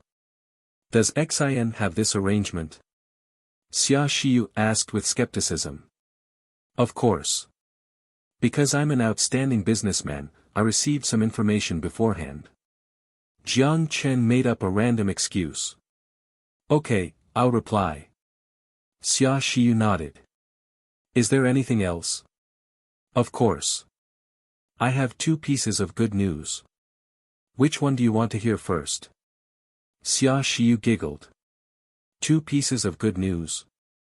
Of course I want to listen to the better news last." Jiang Chen was intrigued. Even Xia Xiyu, who didn't like to laugh, was joking. The good news must be fantastic. It's about the virtual reality experience store. All 1.44 million virtual reality helmets have entered the market. The players were highly attracted by the virtual reality experience project and created a net profit of $500 million. Almost all our partner internet cafes requested additional phantoms. With the unit price at $1,500 and sales of 1.44 million, a profit of $1,000 was equivalent to 1.44 billion in profit. And the virtual reality experience project created a profit of 500 million in just 1 month's time. Of course, the reason they could make so much money was because of the magical experience offered by the helmet and people's curiosity. Even now, a lot of people still waited in line to experience the virtual reality helmet. But after some time, once the Phantom was officially released, the virtual reality experience hype would gradually cool off. And the majority of future technology's revenue wouldn't be from the one-time gain of selling the helmet nor from the virtual reality experience project but the actual operations of virtual reality. What's the second piece of good news? Jiang Chen laughed. You don't sound shocked. I can imagine how crazy people can get for immersive virtual reality technology. Xia Shiyu smiled as she listened to Jiang Chen's confidence and continued. The second good news is that the 2 million Phantom helmets we released for pre-order have all been sold out with a net profit of $1 billion.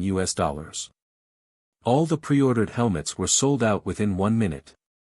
A lot of users left comments on our forum hoping we could increase the number of units available for pre-order. Sold out in 1 minute? It looks like the market is hungry enough. Jiang Chen smiled. Everything is just waiting for the final push. How's the production rate of the helmet?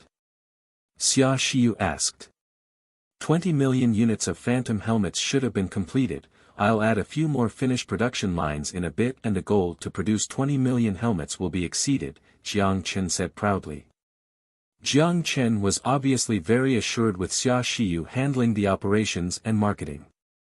He only asked a few things about the operation of the company before hanging up. He stuffed his phone into his pocket before leaving his bedroom to go to the garage. It was October 20th and the 80 days of training were completed. Based on the agreement between Jiang Chen and Aisha, he would personally pick her up once training ended. To be honest, Jiang Chen missed her quite dearly after so long. The vessel that carried supplies to the island didn't bring any supplies this time. Its mission was to bring back the trainees on the island. Right now, the 110 agents were standing on the beach waiting for their last examination. Watching the outline of the vessel on the horizon, everyone had genuine excitement on their faces. The training was finally over and the rookie agents managed to make it out alive. Because of this, they completed the transformation from a rookie to a qualified agent and warrior. Aisha not only taught them how to disguise themselves and collect information, but she also taught them everything she knew about combat including sniping, calling airstrikes and even individual combat, which were all part of their daily training requirements. The virtual training and live ammunition training were conducted simultaneously to engrave this information deep down into their bones like instincts. 80 days ago, they were just a bunch of girls, but now, 110 fully trained agents stood there. With the assistance of carbon nano-bulletproof vests, genetic vaccines, ghost sniper rifles, Type 11 pistols, heat sensor grenades, digitalized contacts and injected chips, the combat abilities of any one of them could compare to a fully equipped, 6-man special force team. Once Fallout Shelter 027 could produce optical camouflage and Gauss rifles, their combat abilities could easily steamroll an entire squadron. When he arrived on the island, Jiang Chen resisted the urge to kiss Aisha. He stood in front of the 110 agents in formation. In front of their reserved but determined eyes, he was pleased. He paused and spoke in a loud voice. Congratulations, you all passed the test. I see 110 agents and 110 warriors here. I'm happy. In 80 days' time, I trust Aisha already taught you what you need to know and what you should know. Jiang Chen smiled at Aisha then looked back at the 110 agents. I will only emphasize 2 words here, loyalty and bravery. I won't waste time on anything else. Your work in the future will not be easier than your experience the past 80 days. Or rather, the difficult training you went through is nothing compared to what you will face in the future. Your work may be staying in Xin to conduct safe counterintelligence work, or you could be sent all over the world to execute the most dangerous missions and even take on the elites from the CIB or KGB. But I promise you will be able to easily take them on. And as your boss, I will make all of you believe that your effort is well worth it." Jiang Chen signaled the row of soldiers by the side and they opened the 10 briefcases filled with cash. Glancing at the green paper bills, even the strongest-willed agents held their breath. Each briefcase contained at least 1 million in cash and there were 10 of them. On the entire beach, the only people who were unaffected by the scene was Jiang Chen, who didn't lack money, and Aisha, who wasn't interested in money. Even the 6 female assistant trainers gulped at this sight. Jiang Chen was pleased to see the expressions on the agents' faces. "The money is all yours. You can spend it however you want. Everyone is rewarded with $100,000 and 10 days of vacation. This is not your pay, it is just a small bonus to you for passing the training. At the same time, I want you to know that you're serving the richest man on the planet. So I hope you won't be foolish enough to be bought by some paper bills. You won't be let down materially. But to match that, I want you to feel a sense of purpose and belonging. Ghost agents, this is your name. I want all of you to be proud of this name. Our enemies will fear this name." With the crisp applause, the 10-minute examination was over. When Zhu Yu walked toward the briefcases full of cash, Zhu Yu felt like this was all so surreal. The Celestial Trade employees responsible for distributing the cash gave back the agents' luggage so they could store their stacks of cash. Zhu Yu looked at her stuffed backpack then back at the door to the cabin. She felt an inexplicable feeling.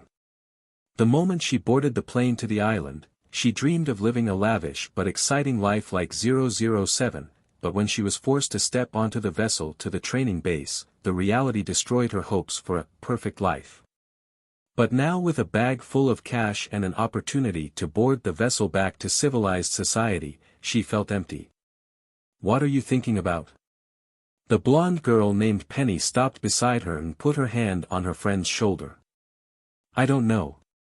Zhu Yu shook her head as her serene face was filled with confusion.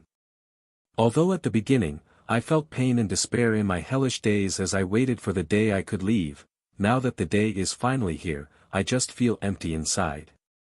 "Congratulations, you graduated," Penny said optimistically. Zhu Yu looked at her friend, puzzled. Penny shrugged and replied, "When I was in university, our state mandated military training. At the end of the training, that's what our trainer told us." "Is that so?" A relieved smile appeared on Zhu Yu's face. Penny laughed and smacked her friend's shoulder playfully. "Don't think too much. It's not good for a girl to be too shy. You can be melancholic when you're old, but now you should think about how you're going to spend the money." Penny patted her backpack with a grin. "You're right. I'll send some money to my family first or I'll just move my family here." "Since I didn't say anything when I left, they must be worried," Zhu Yu said. "You Eastern people are so problematic, my mom kicked me out when I was 18. Penny looked speechlessly at her friend. Aside from these two, the agents all chatted with the friends they made during training. They discussed how they would spend the money and where they would go for their 10-day vacation. The layout of the vessel was different than when they first came. The spacious cabin was filled with delicious food and champagne in a party atmosphere. Just like a graduation ceremony. Once all the agents boarded, Jiang Chen smiled at the female trainers standing dumbfounded. "What are you guys waiting for? There's a share belonging to you too." As they snapped back to reality, the 6 trainers walked over in excitement while suppressing their ecstatic moods to accept the 100,000 that belonged to them. After everyone boarded, Jiang Chen signaled the vessel to take everyone to New Moon Island. Once they were on New Moon Island, the Xian National Security Department would complete the paperwork for them, assign equipment, and arrange positions. The busy 80-day training period had ended and the small island finally returned to peace. Jiang Chen gazed at the girl he hadn't seen for a long time and she was gazing at him too. Her dark brown hair reflected an intoxicating brightness under the dusk sunlight. Her camouflage shirt outlined her gorgeous figure. Her blue pupils were the most irresistible, they seemed to be speaking, showing him her passion and gentleness. Without any words, Jiang Chen walked up to hug her. She gave a light shout when he pushed her onto the training ground sandpit. Aisha felt the cold mixture of sand and seawater as well as the pressure on her chest. Aisha timidly glanced at the podium she used to stand on when she conducted training and whispered, "No, not here." She watched the agents crawl through every day, but she didn't think she would fall here one day. "Don't you think this is exciting? The place where you train them with authority."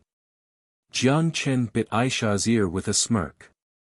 With her face blushing and no one left on the island, Aisha began to lose their willpower as she mumbled, "I'm not authoritative at all, and the vessel left, how are we going to go back?" "I arranged a helicopter." Jiang Chen blew into her delicate ear. "It will be here tomorrow morning. But it's too dirty here." Aisha anxiously looked at the mud on her shoulder. "Don't worry, I'll wash it off for you. There are bathrooms in the hotel on the island." Jiang Chen could no longer resist staring at her shirt damp with seawater along with her messy hair. Without giving any more opportunities for Aisha to resist, Jiang Chen kissed her. The next morning, the helicopter arrived and stopped on the helipad on top of the hotel. When they boarded the helicopter, Aisha looked and reminisced about the island disappearing in the distance. Jiang Chen, who noticed her gaze, gently squeezed her small hand and smiled. "Don't want to leave. I'm just feeling nostalgic." A smile appeared on Aisha's lips. Those children, although they were very resistant in the beginning, they gradually matured after a lot of things happened during training. They are now much more reliable compared to 80 days ago. "Children? A lot of them are older than you." Jiang Chen focused on Aisha's side profile as he mocked her only in his mind, not wishing to ruin the mood. "Will this place be deserted in the future?" "It will be the training base for future ghost agents, but the training will be done by current agents, your students." Jiang Chen rubbed her soft and puffy hair. "I don't want you to leave for too long." A stunning curvature appeared on her cold face as Aisha rested her head on Jiang Chen's shoulder. She began to draw on Jiang Chen's leg with her finger. "What are you writing?" Jiang Chen hugged her thin shoulder. "A spell," Aisha whispered. "Can I know what kind of spell?" "Miss Witch." Jiang Chen joked. "I will gift you my soul so I can stay with you through eternity, the spell from my hometown." At her heartfelt words, Jiang Chen leaned down and pecked her pale forehead. "Thank you, this is the most beautiful gift I've ever received." Aisha timidly buried her face into Jiang Chen's shoulder and happily closed her eyes. Her longing for him had been fulfilled bit by bit. In the rays of the morning sun, the outline of the helicopter disappeared into the horizon. With the training of the ghost agents completed, the Xian National Security Department finally became a functional force. While training, Aisha carefully documented each agent's talent and personality before providing a detailed summary. People with strong organizational abilities were promoted to a management role, people with strong intelligence were sent to counterintelligence or personal security roles, and people with strong executive abilities went abroad for intelligence collection. The 110 agents formed a massive net that covered every corner of Xian and expanded its tentacle-like reach to the outside world. They were just like 110 pairs of eyes that monitored the comings and goings of every corner of Xian. When they returned to Coral Island from the training island, it was almost 11. Aisha dropped off her luggage in the living room before she ran to the kitchen. Water began to run. By the sound of it, Jiang Chen knew she was cleaning the dusty kitchenware. Since Aisha left, Jiang Chen hadn't cooked at home. He either went out to eat or traveled to the apocalypse. Hence the kitchen was completely deserted. Moments later, the fan was turned on before he heard the sound of vegetables being chopped. Jiang Chen watched the figure moving back and forth behind the frosted glass before a genuine smile appeared on his face. How should I describe the feeling? Absence makes the heart grow fonder. Although Aisha always seemed like a newlywed wife. After not having Aisha's cooking for so long, when he ate her delicious food again, Jiang Chen almost ate his tongue. Aisha's cooking style was completely different from Yao Yao's. Due to the cold of the apocalypse, Yao Yao favored stews and hot pots more. But Aisha's style was a fusion between the East and West. For example, she chopped peppered steak into strips to fry them with peppers. But regardless of her style, there was no doubt her food was delicious. If it wasn't for the fact that he injected the genetic vaccine with a digestive and had higher metabolism than typical people, he would be afraid he'd get a food baby from eating so much food. With her arms on the table while gazing at her love feasting on her cooked food, a joyful smile appeared on Aisha's face. "Aren't you hungry?" Jiang Chen noticed Aisha hadn't even touched her chopsticks yet as he asked curiously. Aisha blinked her blue eyes. "Aha! I feel like I haven't seen you for a while. I want to look at you more." After lunch, Jiang Chen helped Aisha clean up the dishes and stuffed them into the dishwasher. He also put the clothes from yesterday into the washer and they picked up cleaning equipment to completely clean the mansion covered in dust. Although Aisha insisted she would do it herself, Jiang Chen still picked up a broom to help. It would be too embarrassing if she cleaned the whole mansion herself while he didn't do any chores. Especially since there was much inexplicable fun to be had with chores when doing them with the person you loved. When the housework was done, it would be time to clean the person. Thus, Jiang Chen picked up Aisha and carried the blushing woman into the washroom. The shower ran for 2 hours straight before it finally stopped. Jiang Chen relaxed the whole day. The next morning, Jiang Chen planned to visit Zhang Yapin in the presidential palace. Yesterday afternoon, he already made an appointment and President Zhang Yapin specifically rescheduled a few meetings so he could meet him for the entire morning. Jiang Chen took Aisha to the garage and handed her the brand new car keys. "Let's get familiarized with our new car." Aisha looked at the Lamborghini quite puzzled. "Is it different from the previous one?" Jiang Chen smiled mysteriously. "There are too many differences, you'll see once you get in." Aisha, with a skeptical look, put her hand on the front engine cover and gently tapped it. Instantly, her expression became surprised. The exterior of the car was completely replaced with superplastic steel and repainted. The car windows were replaced with organic bulletproof glass that's capable of blocking anti-armor sniper rifle. Aside from the car being slightly heavier by a few kilograms, the defense of this Lamborghini is comparable to an armored vehicle. Jiang Chen walked beside Aisha as he explained the car to her. Is this the technology from that side?" Aisha ran her hand along the surface and murmured. "Yes. Aside from all that, there's a button below the steering wheel that can launch heat sensor grenades from the spare exhaust. Targets can be locked onto from the screen." Although it was the technology from the apocalypse, it didn't require too much expertise. They only built an exterior based on the specifications and added a grenade launcher. A lot of wealthy people before the war were keen to collect heavily taxed diesel vehicles. So when Jiang Chen took out the odd-looking Lamborghini from the 6th Street repair shop, they didn't look surprised at all. The entire modification process took only 500 credits, which was well worth the money. If it wasn't for the fact that the trunk was in the front, thus creating a lack of space, Jiang Chen would have installed 2 Python rocket launchers on it. Just as Natasha reminded him, since he was in a position of power, it was better for him to be cautious about his own safety. Jiang Chen wouldn't permit anything that happened on Coral Island to happen again. Aisha sat in the highly modified Lamborghini and tested the handling with a spin outside the garage. Then she stopped the car right in front of Jiang Chen. Jiang Chen leaned on the passenger seat, put on his seatbelt, and Aisha started the car again. From Jiang Chen's experience as a passenger, aside from the vehicle being more stable compared to before, there was nothing else too different. They arrived at the garage of the presidential palace. With the guidance of the employees, Jiang Chen stepped into Zhang Yapin's office. Zhang Yapin stood up when he saw Jiang Chen to greet him. What do you want to drink? Thank you, coffee is fine. Jiang Chen smiled and sat across from Zhang Yapin. The honor of the president personally making coffee for him was something only he could enjoy.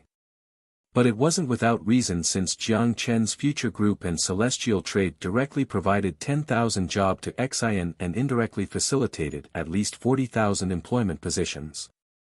While the large number of foreigners raised the cost of living in the short term, it also made the locals wealthy. Just thinking about the prosperous industries at Eng Island and the tourism growing by the day on the other 8 islands, the president just couldn't stop smiling. How have you been? Jiang Chen took a sip of his coffee. Busy, but it feels pretty good. Because of Moro's independence movement, Country F can no longer be self-sustaining. Australia plans to increase trade with us, but we still have a small disagreement regarding the tariffs. Their people and our people have been in non-stop debate for the past few days, but it's under friendly terms. With his fingers crossed on his knee, Zhang Yapin said pleasantly, so, the question we are discussing today is. Jiang Chen put down his coffee and said 2 words. Visiting Hua. Visiting Hua. Zhang Yapin raised his eyebrows. But with the civil war continuing to escalate, being too close to Hua could make UA suspicious. Then we'll visit them together. With December approaching, whether it was for the smooth launch of virtual reality helmets or the full expansion of Xian's tourism industry, an official diplomatic visit was necessary. And as a representative of Xian's corporations, Jiang Chen would be present. Visit at the same time. What's the order then? Based on the distance, we'll visit Hua first, then UA. The timing will be at the end of the year. I'll go with you, Jiang Chen said. The end of December, after the UA election. Zhang Yapin touched his chin. That's right. Jiang Chen nodded. It should be feasible. Once the election ends and the UA government completes its transition, we'll request a visit. Considering the time it takes to reply, let's set the date to December 25th. Zhang Yapin proposed. Okay. Jiang Chen nodded. What's the topic of discussion? Zhang Yapin continued. Of course it's about trade and discussion, since maintaining absolute neutrality is one of our fundamental principles. You should be more familiar with the diplomatic rhetoric than me. Okay.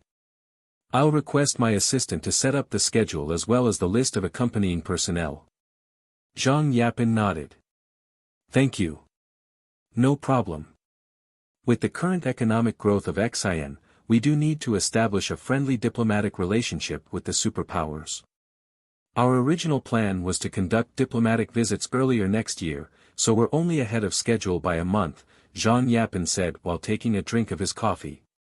The Xian economy was transiting from a primal farming economy to a tourism economy with light support from industry.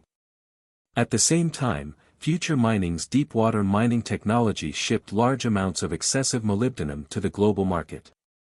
The Xian domestic market alone obviously couldn't consume these resources, and it would require the president to act as sales to take a bunch of businessmen to search for business opportunities.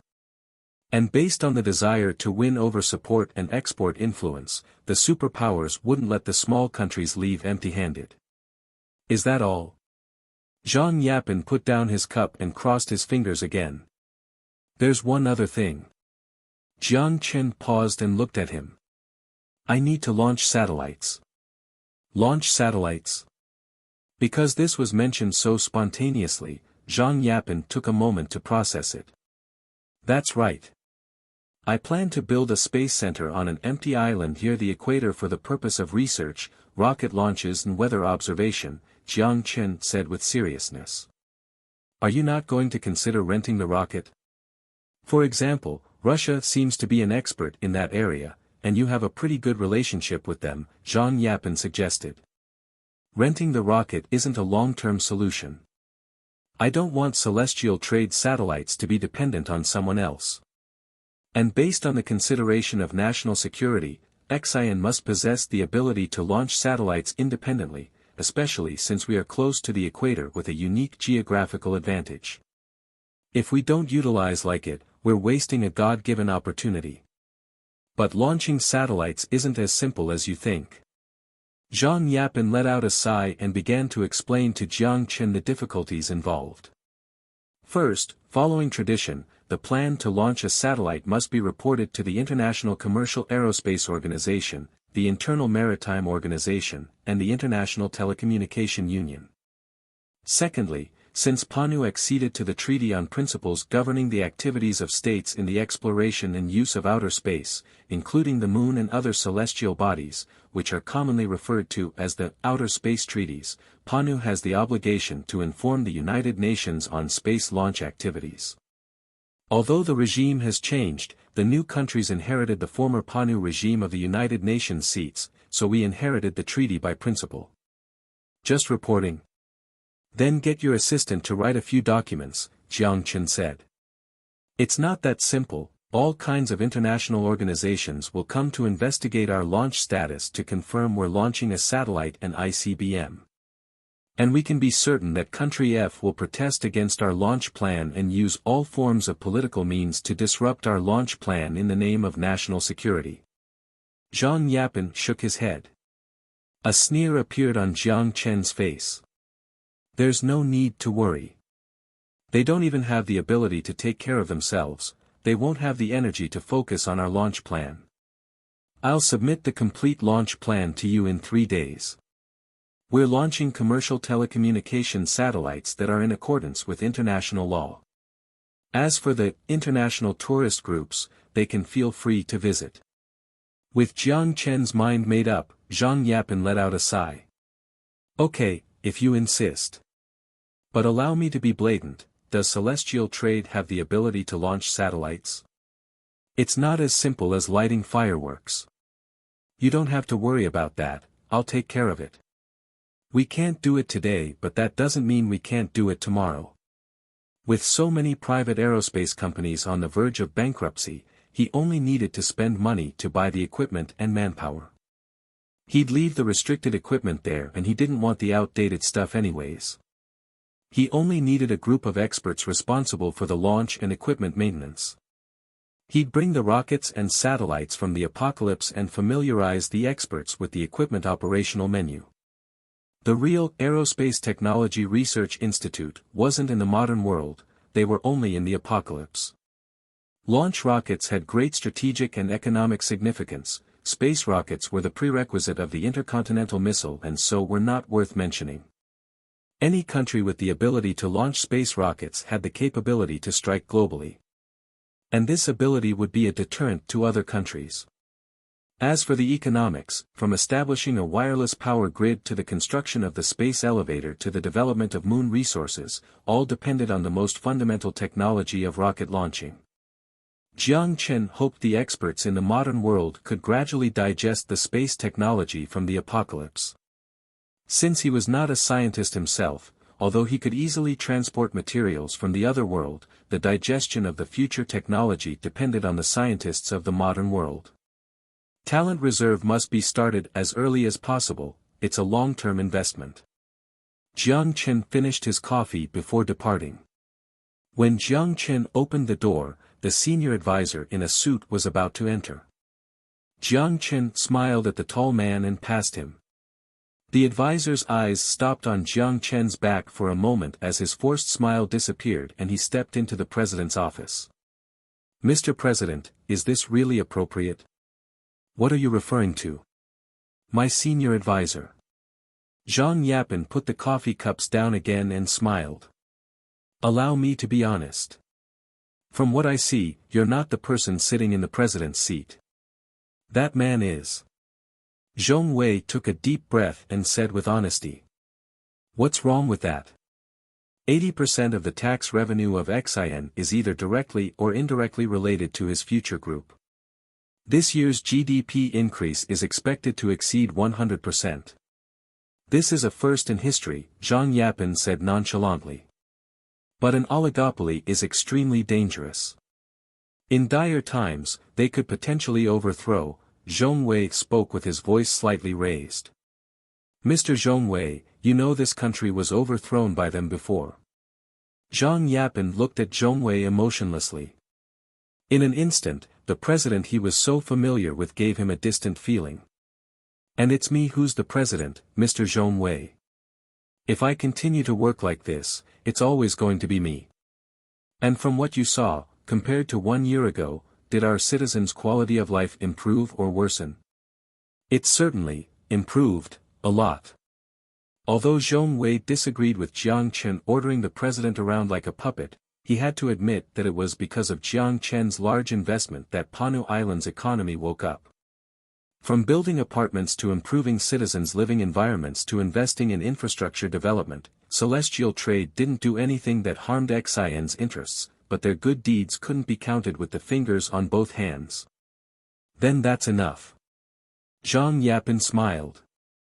But, Zhongwei still wanted to say something, but Zhang Yapen interrupted him. Mr. Zhongwei. The reason why I hired you as a senior advisor is because of your economic doctoral degree from Harvard as well as your excellent ability in international relations and trade. I didn't hire you because of comical political awareness and boring ambition. This isn't the Rainbow Mansion, this is the Xian Presidential Palace. Do you understand what I mean? After a long while, Zhongwei nodded his head with great difficulty. I understand. So some things can't be mentioned again in the future, understand? I understand. CIB headquarters. In the spacious director's office, a Caucasian male sunk into his chair while staring at the document in hand. An aerospace project? What is future group planning? Ohm gazed at the documents and exclaimed. Due to the catastrophic error made by the CIB in the last Hua mission, the former CIB director couldn't withstand the criticism from the public and resigned. Ohm finally got the opportunity to step up. Although due to various reasons, the current government adjusted the strategy against Future Group, the name Jiang Chen had been on the list of top priority targets. From the collapse of the former Panu regime to the fishing boat incident, and now the popular immersive virtual reality technology, as well as the deepwater mining technology that sparked conversations in the mining industry, the series of events were all related to that man. An intelligence indicated that Jiang Chen was behind the civil war in Country F, but without any evidence, the CIB couldn't do anything. Instincts told Ohm that the guy is dangerous. Not because his existence endangered the national interest of UA, but his ability to create miracles. Because he had too many mysteries surrounding him, it made him remember a restricted document that existed for a long time. This is unclear, but the only thing we can be certain of is that they spent $5 billion purchasing 2 private aerospace technology companies on the brink of bankruptcy and restructured the 2 companies so that they are part of Celestial Trade's aerospace department. They also plan to move their assets to Xian, the agent stood beside Ohm reported calmly. What about customs? Ohm's eyes didn't leave the document. 11 equipment out of the 2 companies' assets were prohibited from being exported, but they didn't go through customs and sold the equipment at a discount to SpaceX. They don't seem to want the equipment, but the experts. Ohm burst out laughing. Oh. Do they think that by just getting a bunch of graduates from MIT, they could make a rocket appear from nothing? Without the production capability, it would be impossible even to produce a screw on the rocket. It was not something that a few scientists could solve. The more advanced the technology, the higher the demand for the industrial foundation. And to establish the foundation, it would require 20 to 30 years' time. We don't know, just like we don't know where they obtained that deep water mining equipment. The agent shrugged. Ohm was silent. Although he was not a technical expert, as someone with a science background, he knew a bit about the difficulty in deep water mining. The first problem was the material strength, as materials rarely could withstand water pressure 7,000 meters below the surface, let alone withstand that pressure to mine. Virtual reality, deep water mining, and now they plan to enter aerospace. They seem to be developing every field at the frontier of innovation without concern for cost. Frontier meant high risk, but it also meant high returns. The shareholders of Future Group were complete gamblers, and gamblers unafraid of being all in. This was a common agreement among the investors on Wall Street. Is there a way to investigate where they obtained their technology? Ohm asked.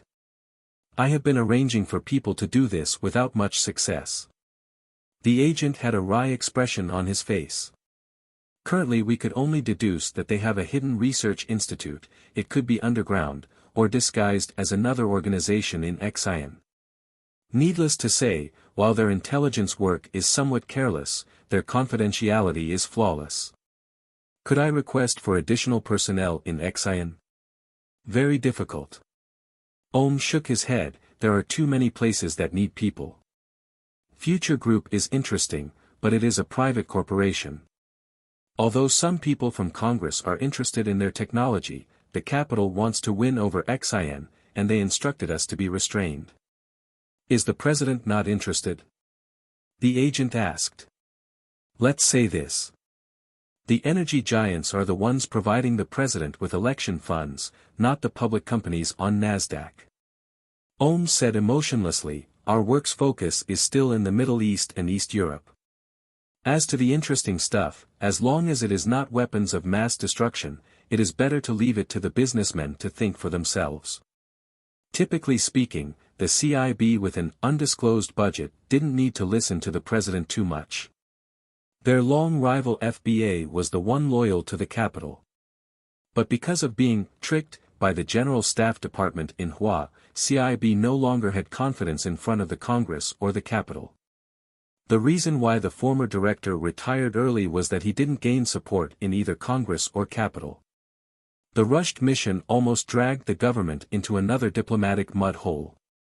Fortunately, Hua didn't protest on this incident or UA would be in the middle of another massive scandal. Although Congress had no right to ask for the budget breakdown of the CIB, they did possess the power to cut the budget, and they were doing that already. Even if Ohm didn't want to lean toward the president, he had to compromise because of the budget. Okay, the damned politics. But I want to say, Xi'an currently established the National Security Department and our work may be influenced. If we cannot receive support, I can't promise that there will be stable intelligence in the future. The agent sighed and shrugged without any other solutions. Then pretend and keep an eye on their launch project. I don't care about Future Group, but our little white rat seems to be disobedient recently, Ohm said. The Willy Society? The agent guessed. That's right. Intelligence indicated that they received donations from an unknown source and they are no longer satisfied with the small place they are in as they have begun to reach out to our little friends in Europe. Another intelligence stated that they had contacted Jiang Chen to some extent. Ohm picked up another file and said without emotion.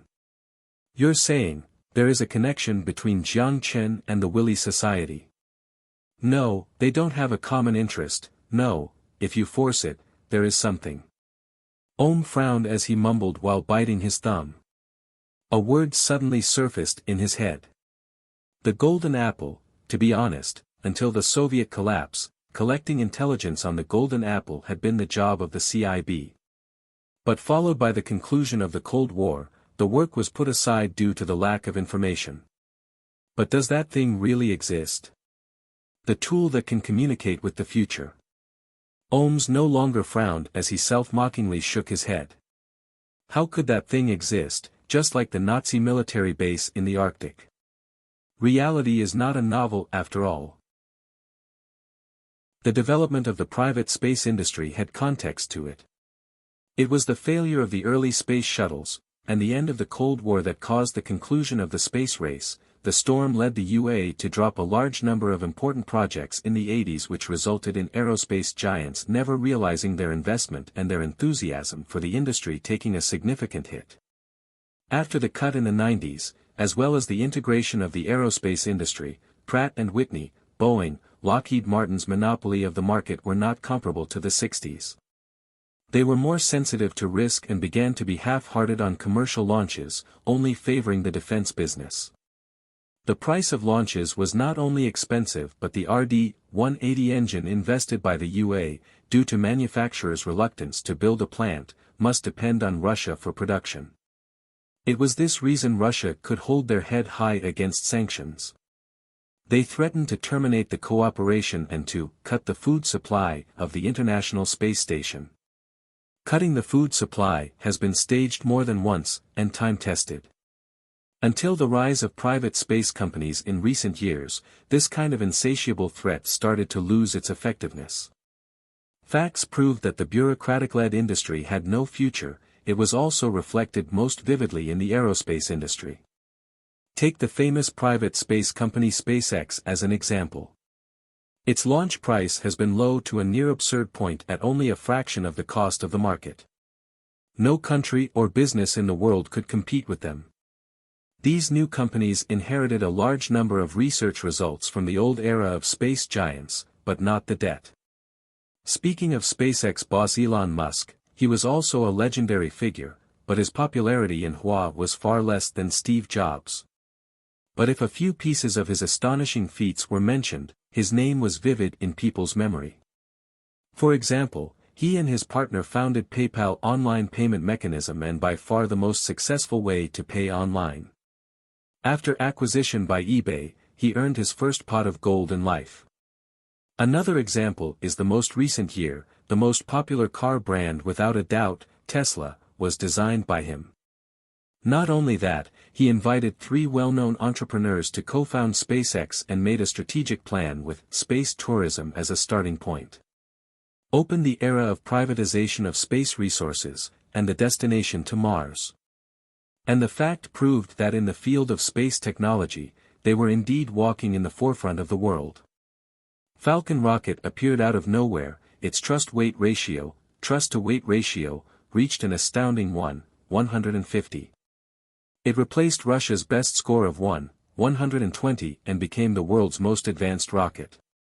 What made people more envious was that the rocket not only had a low launch cost, it actually could be reused. The first stage rocket hovered at the height of 200 meters and then dropped vertically without damage. Finally, its engine was 3D printed. With so many advantages infused together, its market competitiveness is unparalleled. At the same time, its relationship with NASA, the UA Air Force, could almost be described as best friends. The pile of orders came storming in, and Elon Musk made a great fortune. But it was precisely because of its astounding competitiveness that a lot of small private space companies were forced to the brink of bankruptcy. SpaceX almost monopolized the most profitable defense orders, and the launch profits of commercial satellites were compressed to the limit for various reasons. For this very reason, Jiang Chen managed to use $5 billion floor price to buy 2 space companies for restructuring, enriched the Celestial Trade wholly owned Space Science and Technology Center talent team. Kelvin Burrow, former director and chief technical officer of Mississippi Aerospace Technologies, has a Ph.D. degree at Amber Reed University of Aeronautics and Astronautics and were involved in the early development of the Falcon rockets. He later resigned to return home to establish the Mississippi Aerospace Technologies. But it turned out that not all scientists could be great businesspeople like Gates and Jobs. After failing to invest, his company owed $500 million in debt and wandered on the brink of bankruptcy. Fortunately, Jiang Chen came just in time to help as he was able to keep his life's efforts without selling at a discount. Of course, capital is ruthless. The first thing Jiang Chen did after he became chairman was sell most of the company's assets at a low price. At the same time offered their employees 2 times the original salary and a work visa to Xi'an. Do you know what you did? These assets are worth at least $200 million. And you sold it at a 50% discount to my old boss. Oh, God. If I'm Mr. Musk, I would be laughing in my sleep. They left Coro Airport. Kelvin dragged on to Jiang Chen and complained passionately. Mr. Musk won't laugh in his sleep, allow me to be honest, SpaceX won't care about your equipment. Coincidentally, I don't care either. Jiang Chen used a leisure tone and opened the car door for him. What do you mean? The honest Kelvin immediately frowned. Exactly what you heard, trust me, when you arrive at the destination, you'll have the same perspective as me. Jiang Chen sat at the front passenger seat. Kelvin in the back glanced at the expressionless girl driving and then looked at Jiang Chen anxiously. Does she have a driver's license? The tip of Aisha's mouth twitched. Jiang Chen paused and laughed. Don't worry, with my net worth, I should be more afraid of dying than you. Okay, I trust you. But I have to remind you, regardless of how rich you are, some things can't be purchased with money. I have 5,671 pages of technical drawings, but I can assure you that this place won't have a plant that can turn my drawings into equipment. Is that so? Just throw your drawings out then. Jiang Chen didn't seem to care. Kelvin paused and raised his eyebrows. Excuse me, what did you say? Nothing, I still hold the same stance as before. I understand that you may have some anxious emotions to your new work location, but I hope you can remain calm. You're about to see some stunning things. The port is in the front, we have to change to a different transportation vehicle. Kelvin scoffed as he replied, half-heartedly before not saying anything. Although he was very dissatisfied with how Jiang Chen treated his company and his attitude toward his technical expertise, he had no reason to be angry with his salary. If there were a choice, he certainly would not sell his life's efforts. But unfortunately, as the founder, he didn't have a controlling stake of Mississippi Aerospace Technology Company. Instead, it was controlled by profit-oriented capitalists. With the price offered by Jiang Chen, the company's other shareholders practically didn't hesitate before they provided their shares with both hands. The car was parked in the garage next to the port. Aisha slightly turned her head and spoke a language Kelvin did not understand. He seems to be very dissatisfied with you. Of course, after all, I sold his hard work of 6 years, and labeled his research results as worthless. Pushing the door, Jiang Chen smiled. Jiang Chen turned to look at the impatient Kelvin and said in English, "Well, Mr. Kelvin, we can board the yacht." Kelvin shrugged and walked to the yacht. Is there no problem hiring him as the chief technology officer? Aisha looked at Jiang Chen feeling puzzled. You are planning to give him something really important. Aisha knew more or less about Jiang Chen's secrets, that's why she was so concerned.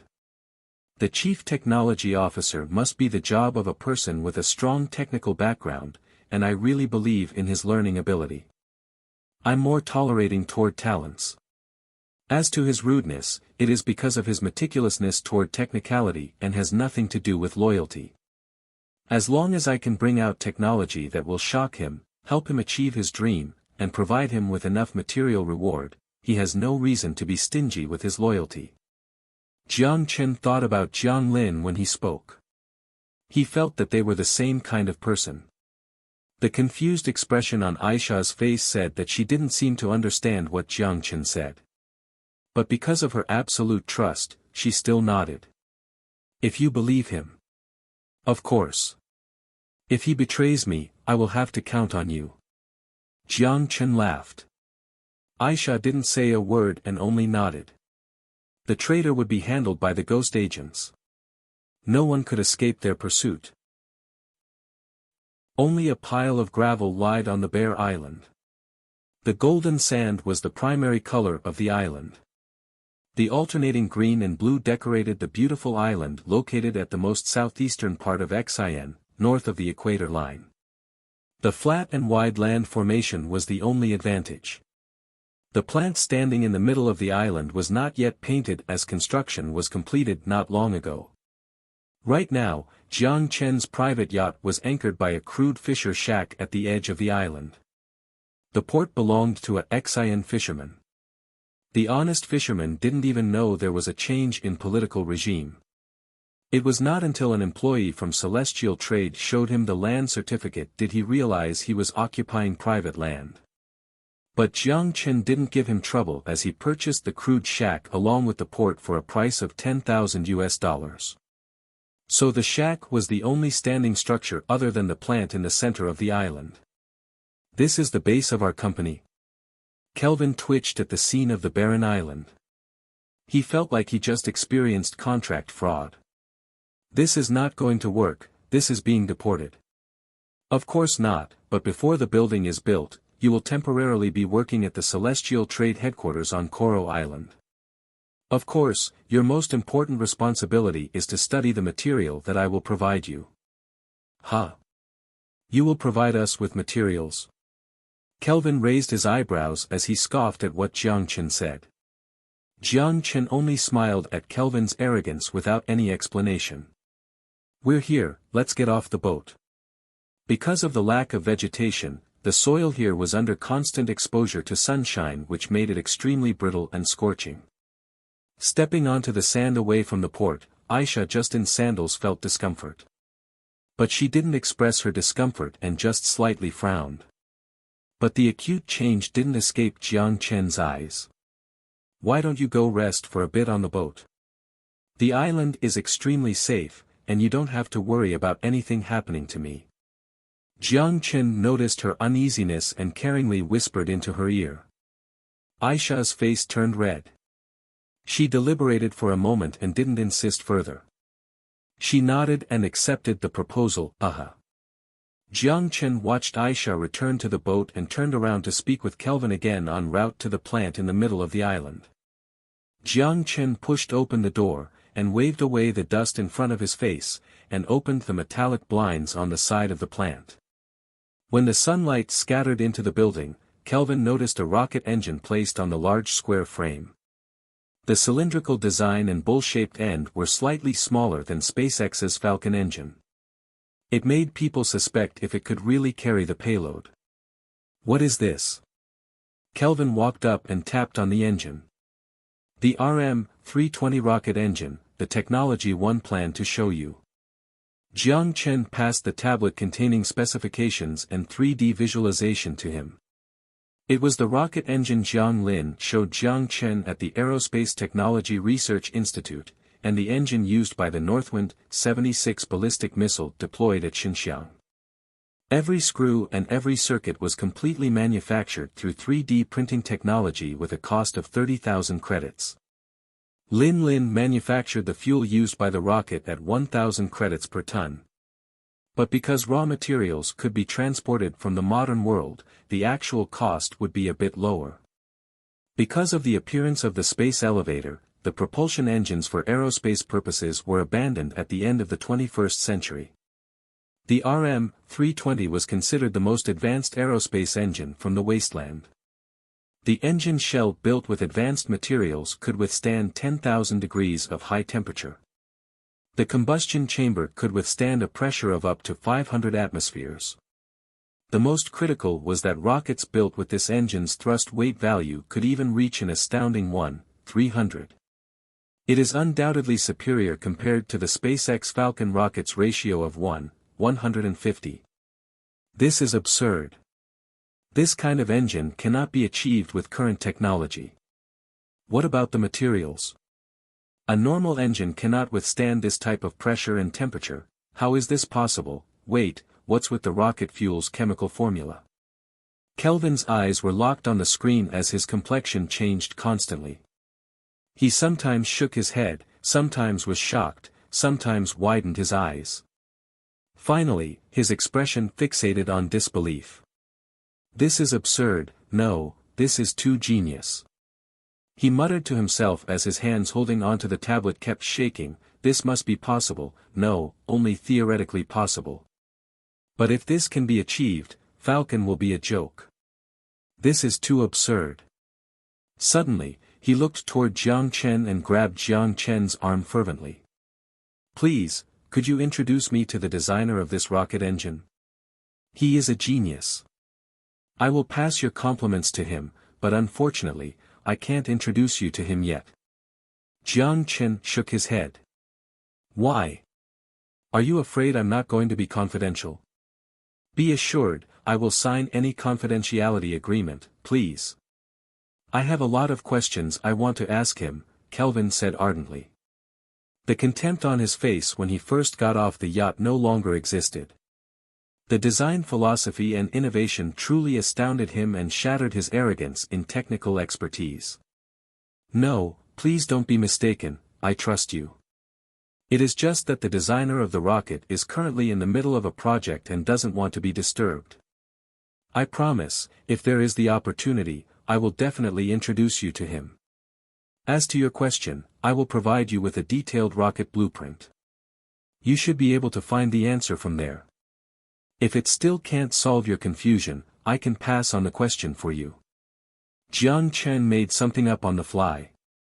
Funny, the designer of the rocket was not born yet. Where am I going to find one for you? Once the interdimensional bracelet could transport people, he would just grab Jiang Lin. Wait, I have another question. This kind of rocket engine cannot be completed with Xian's industrial foundation. Even UA's industrial foundation can't do it. Where did you manufacture this? Right here. Jiang Chen smiled. Just here. Kelvin was shocked. You should have heard of 3D printing before, right?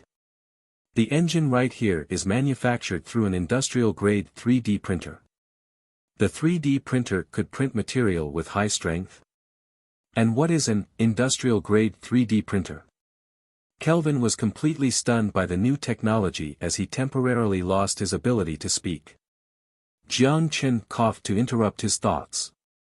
Okay, since you're done visiting, Mr. Kelvin, our trip for today is over, time to go back. No. Let me stay here. Please. Kelvin gently caressed the surface of the engine. His ardent expression and action looked like he was caressing his lover's skin. Although Jiang Chen was pleased with the fervent attitude of his scientist, he still thought his actions looked a bit gross. Mr. Kelvin, I have to remind that there is nothing here. Celestial Trade's headquarters has air conditioning and an endless amount of coffee.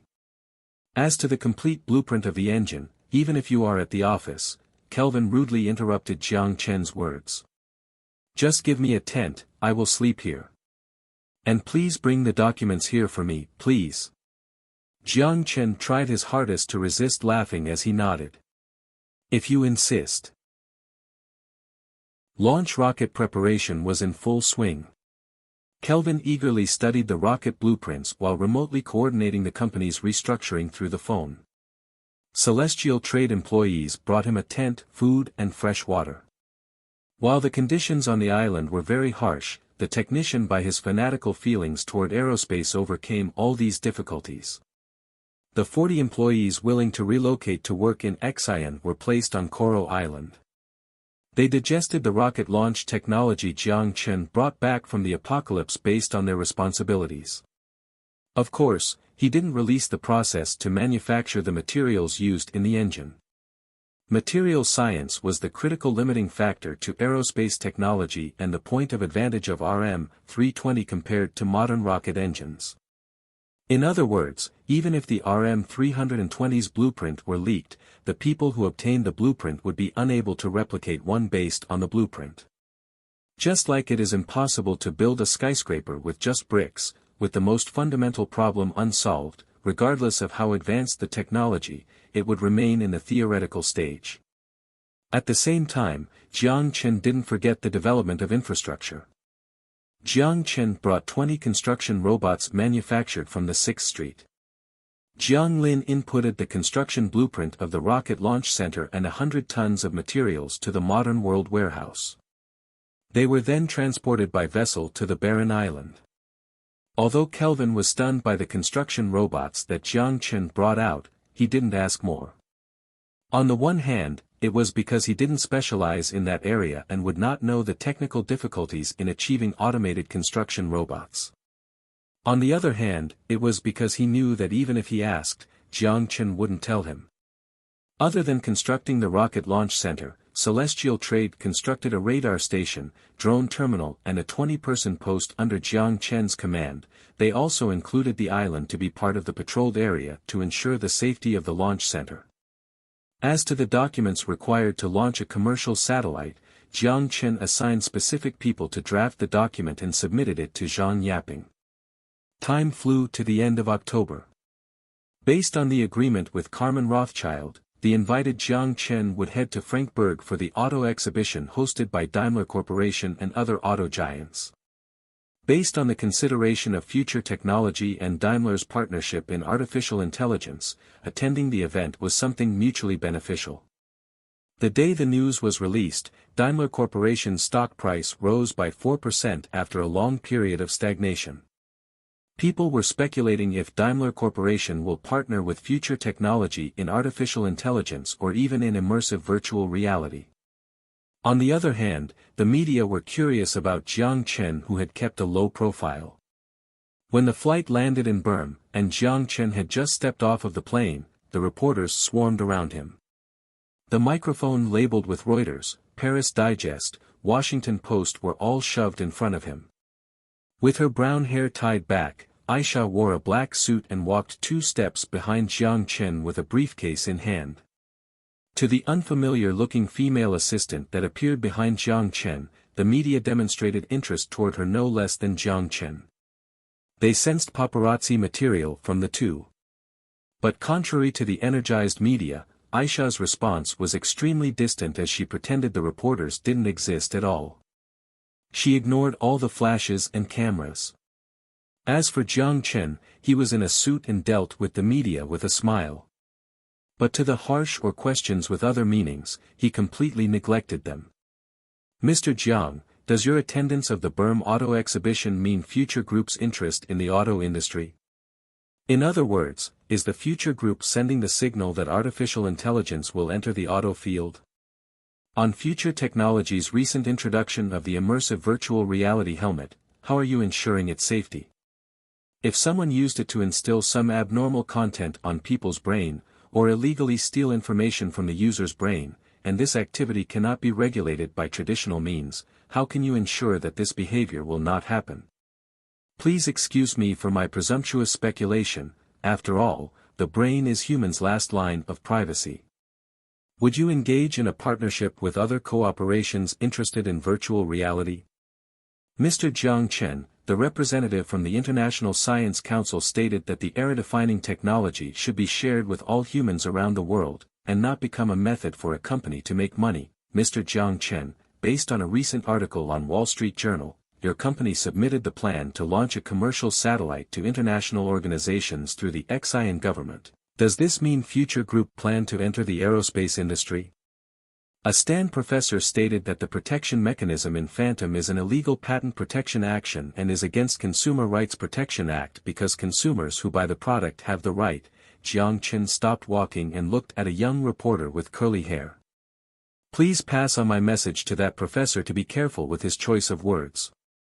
Phantom helmet has not yet been officially released. Other than the experience stores that signed an exclusive agreement with us, only the official website launched a pre-sale of 2.5 million units. Also, I can accountably tell you that whether it is pre-sale or the official sale later this year, we will provide the product with a replacement policy if damaged within the warranty limit, and half-price exchange services for products out of warranty. Moreover, on the exchange agreement, we will make sure to add a line that any unauthorized demolition will be regarded as a breach of contract and the warranty will be automatically void. We fully protect the legitimate rights and interests of consumers, the only requirement is not to open our helmet. As for our peers who tried to disassemble the helmet, I sincerely advise you to purchase more to open up. But I promise you are doing no merit. Seeing Jiang Chen to continue to walk forward, the reporter rushed up and extended his microphone out to stop him, but Jiang Chen already was gone. The 4 muscular bodyguards surrounded Jiang Chen and Aisha in the middle. Although they didn't wear kinetic skeletons this time, the strength amplified by the genetic vaccine was not something the weak reporters could block. The reporters that surrounded them like flies followed them to the exit of the airport. It was not until when the Rothschild family greeted them and invited them onto their fleet did the reporters finally leave. We meet again, my friend. Carmen in the back seat smiled at Jiang Chen coming into the car. Nice to see you again, Mr. Carmen, how have you been? Jiang Chen sat in the back and smiled back. I've great, thanks to your company's artificial intelligence program. It is designed flawlessly to fit our chip. The board and our partner have high expectations for the S700 we are introducing in the exhibition. Without a doubt, our product will be the center of attention at the show." Carmen smiled with his white teeth appearing. Aisha as the bodyguard and assistant sat in the front passenger seat, and the other 4 celestial trade bodyguards sat separately in the 2 vehicles in the front and back. "The program was designed specifically for you. A $1 billion deal. Future technology logo to be displayed for 1 second during startup, and a $30 billion loan. The Rothschild helped out greatly in Future Group's rapid expansion. But in their conversation today, Carmen didn't mention the loan at all and didn't even ask about the state of Future Group. They only discussed hobbies and interests. Are you interested in a private jet? With your current asset, you have the ability to purchase one. It would not only ease your visit, it could also reduce a lot of unnecessary troubles. Carmen jokingly glanced back at the reporter vehicle following them. I will consider buying one, can you give me a recommendation? Jiang Chen smiled. In the auto exhibition 2 days later, Gulfstream's Europe division manager Andy Belfort will be attending. I can introduce you to him. I highly recommend their Gulfstream G650. Whether it is functionality or appearance, the G650 is superior to other jets at the same price point. Then I will thank you in advance. Jiang Chen smiled. He considered long ago about buying a private jet, but because he was focused on the apocalypse back then, and there was no need for a plane, he put the idea aside. Now that Carmen mentioned it, he used the opportunity to inquire further. No problem, Mr. Belfort will be happy to meet you too. Johnson was driving, Carmen's bodyguard and driver, former Fran's special force. Every time Carmen traveled, he would accompany him. Although the Rothschild family kept a low profile, there were still people that kept an eye on them. Whether those who sought a lucrative ransom, or business opponents, or the Palestinian suicide holy warrior. Johnson turned the wheel while glancing at Aisha who sat beside him. For some reason, the girl that nowhere resembled a warrior gave him a faint dangerous feeling. Not just her, the 4 bodyguards that Jiang Chen brought made the war battered him cautious. Before Aisha noticed, he drew his sight back, this is so foo *king weird. Johnson cursed in his mind before he focused on the road in front of him. It took an hour before the car fleet arrived at Rothschild's manor located in Bava. It is not our way of treating our guests to allow them to live in hotels. This manor is our family's asset. There won't be any reporters here to disturb you. I hope you enjoy it. After getting off the car, Carmen explained politely. They were indeed an old aristocracy from the Napoleonic era, having money was not just enough to purchase such a magnificent manor in Frankfurt. From the classical decoration and the historic stone walls, they were the faint glimpse of the historical heritage of this manor. It was as if this place was not a manor, but a century history museum. A butler named Sides brought the 4 bodyguards to another building in the manor where the servants lived. Of course, that was only a traditional way of referring to the building, the actual living conditions were no inferior to a 5-star hotel. Aisha was supposed to live there, but the old butler acutely saw her relationship with Jiang Chen was not as simple as what it was on the surface, so he arranged them to stay in the same room in the main building. Inside, the redwood floor had a mixture of fresh wooden scent. There were a Germanic noble-style bed and a decorative fireplace. The entire bedroom looked elegant but comfortable. They were indeed an old aristocracy, even their lodging was classy. When Jiang Chen saw the room, he made up his mind that he will design a similar bedroom in his mansion. As a self-created wealthy person, he never really studied class and elegance. The maid in the manor cleaned the room before the 2 arrived. After letting Jiang Chen know about the amenities in the building, he took the 2 to the dining room. Dinner was as lavish as he had imagined, but the taste and nutrition were impeccable. The wine was from Rothschild's Lafitte vineyard. Although he didn't know the year, just from the rich aroma of the wine, it was not hard to smell the hefty price. Speaking of which, the most impressive things that belonged to the Rothschild family were probably the red wine and the bank. No one knew how rich they are, because they wrote in their family code that they would never display their wealth, even if it meant that they give up the opportunity to make money through a public offering. To the world that questioned its decline, they ignored it. To the exaggerated dismissive in the novel, Currency War, they turned a deaf ear. Perhaps this was the old aristocratic calmness. On the dinner table, Carmen and Jiang Chen had a great conversation and didn't talk about business at all. Aisha was as quiet as usual, focusing on the mutton in her plate. After dinner, it was getting late.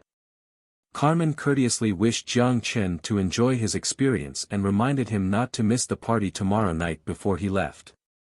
The manor seemed to be a place where Rothschild hosted their honored guests. As a family member, he didn't live there. Jiang Chen took a shower in the marble washroom before returning to the bedroom.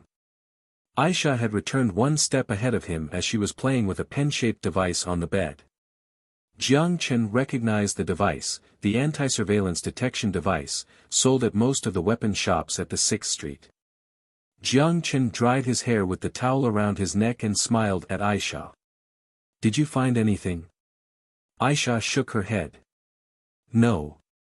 Looks like the Rothschild is treating us with honesty." Jiang Chen was pleased. What he didn't know was, it was not that Carmen didn't try. When they first partnered up, the USB he gave Jiang Chen contained a mini positioner. But because it was thrown into the storage dimension, that thing didn't have any effects. When Carmen discovered the positioner mysteriously disappeared, Carmen learned and didn't do any small tricks that wouldn't even escape his eyes. Jiang Chen sat beside Aisha, smelt the fragrance of jasmine, and knew she showered already. With a hand around her frail waist, Jiang Chen whispered into her ear. "Did you bring the schedule?"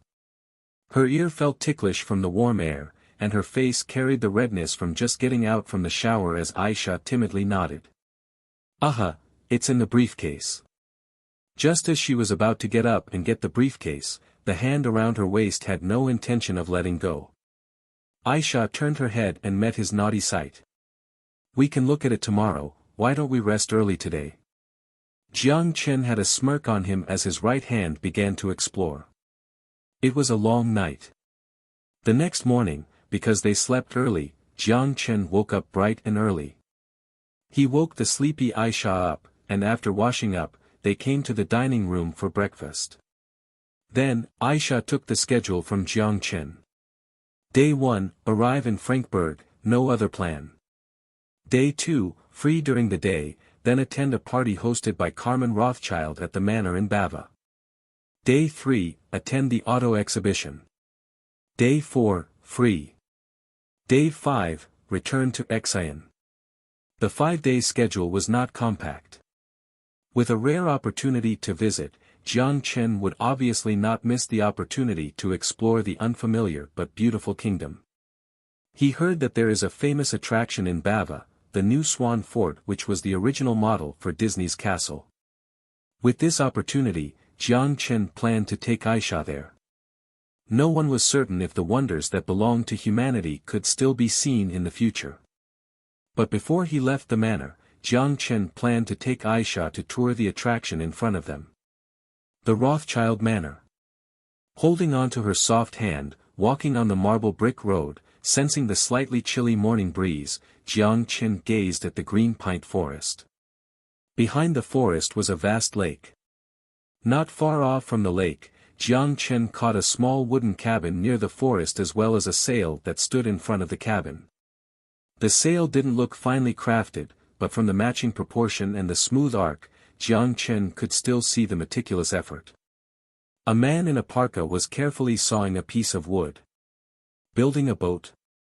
Due to curiosity, Jiang Chen took a few extra looks.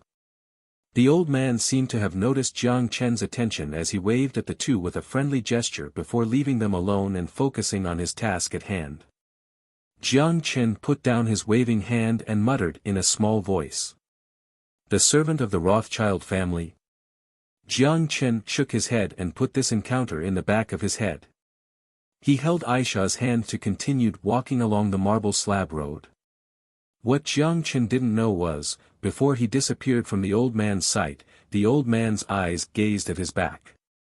The slightly raised eyebrows seemed to indicate that he was thinking. When they left the manor, the butler prepared a black Benz for the two of them. The car exited the manor from the side door quietly without alerting reporters. Because it was a private outing, Jiang Chen didn't bring the 4 celestial trades bodyguards. The reason was partially because of his confidence in his own abilities and partially because traveling with 4 muscular men would ruin the mood. The entire day, Jiang Chen took Aisha to tour the attractions in Bava. From the new Swan Fort to the Lake of Alpines, their footsteps traversed the entire area. It wasn't until the sun was setting that the two of them, with an entire memory card full of photos, called it a day. Looking at the weary but excited red glow on the girl's face, Jiang Chen was delighted. "Did you have fun today?" "Aha." Aisha nodded, pleased. Her normally expressionless face displayed a rare liveliness fitting for her age. Jiang Chen smiled. He took the wheel and turned the car onto a rural road. With just one glance, a golden wheat field entered their sight. The horizon in the distance connected the darkening sky with the jagged mountains. Dusk as a backdrop for the mountains looked magnificent and poetic. It was already deep into the fall. On the wasteland, it probably started snowing. Jiang Chen stared at the scene, amazed at the beauty. Aisha, by the side, raised her camera and captured a beautiful image. Seeing as there was still some time, Jiang Chen took a detour and continued along the rural road. Suddenly, his field of vision expanded. At the end of the wheat field was a town with scattered lights. Between where the forest connected was a small town segregated by an iron fence. The people in ragged clothes gathered together, looked at the sky, and took care of their malnourished families.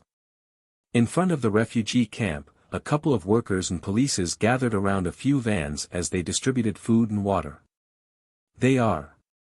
With the camera in her hands, Aisha gazed at the segregated area in the distance. People without a home are known as refugees.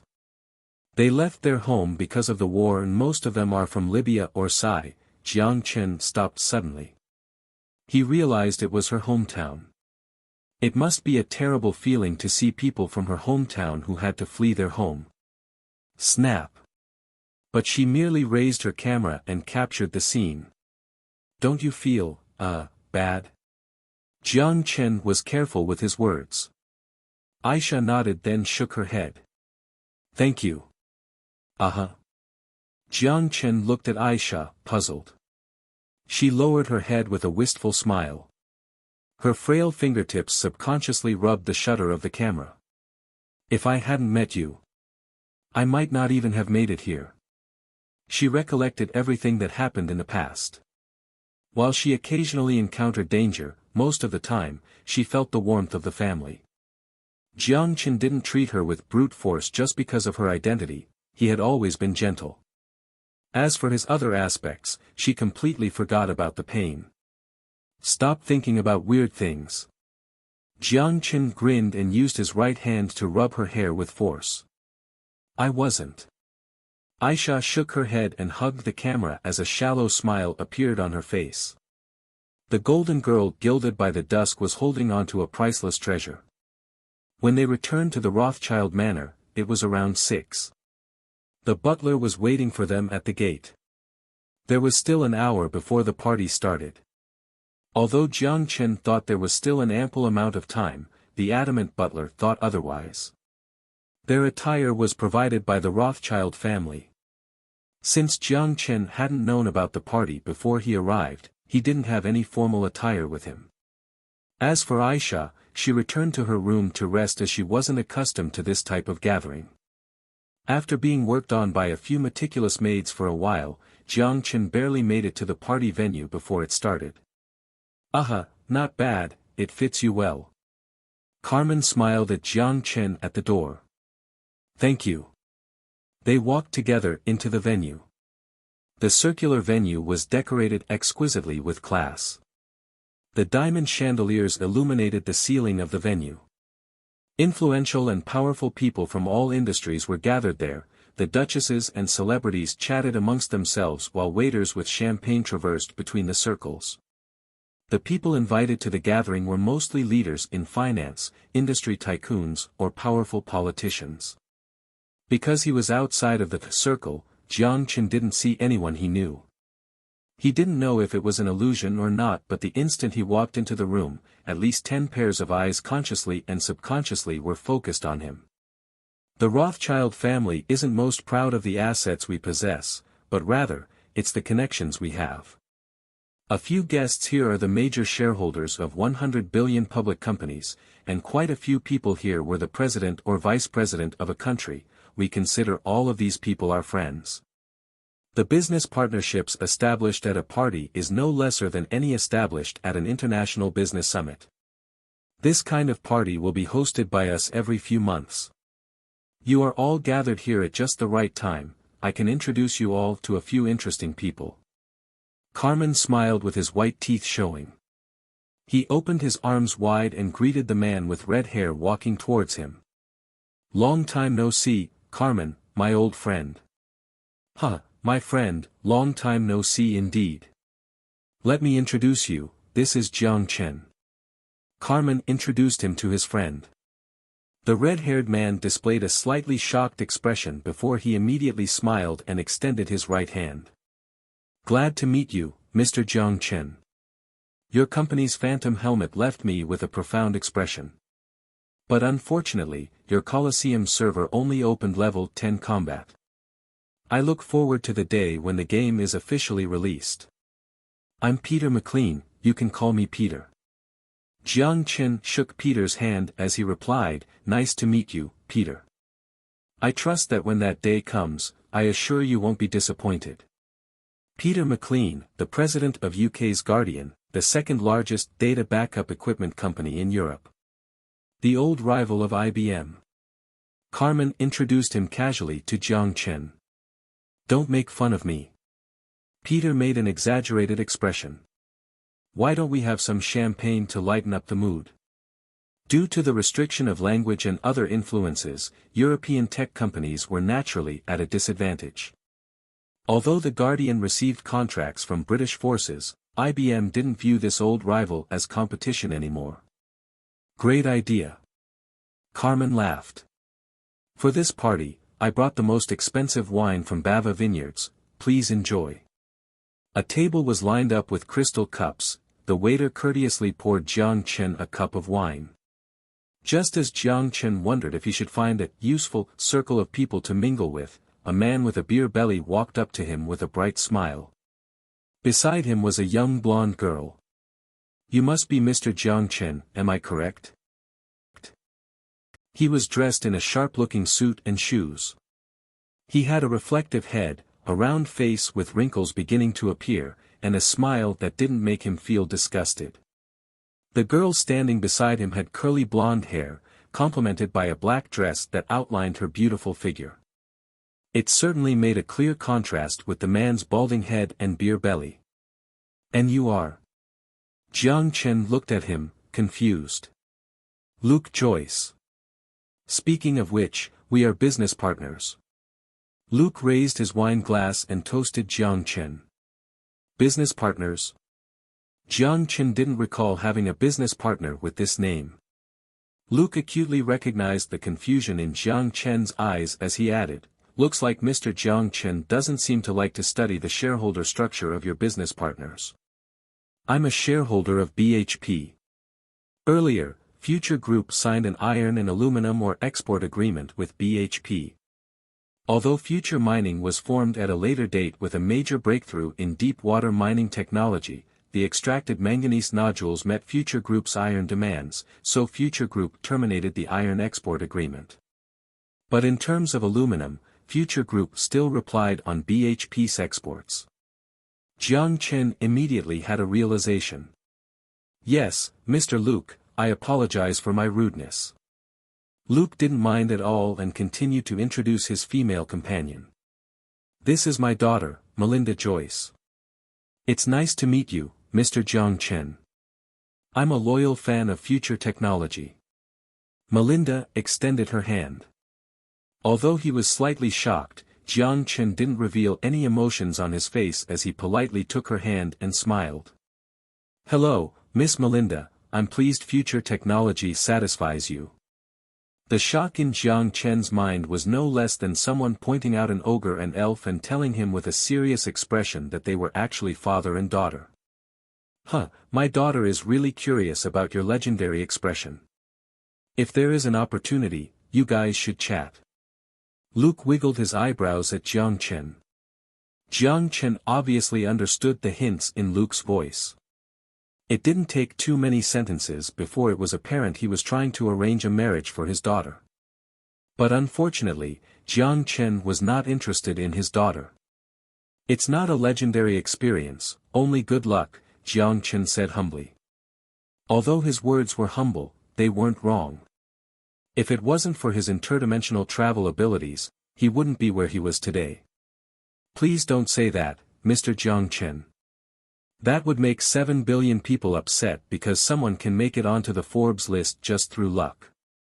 Melinda's red lips formed a smile. Jiang Chen opened his hands to emphasize that his words were true, but unfortunately, no one believed him. But from Luke and Melinda's perspective, his gesture was self-mocking, lightening up the atmosphere. After some chit-chat, perhaps she noticed that Jiang Chen was uninterested in her, so Melinda politely disappeared and left some time for the two of them to talk business in other circles. Luke didn't feel surprised at his daughter leaving as he clearly saw that Jiang Chen wasn't interested, so he didn't force it while he continued the conversation with Jiang Chen. Luke was very talkative as their conversation spanned from sailing to golf. Jiang Chen, however, did most of the listening because he didn't know too much about either area and it wasn't a good time to pretend he knew. In the end, the conversation finally steered back to business. "Speaking of which, why is Mr. Jiang Chen keeping such a tight control on your shares? If Future Group becomes public on Nasdaq, without a doubt, you will be the wealthiest man in the world," Luke exclaimed. "Because I believe in the future of Future Group. I believe the wealth it will bring me is no less than what a public offering can bring me," Jiang Chen said lightheartedly. "But if you work with people who share the same ambition, won't you expand faster?" Luke smiled. "Does Mr. Luke think my Future Group is expanding slowly?" Jiang Chen asked back in a joking tone. Luke paused and began to chuckle. "You're right. Since your inception, Mr. Jiang's company hasn't exhibited even one problem with cash flow. It's certainly an impressive feat." "That's an exaggeration." Jiang Chen was humble. "Can I ask a question?" Luke passed his empty glass to the waiter and picked up another one. "Of course, if I can answer. Whether it's Future 1.0 or the current Phantom, your company always introduces products that are favored by the market. There's also nutrient supply and deep water mining technology. What's the next product?" Luke asked. "We'll probably further develop the virtual reality market or perhaps invest in manned space missions because I'm personally interested in space." "Why do you ask?" Jiang Chen said casually. "To avoid accidentally becoming your competition." Luke wryly shrugged his shoulders and joked to Jiang Chen, "Because of your virtual reality project, this sector in the Nasdaq is obliterated as most public companies fell from Cloud 9 to a deep abyss." Almost all investors who experienced the Phantom firsthand became aware that their investments in virtual reality faltered. Especially when a Harvard professor stated that it's a technology that can't be achieved in 20 years, not even 20 years, in the timeline in the apocalypse, the first immersive virtual reality equipment only appeared in 2050. "Then I do have to apologize." Jiang Chen used a tone that he didn't mean at all. No need to apologize to me. I didn't place bets on the frontier of technology. In terms of investment philosophy, I share the same view as Carmen," Luke said. He took a sip of the champagne and continued, "What does Mr. Jiang think about the resources industry?" "Supply over demand." "That's right." Luke smiled and nodded. "Just 2 days ago, BHP sold 2 iron mines in the red, but every shareholder, including me, knows that it's a futile action. The mining business will only get harder and harder, not just in iron, but all other resources other than precious metals will face a similar downward trend. Oh, is that so? Jiang Chen said thoughtfully. Of course, since there's a limit to market demands, take the rebar used in the construction sector. Most people will only have one house in their life, but a house's life can be much longer than its owner. So even if we have been dominating in the resource sector, we have to use some of the money to support industries that may give birth to new things, such as the Rothschild family's Dalmare Group that invests in new energy vehicle projects that are bottomless pits. Then, for example, without doing due diligence on investment projects, we can lend 30 billion to a tech company with a bright future. It's easy to bring ore up to the surface level. Just take my old friend in the Rothschild family. Vale, under their control, is the biggest iron ore supplier in the world with an estimated reserve of 4 billion tons. The mines can produce for up to 400 years, and this is just public data. Luke paused for a moment and exchanged a long but meaningful glance with Jiang Chen. During this pivotal time, if a mining technology could decrease the cost of mining and include depositions previously inaccessible on the list of current reserves, what kind of influence do you think this would have on the poor mining sector? When he heard all this, Jiang Chen more or less guessed Luke's goal behind the conversation and why Carmen brought him to meet him. You mean that some technologies are too advanced? That's right. Luke nodded. For example, mature deep-water mining technology. Jiang Chen's pupils contracted. Because of the breakthrough you made in the deep-water mining field, the futures of iron, copper, gold, and molybdenum have accelerated their demise. To maintain the stability of the market, the mining giants have spent quite some effort. Of course, the key to solving the problem is on you. How many deposits were there in the ocean?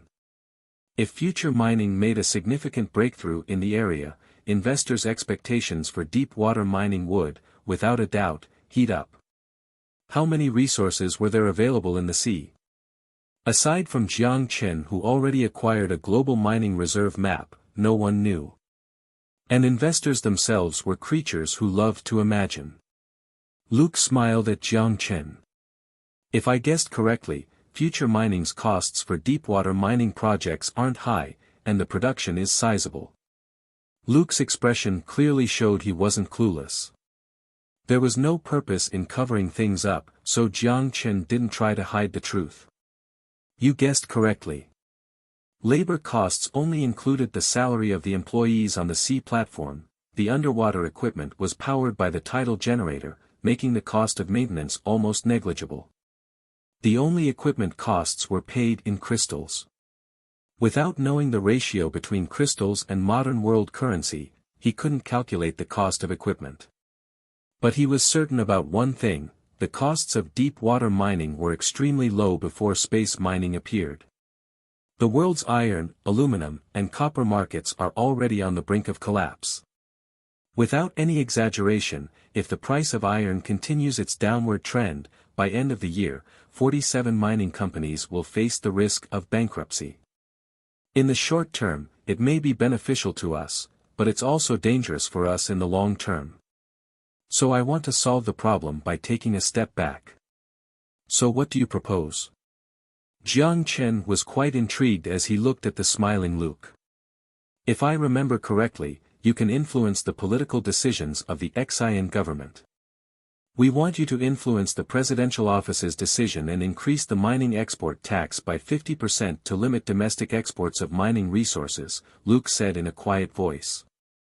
To Jiang Chen's surprise, he previously thought Luke wanted to purchase future mining's technology, but he didn't even mention this and only offered a proposal that didn't really affect future mining.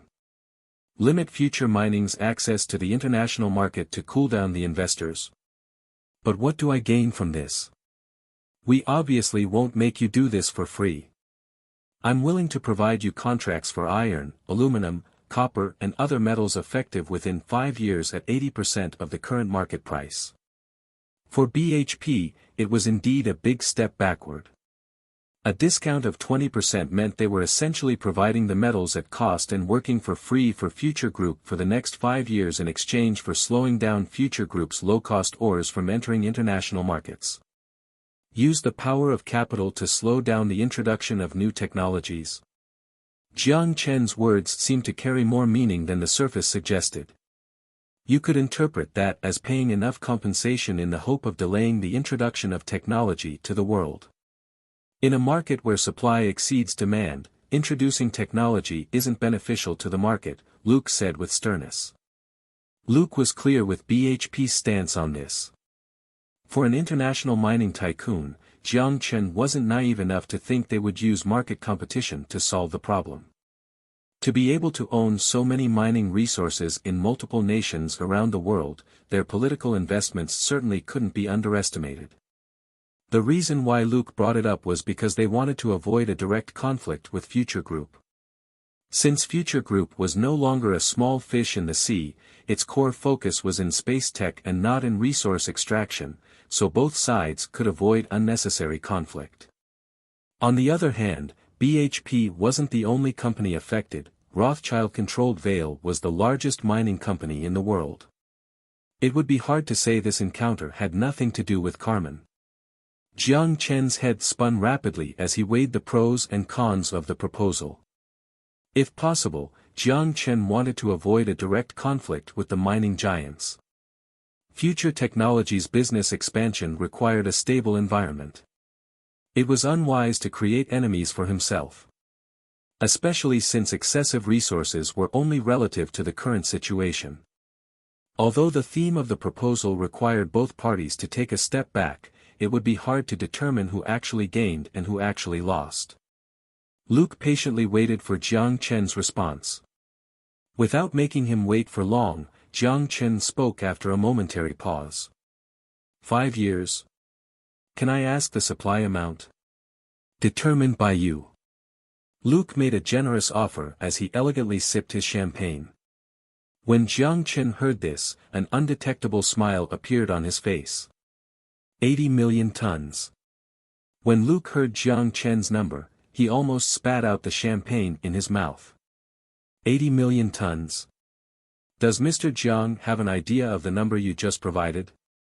I'm not joking. Even if all of Xian's steel plants operated continuously for 50 years, there would still be an excess of ores left. Hua's iron ore imports for 2015 was 950 billion tons and Xian's total area was less than half of any of Hua's provinces. It was a question if they could process the ores in 15 years, let alone 5 years. But this was an outsider's perspective. You don't have to worry about this. Future Group naturally has the resources to process the resources. Also, something worth mentioning is that the 80 million is the sum total of iron, aluminum, copper, nickel, not just iron alone. Of course, iron would make up the majority of the number, at least 75%. Jiang Chen smiled. With his eyebrows tightly locked together, Luke hesitated for a moment before nodding. At most 50 million tons, and you must assure me that the ores provided at cost must not enter international markets. This will be written in the contract. No problem. But I have to mention now that the mines may be processed at neighboring Papua New Guinea before being transported to Xian, Jiang Chen reminded him. With the shortage of labor, Jiang Chen planned to move the industries with high population and labor demands to neighboring countries. As a developing country, Papua New Guinea was a great choice in addition to Moro still in its beginning stages. Luke deliberated for a bit longer before finally giving him a nod. No problem. Also, molybdenum, uranium, and other precious metals are not included in the contract restrictions, Jiang Chen proposed. No problem. Molybdenum and the precious metals market have been under the control of Hua and nothing to do with us. Also, if I may ask, is it feasible to extract uranium from deep water? Luke was curious. Not now, but it doesn't mean it's not feasible in the future. We may have a breakthrough in the next 5 years, it's hard to say, Jiang Chen replied with ambiguity. Is that so? That's surprising. If you don't have any other opinions, then I'm happy we've reached an agreement. Luke raised his glass with a smile. I wish only success for our partnership. Jiang Chen also raised his cup with a mysterious smile flashing and fading on his face. Following the crisp sound of their toast, the agreement worth billions had been settled. The two sides both had satisfied smiles as they received what they needed. Luke received the promise that future mining wouldn't introduce deep-water mining technology to the global market. Although they wouldn't make money on 50 million tons of ores, BHP would not take losses on these. With the current market, it was incredible to maintain an income statement without losses without decreasing production. Although on the surface, it might look like BHP was working for Future Group for free, from another angle, Future Group solved the excessive production capacity issue faced by BHP. The gains for Jiang Chen were obvious. He obtained 50 tons of ores at the floor price. It was a critical deal for Future Group's planned construction of floating ocean cities, space elevator terminals, and habitable mega space stations. It wouldn't be 5 years before Luke would regret the agreement he made tonight. Excessive production was always relative to the present. The only thing that made Jiang Chen puzzled was how Luke was so confident about future mining's costs and production, as well as his calmness about deep-water mining technology without any intention of acquiring the technology. Jiang Chen stared at the glass in his hand and entered deep thought. With a pleased smile, Luke excused himself and walked to other social circles. Watching Luke leave, Jiang Chen thought he would escape from the need to socialize, but he clearly underestimated his appeal or Future Group's attraction to investors. The gazes upon him were either indifferent, jealous, or respectful, but they were all without disregard. As the newcomer to the party and the president of Future Group with substantial influence in the tech industry, regardless of their intentions, there were plenty of people eager to say hello to Jiang Chen and exchange business cards. Regardless if a partnership could be reached, it didn't hurt to have more friends, right? Therefore, for the next 2 hours, Jiang Chen was socializing tirelessly. Mr. Jiang Chen, it's nice to meet you, this is my business card. If you have any needs in acquisition services, please contact our bank, a banker said. Mr. Jiang, are you interested in equity infusion? Don't rush to reject me yet, haha. If Future Group ever runs into problems with a turnaround or large investment project, please contact us. A Wall Street investor looked at Jiang Chen as if he was staring at a gold vault. Is this your first time in Germany? If you have time, I'd be very happy to take you to explore this beautiful country. A female with a celebrity face offered, but Jiang Chen couldn't remember her name. In just 2 hours' time, his suit's not-so-wide pockets were stuffed with different kinds of business cards and his gold-gilded business cards were almost all distributed. While he was responding to the sincere guests, Jiang Chen's gaze had been intentionally or unintentionally swinging to the foie gras, Marseille fish soup, and other delicacies. But unfortunately, when the melodious violin was replaced by the waltz, guests walked to the circular dance floor while holding hands. By then, the food on the table was replaced by 2 sweet desserts. When he exited the venue, the cold breeze blowing on his face alleviated some of the irritating heat. Perhaps he breathed in too much carbon dioxide, but Jiang Chen felt that the air from the pine forest was especially fresh. Carmen disappeared after closing remarks and Jiang Chen didn't wait for him as he left along with the other guests exiting the venue. To be precise with their relationship, they were partners rather than friends. Because he wanted to stay out for longer, Jiang Chen took a detour and followed a rock path along the pine forest. His shadow was elongated by the streetlights. He flipped through his stack of business cards and put the useless ones in his left pocket while the potentially useful ones were placed in his right pocket.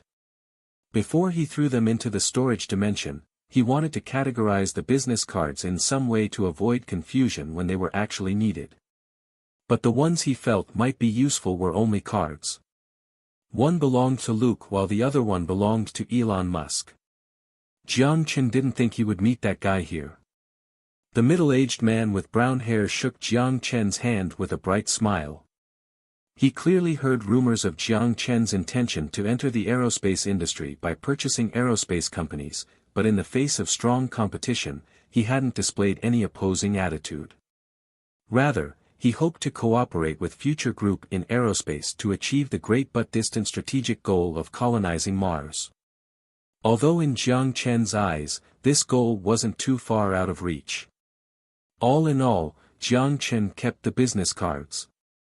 Perhaps he could cooperate with him in the aerospace industry. Just as he was halfway through the cards, his stomach made a rumbling sound. Still hungry. Whatever, I'll get some food when I go back. Jiang Chen sighed. But then the aroma of roasted meat swept by and lingered in his nostrils. He followed the direction of the wind and saw a faint bonfire deep in the pine forest. The roasted meat smell seemed to be coming from there, but who, at this time, would roast meat that close to the Rothschild manor? It obviously wasn't Carmen, he must be busy wrapping up his party. Could it be a Rothschild servant? Jiang Chen mused to himself. For some reason, he thought about the elderly man he saw in the morning, the man who was constructing a sail beside the cabin. With curiosity driving him, Jiang Chen walked in the direction of the fire. Dried but soft pine needles covered the muddy ground and sounded damp when stepped on. It was cool in the forest. It was quiet too, a complete contrast to the noise at the party. After I'm done playing around, I'll buy a house in an area like this to live in seclusion. For some reason, the idea suddenly popped up in his mind before he quickly shook his head and scratched the idea. He was still young and without exception, he would continue to be young. If he didn't live life to the fullest for 100 years, it would be a disgrace to interdimensional travelers. Roasted lamp leg, you're in luck. The elderly man sensed Jiang Chen's arrival.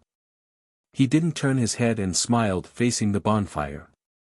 Jiang Chen stood beside the old man and scanned the dried pine needles covering the ground. Are you not afraid of a forest fire? It won't spread. Perhaps because of his confidence in his roasting technique, the dried lips of the old man displayed a trace of confidence. Could I have a piece? Of course, I'll pay. Staring at the golden lamb leg, Jiang Chen's hunger intensified as he asked.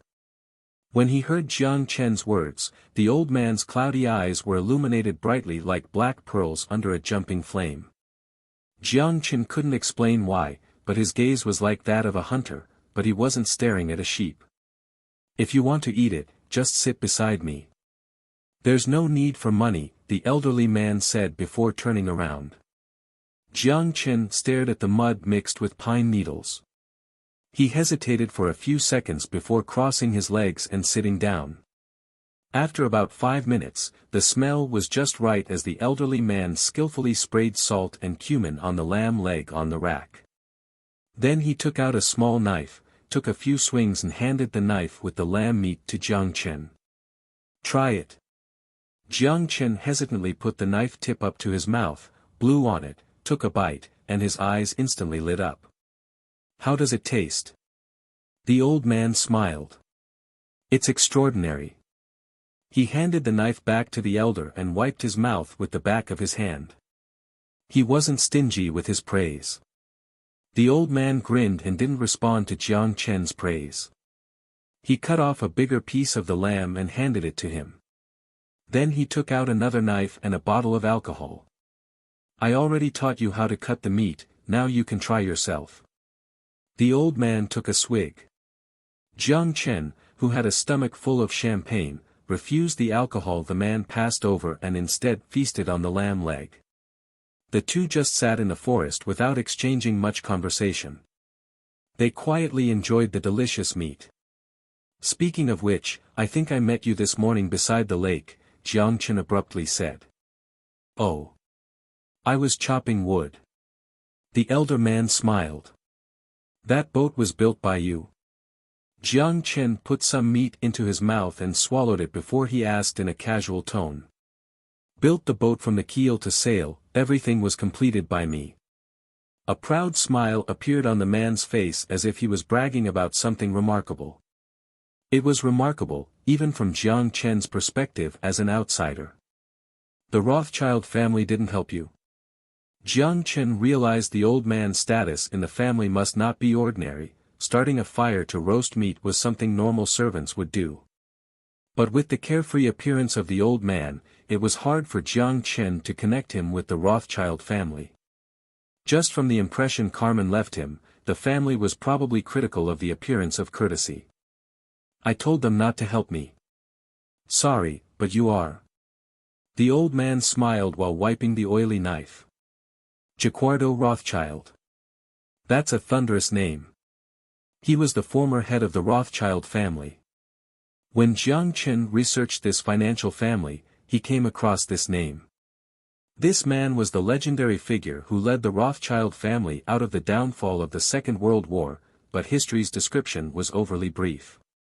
Even his decision to pass the position of the head to his younger brother in order to live a life in seclusion in the Bava Manor was only covered by a small column in the financial news. That's right. After retirement, I stopped using that name, Jaquardo said without much emotional fluctuation. Then what name do you use? Paris. He dusted the dirt on his chin off as the bonfire lit up the smile on his face. The name sounded familiar. It belonged to an ancient Greek mythology hero. He was the prince Zeus asked who the golden apple should be gifted to. His answer immediately caused the Trojan War. Jiang Chen wanted to ask why he chose that name but resisted the urge. If possible, he didn't want to associate himself with the golden apple again. But the elder spoke out first. If you obtained the golden apple, who would you gift it to? Hera, Athena, or Aphrodite? It was a difficult question to answer. Jiang Chen let out a sigh with his hand on his chin as he deliberated carefully for a while. This is a difficult question to answer. I pretty much have all the power and wealth I want. I don't seem to lack the intelligence and courage to start a hero's path. Perhaps I will gift it to Aphrodite. Since in this day and age, the more powerful and wealthy a person is, the further away they are from pure love. And a war comparable to the Trojan War wouldn't be too boring. Ha ha ha ha. Jaquardo appeared to have heard something funny as he began to laugh. His aged voice echoed in the forest. Moments later, the pine forest returned to its tranquil state with only the sound of pine needles swaying. An interesting response. Although your choice was superficial, your justification was surprisingly fun. To Jaquardo's comment, Jiang Chen only smiled nonchalantly, then sent the question back in a half-joking tone. Then which god would you gift to, Mr. Paris? Jaquardo smiled. The wrinkles on his face squeezed together. Under the glow of the fire, his smile looked somewhat menacing or barbaric. Regardless who I gifted it to, it would result in hell. So I would obviously keep it for myself. On his trip back to the main building of the manor, Jiang Chen thought about Jaquardo's last sentence.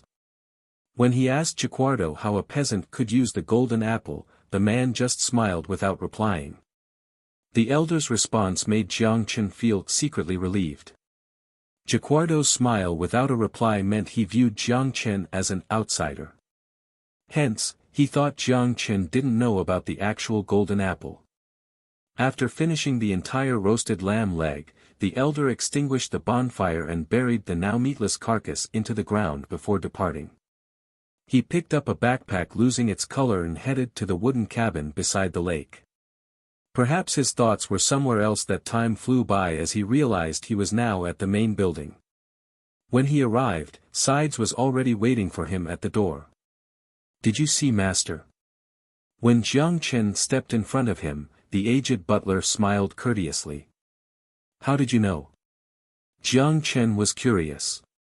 The pine needles on your shoulder and roasted lamb smell. Side smiled.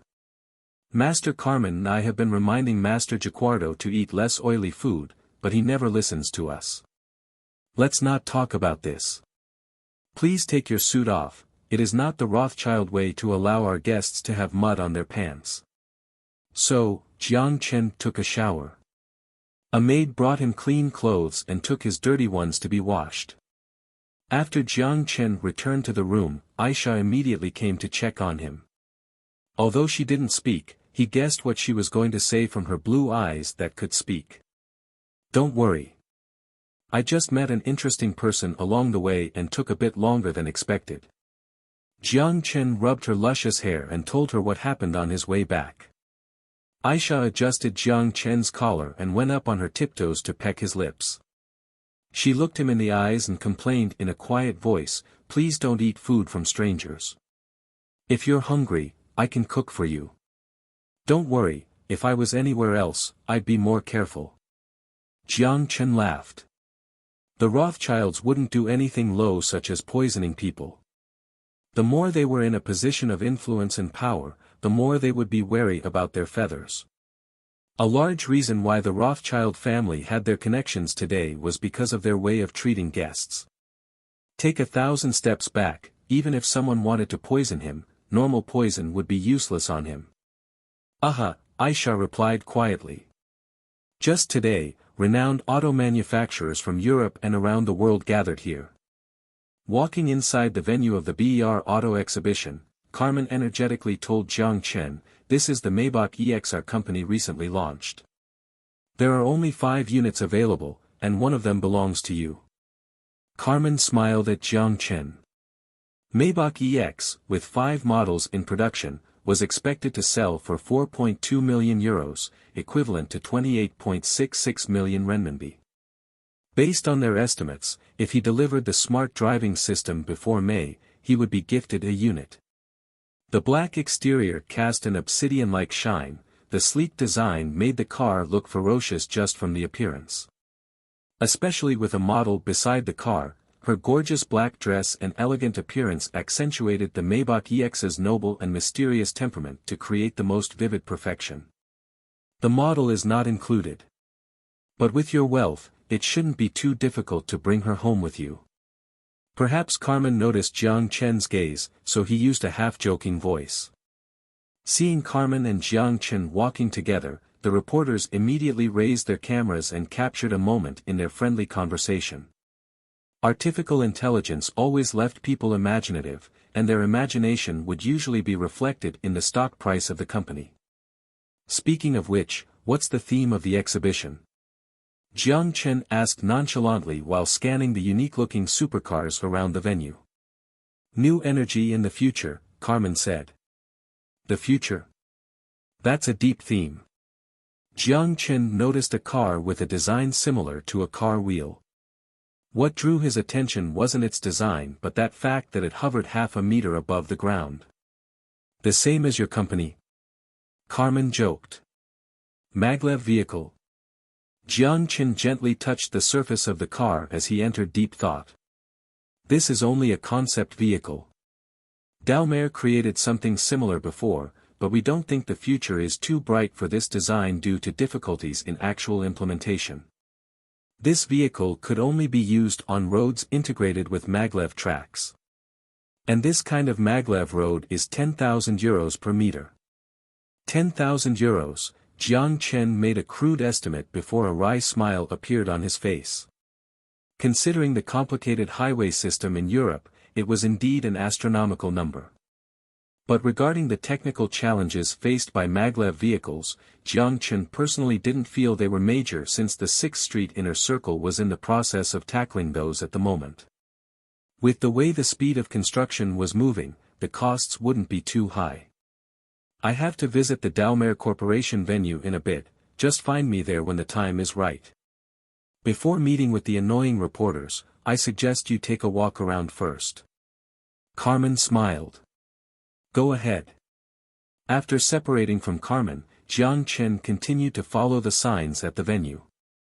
Along the way, his eyes were treated well. In order to attract the interest of potential investors, major auto companies dedicated much effort to the exhibition by showing beautiful showgirls as a secondary competition.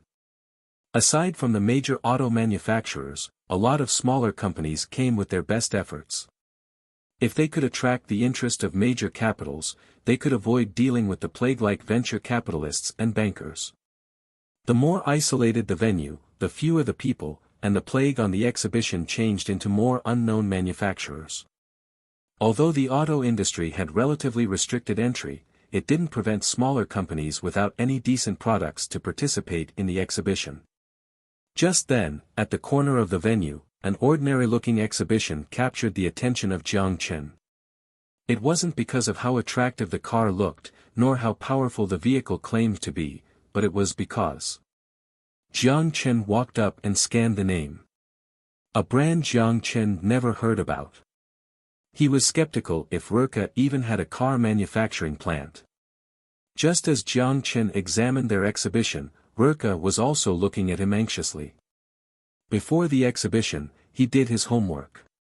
It was a far stretch to say he knew all the invited guests, but at least he could easily recognize the 100 guests emphasized by the media. Not to mention a famous individual like Jiang Chen. To be frank, he almost lost all hope with the lack of visitors at his exhibition. In the beginning, he convinced himself that it was because visitors didn't want to walk there. But after an hour, he gave up this futile self-comfort and let his employees go home first. Since overtime was expensive for him. But he didn't think his company would attract Jiang Chen's attention. Due to his own nervousness, the sales pitch he prepared beforehand completely disappeared from his head. Just as he was about to introduce his own product, Jiang Chen spoke first. "Your booth doesn't even have a showgirl."